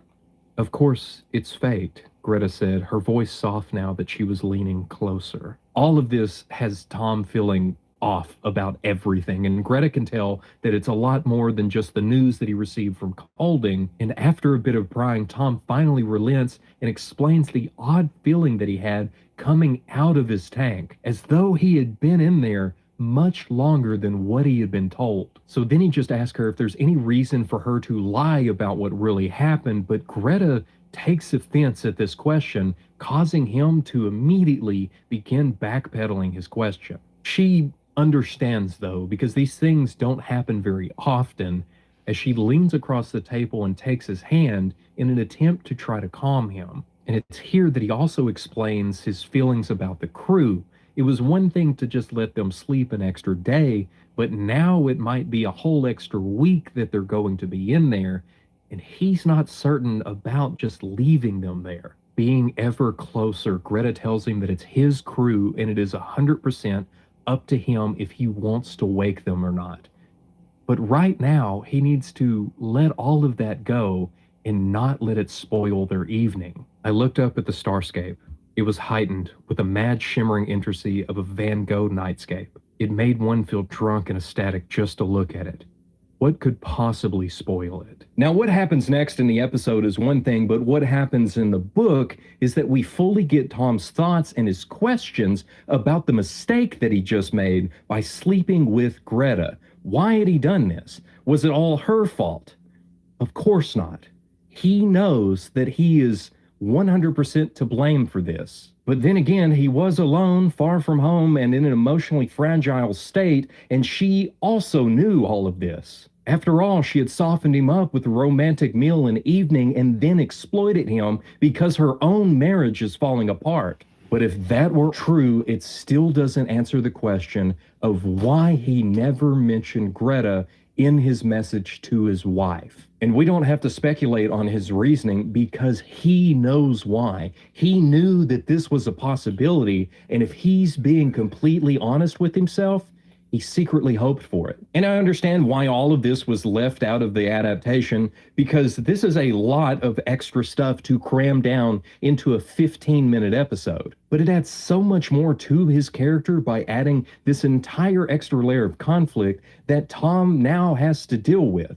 which is why I like him so much more in the book. And while there are quite a few differences between the book and the show, the next scene does start off the same way between both, with Greta admitting to Tom that she needs to tell him the truth, needs to know the truth. What? I asked. I lied. Colding lied. We all lied. I was too drowsy for words to have much more than a vaguely troubling effect. All I could say again was, what? You're not in Somlaki Station. You're not in Shadar Sector. I started waking up properly. Say that again? The routing error was more severe than what you were led to believe. It took you far beyond the local bubble. I groped for anger, even resentment, but all I felt was a dizzying sensation of falling. How far out? Further than you thought possible. The next question was obvious. Beyond the rift? Yes, she said, with the faintest of smiles, as if humoring me in a game whose rules and objectives she found ultimately demeaning. Beyond the rift, a long, long way beyond it. To fully explain just how far beyond, they get up and make their way back to the view of the dome that they had at the restaurant. Where Greta begins to control the night sky as she changes it back to the view that they had when they were there that evening. Then it lurches and zooms out and begins changing so quick that Tom is struck with a feeling of vertigo as he holds on to the table and Greta tries to calm him, telling him just to watch, all the way until there's a clear change as they then passed outside of the local bubble. But it doesn't stop there as the bubble continues to shrink and almost gets lost in the entire expanse of the galaxy, but Tom has been focused on it this entire time, and it's clear to him just how far he is away from home. Greta stops it for a moment and begins to add in a bunch of red lines that represent the aperture travels that they have, and tells him that they are at the end of one of these red lines, but they can't see it from their point of view. She then asks about the size of the local bubble. 400 light years across, a 6-month trip, a year if you were to go all the way out to the rift. Then she continues zooming out the view farther and farther than what he ever would have imagined, to the point that the entire Milky Way galaxy can be seen from where they are. That is when it stopped. That's just how far they have traveled. I don't believe you. What I meant was, I didn't want to believe her. Get used to it, Tom. You're a long way out. The station's orbiting a brown dwarf star in a large Magellanic cloud. You're 150,000 light years from home. No, I said, my voice little more than a moan of abject, childlike denial. You felt as though you'd spent a long time in the tank. You were dead right. Subjective time? I don't know, years, easily, maybe a decade, but objective time, the time that passed home, is a lot clearer. It took the Blue Goose 150 years to reach us. Even if you turned back now, you'd have been away for 300 years, Tom. Katerina, I said her name like an invocation. Katerina's dead, Greta told me. She's already been dead a century. The show is really good, but this is great. And this reveal doesn't stop here, as Tom is now spiraling, trying his hardest to come to grips with this insane news that he now just has to live with. But Greta knows that he can handle it, that he has the emotional strength to continue on existing here at this station far beyond the rift. The part that he doesn't understand, though, is why she waited so long to tell him the truth. And it's because she at first wasn't sure if he could take it. In his anger at her, he says that she waited until after she knew that he was married, but then she corrects him. She waited until after they slept together because then she knew that Katerina must not have meant that much to him. He lashes out. He wants to strike out against her, but then he begins to question himself because he hates hearing this truth, and he knows that what she just said is the truth, of his real feelings. After a moment where he can calm himself back down, he begins to question her about the other people that have ended up here. And it turns out that Greta and her crew were the first ones here, and luckily, everything that they had on their ship was enough to set up a self-sustaining station here far beyond the rift. They knew with the damage that their ship had taken that they would never be able to make it back home, but they would be able to survive. Then another ship came through the aperture and they brought them in, they warmed them up, and they broke the news to them. Some of them couldn't handle it, but about a dozen of them are still there and still working as a part of this station. It's difficult for you now, I know, and it'll be difficult for some time to come, but it can help to have someone else to care about. It can smooth the transition. Like who, I asked. Like one of your other crew members. You could try waking one of them now. This is where our story started with Tom's first attempt at waking Susie from her tank, but we already know that that attempt didn't work, as well as the next one, and the next one, and many, many more attempts after that. It's because Susie is smart and she's always one step ahead of Tom, knowing deep down within herself that something must have went wrong and she's not being told the whole truth. Time after time, it's the same thing. They wake her up, they try to explain partially what happened. She knows that something is wrong. She becomes irate, demanding the truth, and then they end it before she ever has time to fully make some long-term memories. And really, Tom could have just left her awake to deal with this news, but it didn't seem right to him because he was slowly eased into it by Greta so he could slowly understand his new reality. When she finally broke the news, as shocking as it was, it didn't shatter me. I'd already been primed for it. The sting taken out of the surprise. The way Greta sees it, though, is that they can just continue doing this over and over again as many times as it takes, but to Tom, that even seems cruel. The entire idea of waking her up and then forcing her to restart every single time like she's just some kind of toy doll feels wrong. Greta is right about one thing, though, because all of this is helping Tom. It's given him a new puzzle and a purpose to help keep his mind from just spiraling off into the void that he finds himself trapped in. After all, she has done this many other times with other crews and has helped many of them reach a mental state of well-being with this new truth, even if it did require her to use a bunch of psychological tricks. She did still get them there.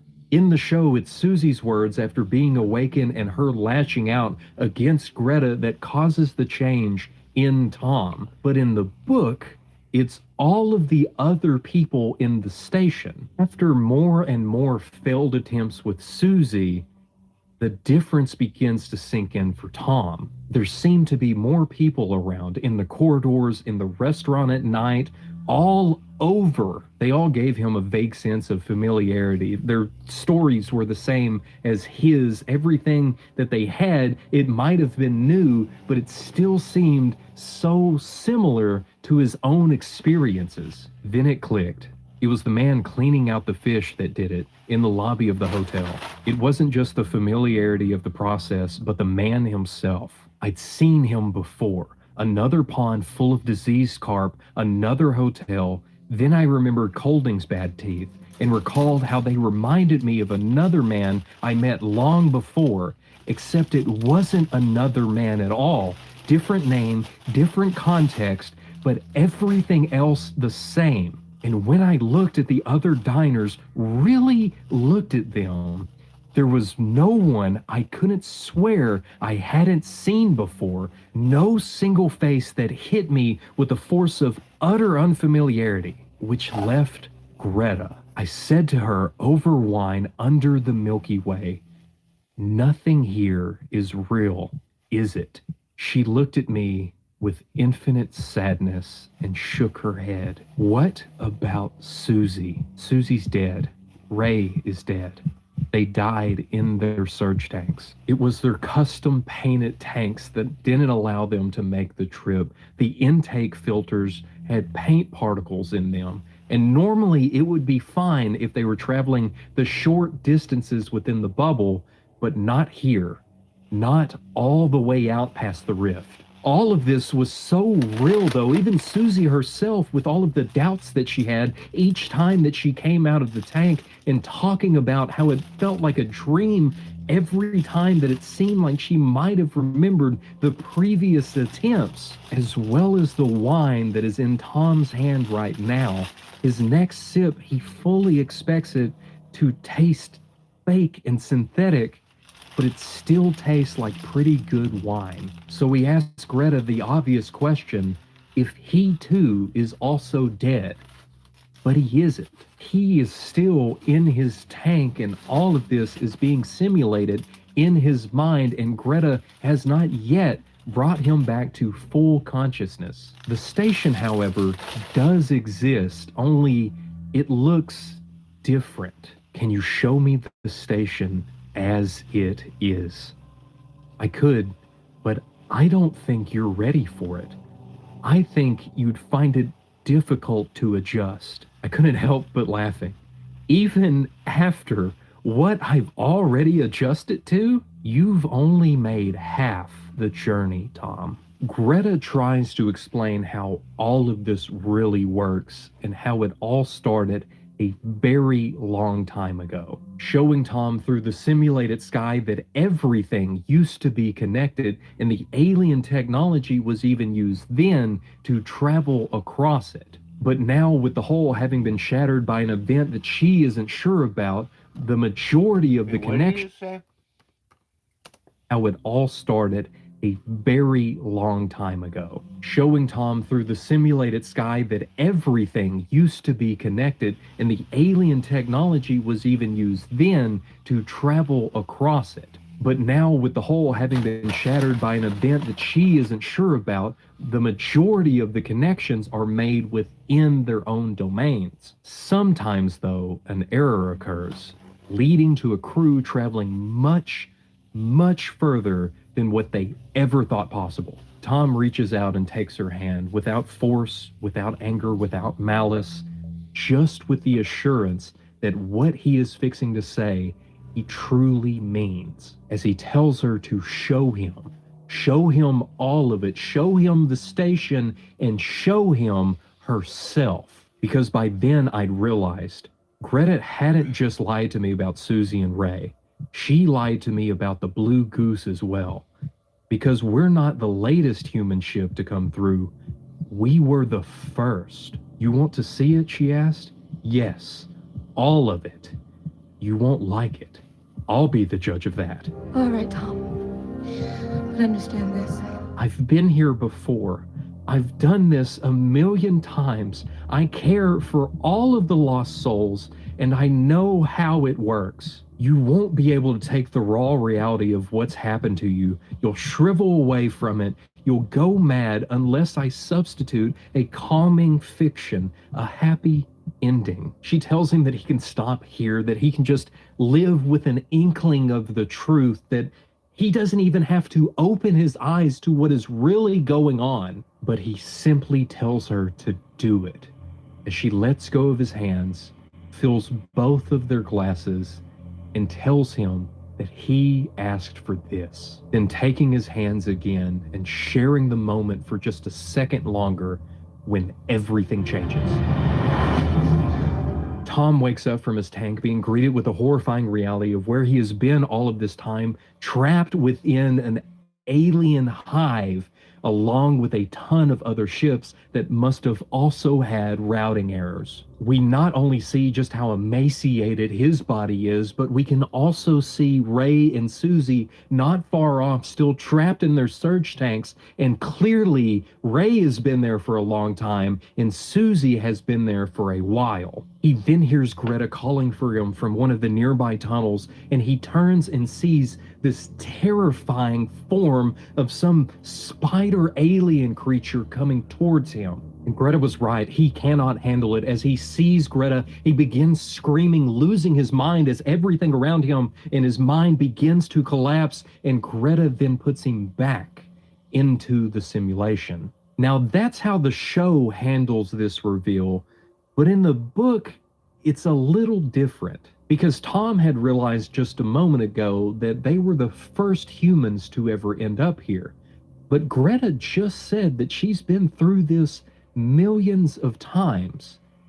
She's just never been through this with humans before. And looking around within this hive that Tom is trapped in, he can see many of these other creatures that are so hard for him to describe. All of them travel and move in very different ways, but many of them are just like him.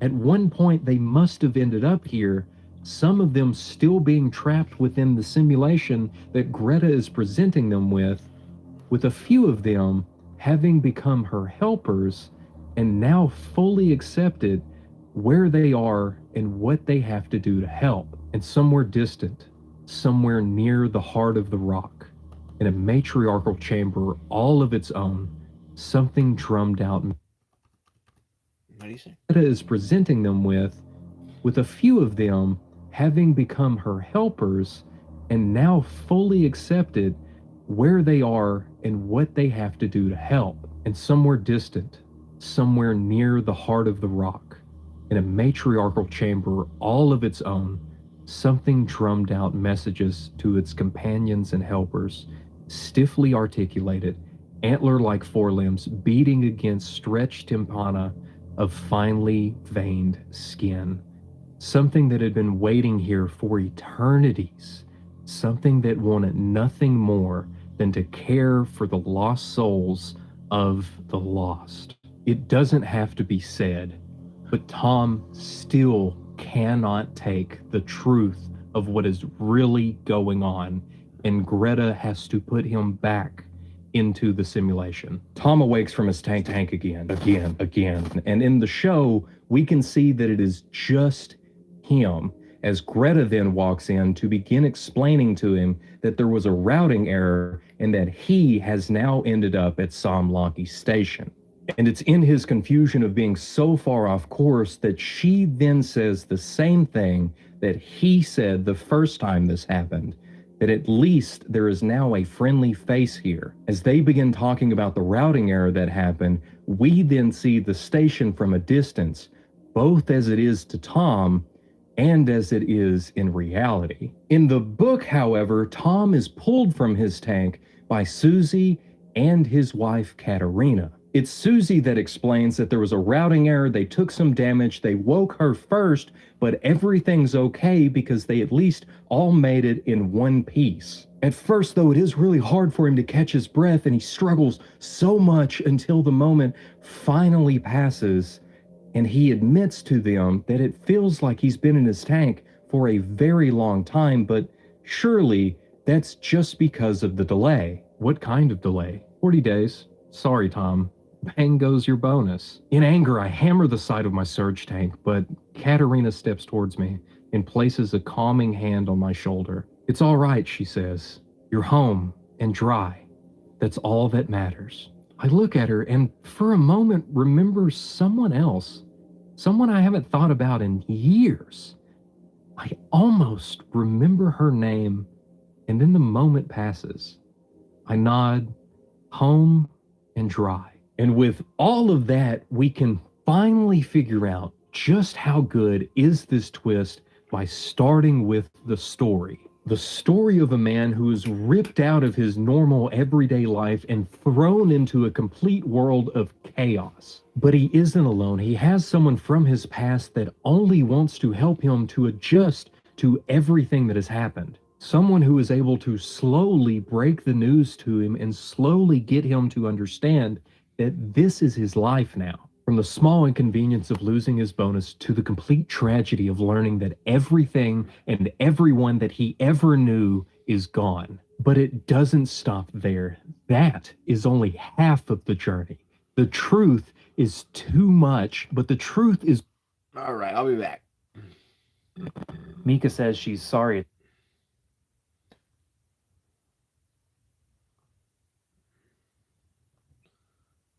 took her. Goichi Suda, writer, director, some might say genius, others madman, founder of Grasshopper Manufacture He's a and purveyor madman. of always unique, sometimes Nah, he's made great controversial games. video game titles such as Killer 7, Lollipop Chainsaw, Shadows of the Damned, and at this point in his career, probably most famously, the No More Heroes series. Suda 51, as he's more well known. The 51 is a pun on his first name, Go and Ichi being 5 and 1 in Japanese. Has a reputation that precedes him. But even before he reached international success with the stylishly absurd Killer 7 in 2005, Suda had been making waves in the Japanese game industry with quirky adventure games and visual novels that dripped with style and atmosphere. Prior to heading Grasshopper Manufacture, Suda started his career at Human Entertainment, the developer who created the Clock Tower series. And after a successful stint directing Human's popular wrestling game franchise, of all things, he was given the opportunity to work on the Syndrome series. These games, especially the third one, are seen as the real beginning of Suda's unique approach to presentation and storytelling.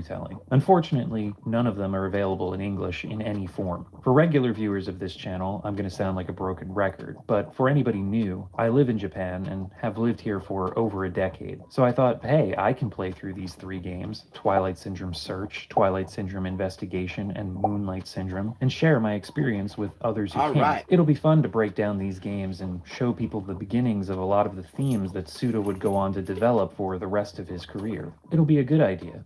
It'll be a good idea.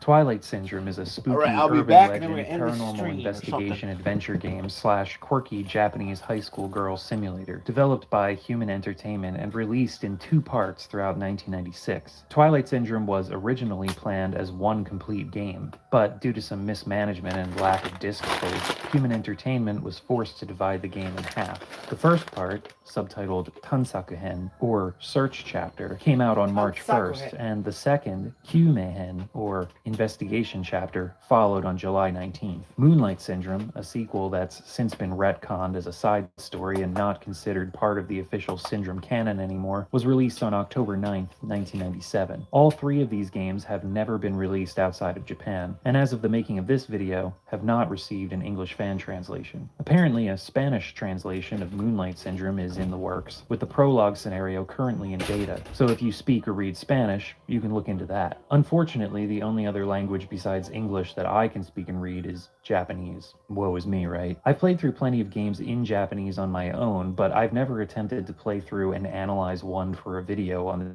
channel, let alone 3. And because I'm me, I've chosen some of the more difficult games to tackle. Not so much Twilight Syndrome. They're maybe intermediate level as far as language comprehension goes. There's some historical stuff and other concepts that are a bit challenging to grasp, but those weren't that tough. Moonlight Syndrome, though, oh boy. I mean, even if there was an English translation, this game would still be a confusing, mind-bending, kaleidoscopic spectacle. It is pretty much the first game Suda51 had complete creative control over, after all. I had originally planned to only play a bit of the Twilight Syndrome games, just to get some footage while I talked about the development history and Suda's involvement, but then I started playing them and got completely absorbed. So I ended up finishing both games and getting the best endings on every scenario, ensuring that I unlocked the bonus scenario at the end of the second game. And I'm really glad I did all of that, for reasons that I'll go into later. But first, let's talk about where these games came from.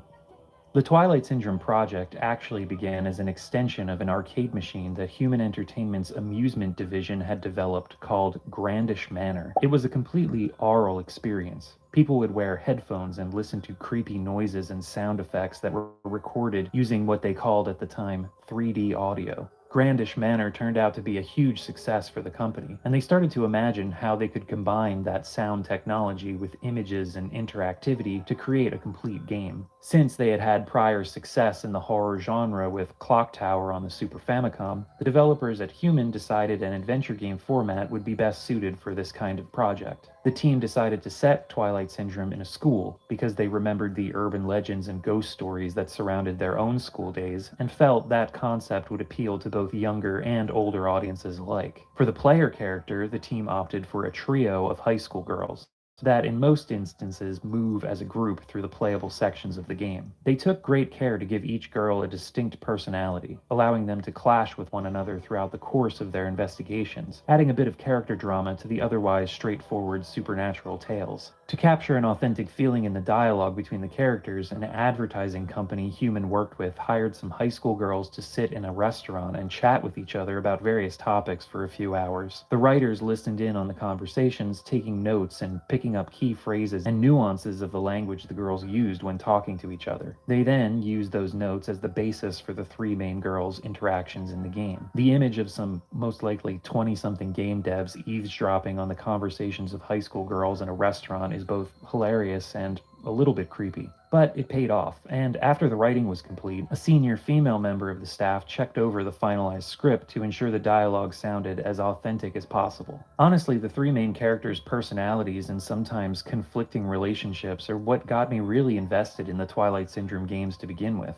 And it's what drove me to complete them when originally this video was just meant to be about Moonlight Syndrome. As for the urban legends and ghost stories that the girls investigate throughout the game, well, as I said, they're pretty typical, and you'll easily be able to guess their outcomes most of the time. They're still well told, though, and paced really well, with a creeping sense of dread throughout them. But it's ultimately the characters that kept things engaging. For character movement, the developers hired high school-aged models and filmed them walking around and interacting with objects in front of a blue screen. They also claimed that they listened in on the actresses' conversations while filming to get more notes on dialogue as well. Instead of using motion capture, the team went through the live-action footage one frame at a time and animated each of the characters by hand, or by computer with 2D sprites, but you know what I mean. This footage you're seeing is from The Memorize, a special behind-the-scenes bonus disc that was released alongside the second game. Twilight Syndrome had a bit of a long and troubled production cycle. Due to this, the original director, whose name I couldn't find, had to step down due to scheduling conflicts,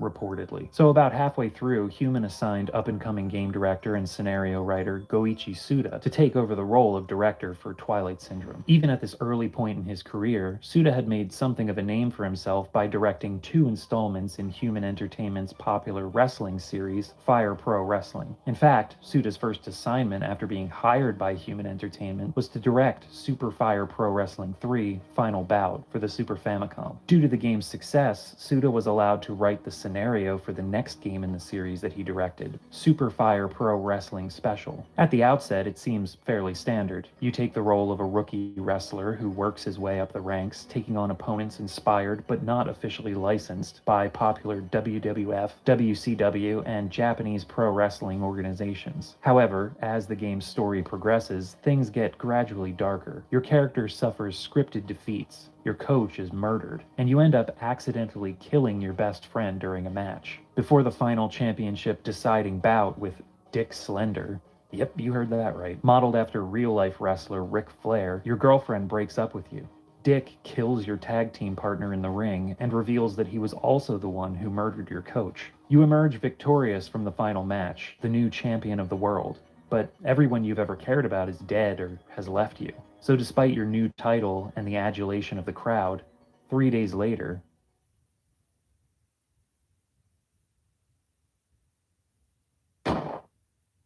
thus the Goichi Suda we all know and love was born. Since Suda was brought onto Twilight Syndrome about halfway through development, much of the writing and planning for the game was already finished, so he had little creative input on the project. His job was to see that the game was completed swiftly, and despite his now auteur status, by all accounts, he was a consummate professional. I don't know. I guess I just assumed because of the style of his later games and their strict adherence to Suda's singular vision that he might be a bit overbearing and difficult to work with. But on Twilight Syndrome, it sounds like everything went pretty smoothly after he got involved. And even though he had little input on the overall game, you can catch glimpses of his developing visual style and knack for artistic timing throughout, specifically in the title sequences and pacing of certain scenes.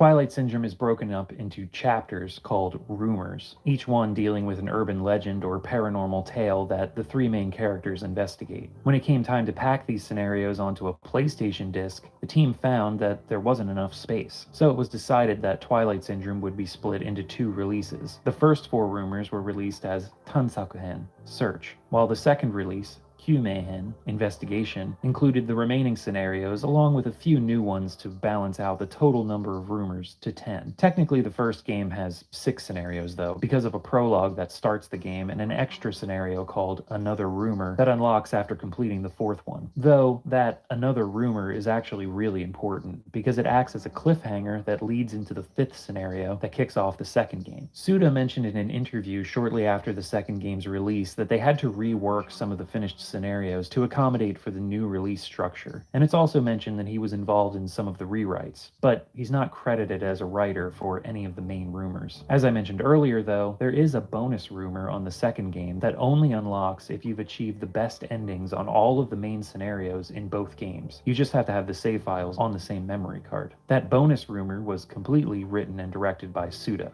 and you can tell.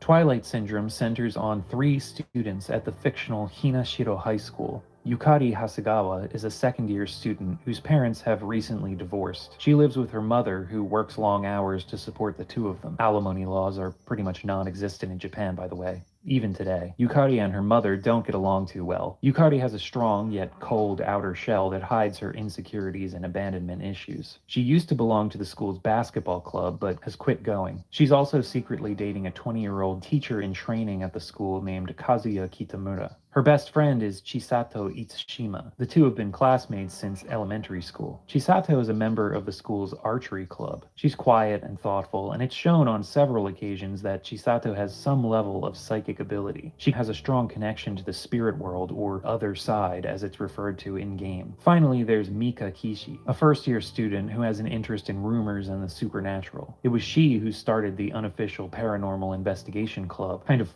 forcing her way into Yukari and Chisato's friendship. She takes photos and recordings sometimes during their adventures and sends them to paranormal magazines for a bit of extra money. She belongs to the badminton and lacrosse clubs at school. She's very energetic and is sometimes depicted as a bit of an airhead, but that may also be a way of portraying her as younger and more naive than Yukari and Chisato. Yukari often treats Mika coldly and acts annoyed when Mika bothers her and Chisato with rumors and ghost stories. But it's clear that Yukari is also interested in those rumors and actually cares about Mika. Their friendship develops and deepens as the games continue. There's several instances where the girls get on each other's nerves, argue with each other, and even leave each other behind in certain situations. I feel like these contentious moments add depth to their characters and just makes them more interesting. I always find internal conflict between main characters really engaging. It's way better and more realistic than everyone just being buddy-buddy all the time. In one rumor, when Yukari angrily leaves Mika alone at a haunted train station and forces Chisato to leave with her, you feel genuine worry for Mika's safety as you're forced to take control of her and wander the platform alone, before the girls eventually reunite and apologize to each other. There's one more character who plays an important role in some of the girls' investigations, and that's the paranormal researcher Aramata. He's never seen in-game, at least not in the Twilight Syndrome games, but he's an acquaintance of Mika's, probably through the paranormal magazines that she sends her photos and audio recordings to. Mika can choose to contact him by phone during certain scenarios, and he'll usually give long-winded explanations of history or other supernatural events that may or may not contain hints on how to progress in the current investigation. Aramata will play a slightly larger role in Moonlight Syndrome, so it's worth mentioning him here. A typical scenario in Twilight Syndrome opens with Mika roping Yukari and Chisato into investigating a rumor she's heard about the school or the town, and the 3 of them then go off searching these locations for clues. You'll mainly control Yukari, with the other girls following along, but there are times where they split up or are separated, and you'll end up controlling either Mika or Chisato. Though the game is played on a 2D plane with sprite-based characters, the environments in the game are 3D,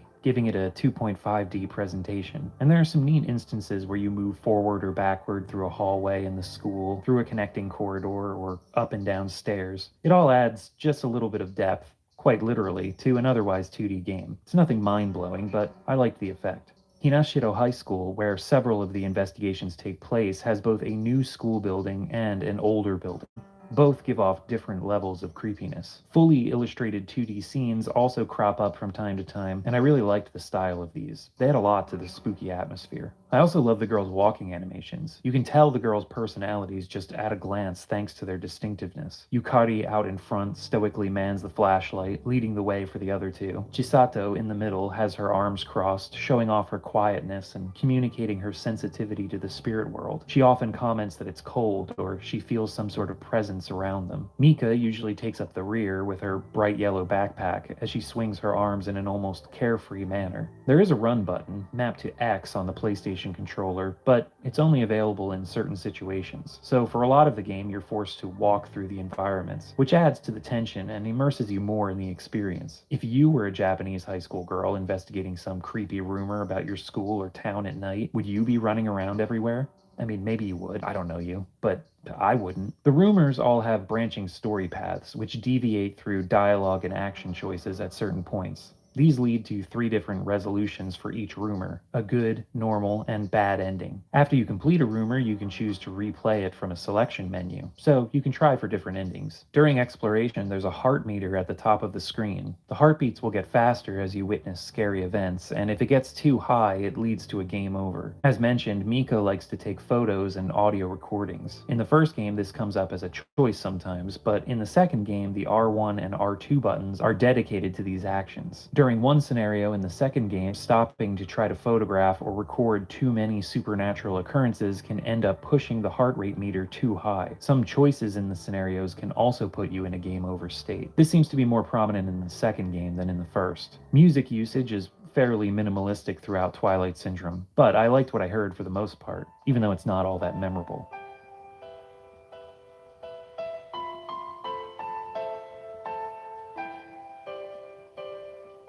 Certain story sequences have music, and the tracks are used effectively.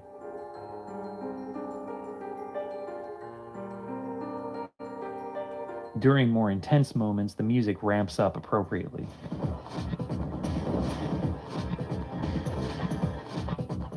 The dialogue in the Twilight Syndrome games are mostly not voiced, but there are a few more significant moments where the girls' lines are voice acted. These scenes add some oomph to the storytelling, but the voiced parts aren't subtitled, which is a bit annoying. The acting is good though. 王さん、今日はどうしてそんなに母さんの肩持つの？いつも喧嘩ばっかしてるの。ゆかり、せっかくのあなたの入学式じゃない。記念に取っておきましょうよ。変だよ。なんか不自然だよ、こんなの。The sound effects and overall sound design are really where Twilight Syndrome shines. Footsteps, laughter, and other voices were recorded using the 3D audio technique that Human had put to use in grandish manner. All those tricks are pretty simplistic by today's standards, using dummies with microphones in their ears to simulate being spoken to from different directions, walking around the room at various distances from the microphone to make footsteps sound closer or farther away. But it's still cool to hear in the game.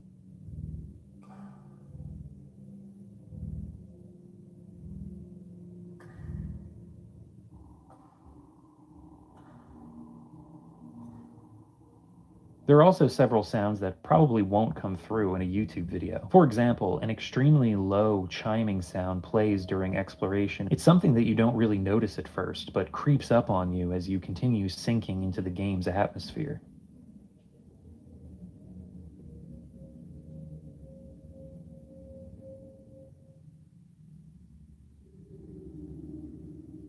Twilight Syndrome doesn't have many of those edge-of-your-seat interactive scares that dominate survival horror games, but to be fair, the first part predates Resident Evil by a few weeks. What Twilight Syndrome does have is a spooky, lonely atmosphere that really wraps itself around you. Its slow pacing and quietness make you feel like you're actually trudging through your empty school at night, with the rumor that drew you here pulling you deeper into the darkness.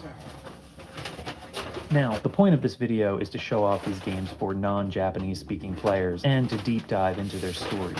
So I think it goes without saying, but just in case, I'm going to completely spoil all 3 of these games. So if you're holding out hope for fan translations someday, it's about time to tune out. Otherwise, let's get started.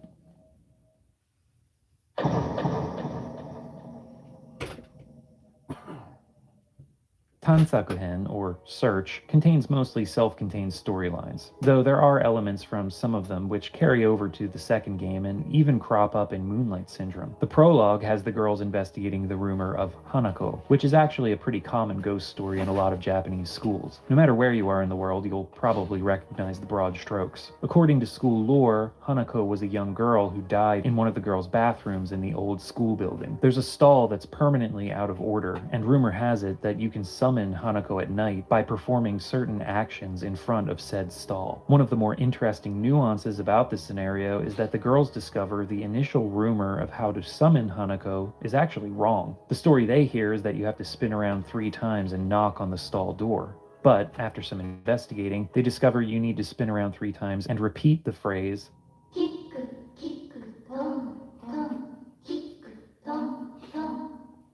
to get Hanako to show herself. Kick obviously means to kick, and ton is an onomatopoeic phrase for knocking or just making noise in general. Anyway, even this doesn't seem to do the trick at first, and there's a humorous moment afterwards where the girls decide to go home, but Yukari has to pee before they leave.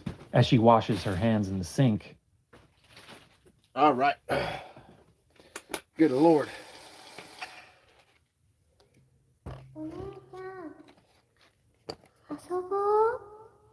The ghost chases the girls out of the bathroom, and this is one of the only instances where you need to make use of the run button. Then there's a first-person chase sequence where you need to keep choosing to climb the stairs. The girls end up getting stuck in a loop going between the 2nd and 3rd floors of the building. Eventually, after choosing to climb the stairs enough, they'll wind up on the roof. The prologue ends on a cliffhanger, not showing how the girls actually escape from Hanako.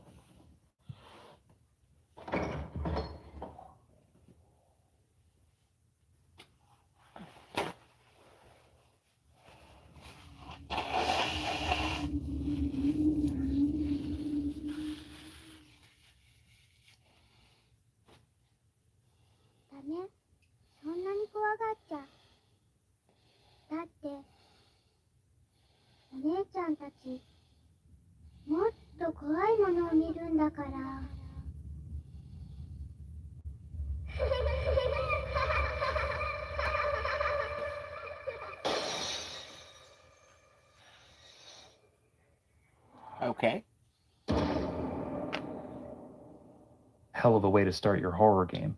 All of the following descriptions of the rumors in both Twilight Syndrome games are based on the best endings. I feel like going through every ending is a bit unnecessary and would make this video much longer than it already is. But just know, there are other ways these stories can play out, some of them really interesting and unsettling. The first main rumor of the game deals with Inokashira Park, which turns out to have been an execution ground in older times. As far as I could find, this is not true of the actual Inokashira Park, located in the Kichijoji suburb of Tokyo. Also, the park in the game uses different kanji for Inokashira than the one in real life, and the full name of the park is different. Fun fact though, Kichijoji is the model for the town of Hinashiro in the game, and was the location of Human Entertainment's offices back when they were still in business. The second rumor revolves around a female student who committed suicide and her love affair with the school's music teacher. This one is paced really well, and structurally speaking is probably the strongest of the scenarios in the first game. There are several great moments during their investigation, including discovering writing from the departed female student scratched into the wall of the music teacher's office, which the teacher has hidden behind a calendar. Mika gets possessed by the ghost girl at one point, and Yukari and Chisato need to make a phone call to the music teacher to convince him to come to the school at night to put the girl's spirit to rest. This involves choosing the correct conversation options so that he doesn't hang up on you. It's really tense and requires quite a bit of thought to figure out the right options. Well, I should also mention that dialogue choices are on a timer for everything in this game, so if you take too long, the game will choose whatever the cursor is lingering on. Successfully convincing the teacher that the girl's spirit has returned will have him come to the school so he and the girl can reconcile. At the end, there's a callback to the calendar with the scratched notes on the wall replaced by a single phrase,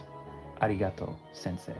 The third rumor has the girls investigating the fictional Murayamadai station and the story of a train that departs in the middle of the night from track 4. The station only has 3 tracks, by the way. Again, another well-paced adventure that sees the girls dealing with some interpersonal drama, which I mentioned earlier, as well as running into several ghosts. You could pretty much guess the ending of this one from the start. The girls realize that the final train is actually taking wandering souls to the afterlife, and when they refuse to board, it departs, leaving them standing in a graveyard next to the station. I really like this one though, one of the most memorable rumors for me. The girls then investigate these 7 mysteries of Hinashiro High School, which all end up having logical explanations, and some even have humorous outcomes. The final rumor, In Search, isn't numbered and features only one ending. It's called Another Rumor and concerns a desk in a corner of the school library that has a mysterious note etched into it, as if it were addressed to someone. Mika starts to write her own responses, and new notes appear on the desk in reply to her writings. Eventually, this leads her to Hinashiro Grove, to meet with the spirit who's been communicating with her. Yukari and Chisato, worried about Mika, end up discovering the identity of the spirit. She's a girl who died in the 60s named Sakura Himagami, and she was the last victim of the town's history of ritualistic sacrifices. Yukari and Chisato rush to the grove and find Mika standing on a cliffside.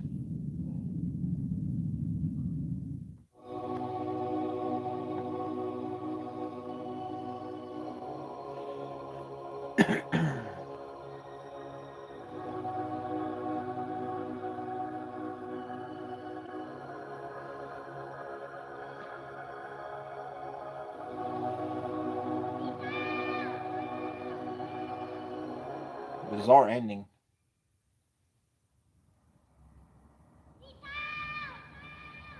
Kind of like, what happened after that? Hell of a way to end your horror game.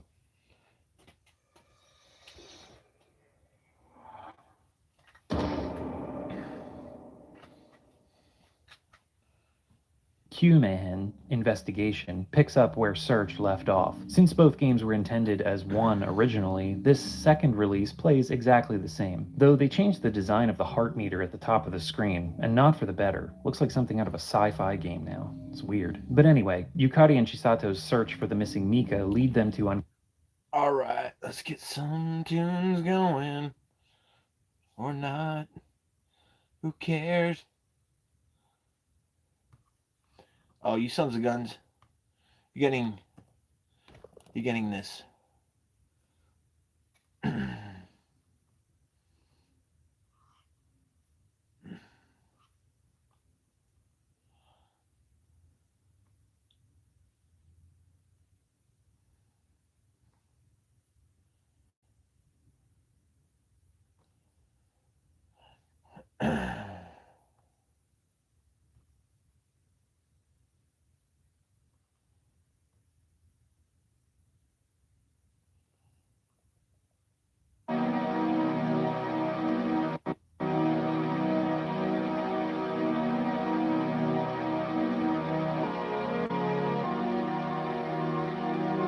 All right.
Oh yeah, folks.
Kick.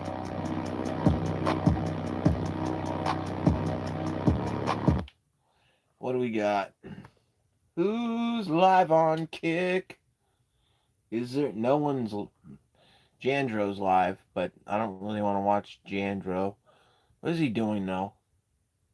Now I'm curious. Cancellation on my email. Immediately. Oh, he's with. Your booking has been confirmed. I already paid for it. He's with Ice Poseidon. That's cool. Just like he could not find it, and he's like, when he said your name, finally he saw it on the computer. No, I'm saying that, bro. I'm not gonna lie. Like what? Yo, they canceled coming back. Give me a second guess. Because she was helping me out with. I gave her like all the information because I was like, I want to come, and they're basically saying that I canceled it, even though I have no email of a cancellation. I already paid for it and everything. So like, that makes zero sense whatsoever. So you're almost. I mean, no, they're gonna let me in, bro. They're gonna let me in. They had rooms on like other apps. Oh, Deuce and Streamer. But I'm saying, like, I already paid, though. That's the problem. You didn't see the sign when you walked in? You didn't see the sign when you walked in? What is the sign? Whites only? Oh, yeah. Oh, my gosh. It's really good. Well, these niggas say I'm white. I act white or I'm white anyway, so. Maybe, Yeah, dude, mine safe. No refund or nothing. You don't have it, do you? No, I think that I left it. That's fried, bro, okay? Like, But you canceled the first one. Yeah. I canceled the first one at a different hotel completely. I canceled the cheaper hotel, the hostel. So if you walked in and they're like, nope, no room. I'm riding, bro. Yo, Todd dies. That's your name, right? Todd dies. Can you quickly drop this? Yeah. That's fucking ridiculous, bro. Why would I pay twice? Like, 'cause now I'm like, should I just book it again right now? All right, When I folks. already I'll paid catch for you it? later. Okay, see you later. Don't book it again, See you later. I need something to prove that you paid for it. Yeah, I'm gonna watch these dorks. Have a good evening or morning or whatever time it is for you.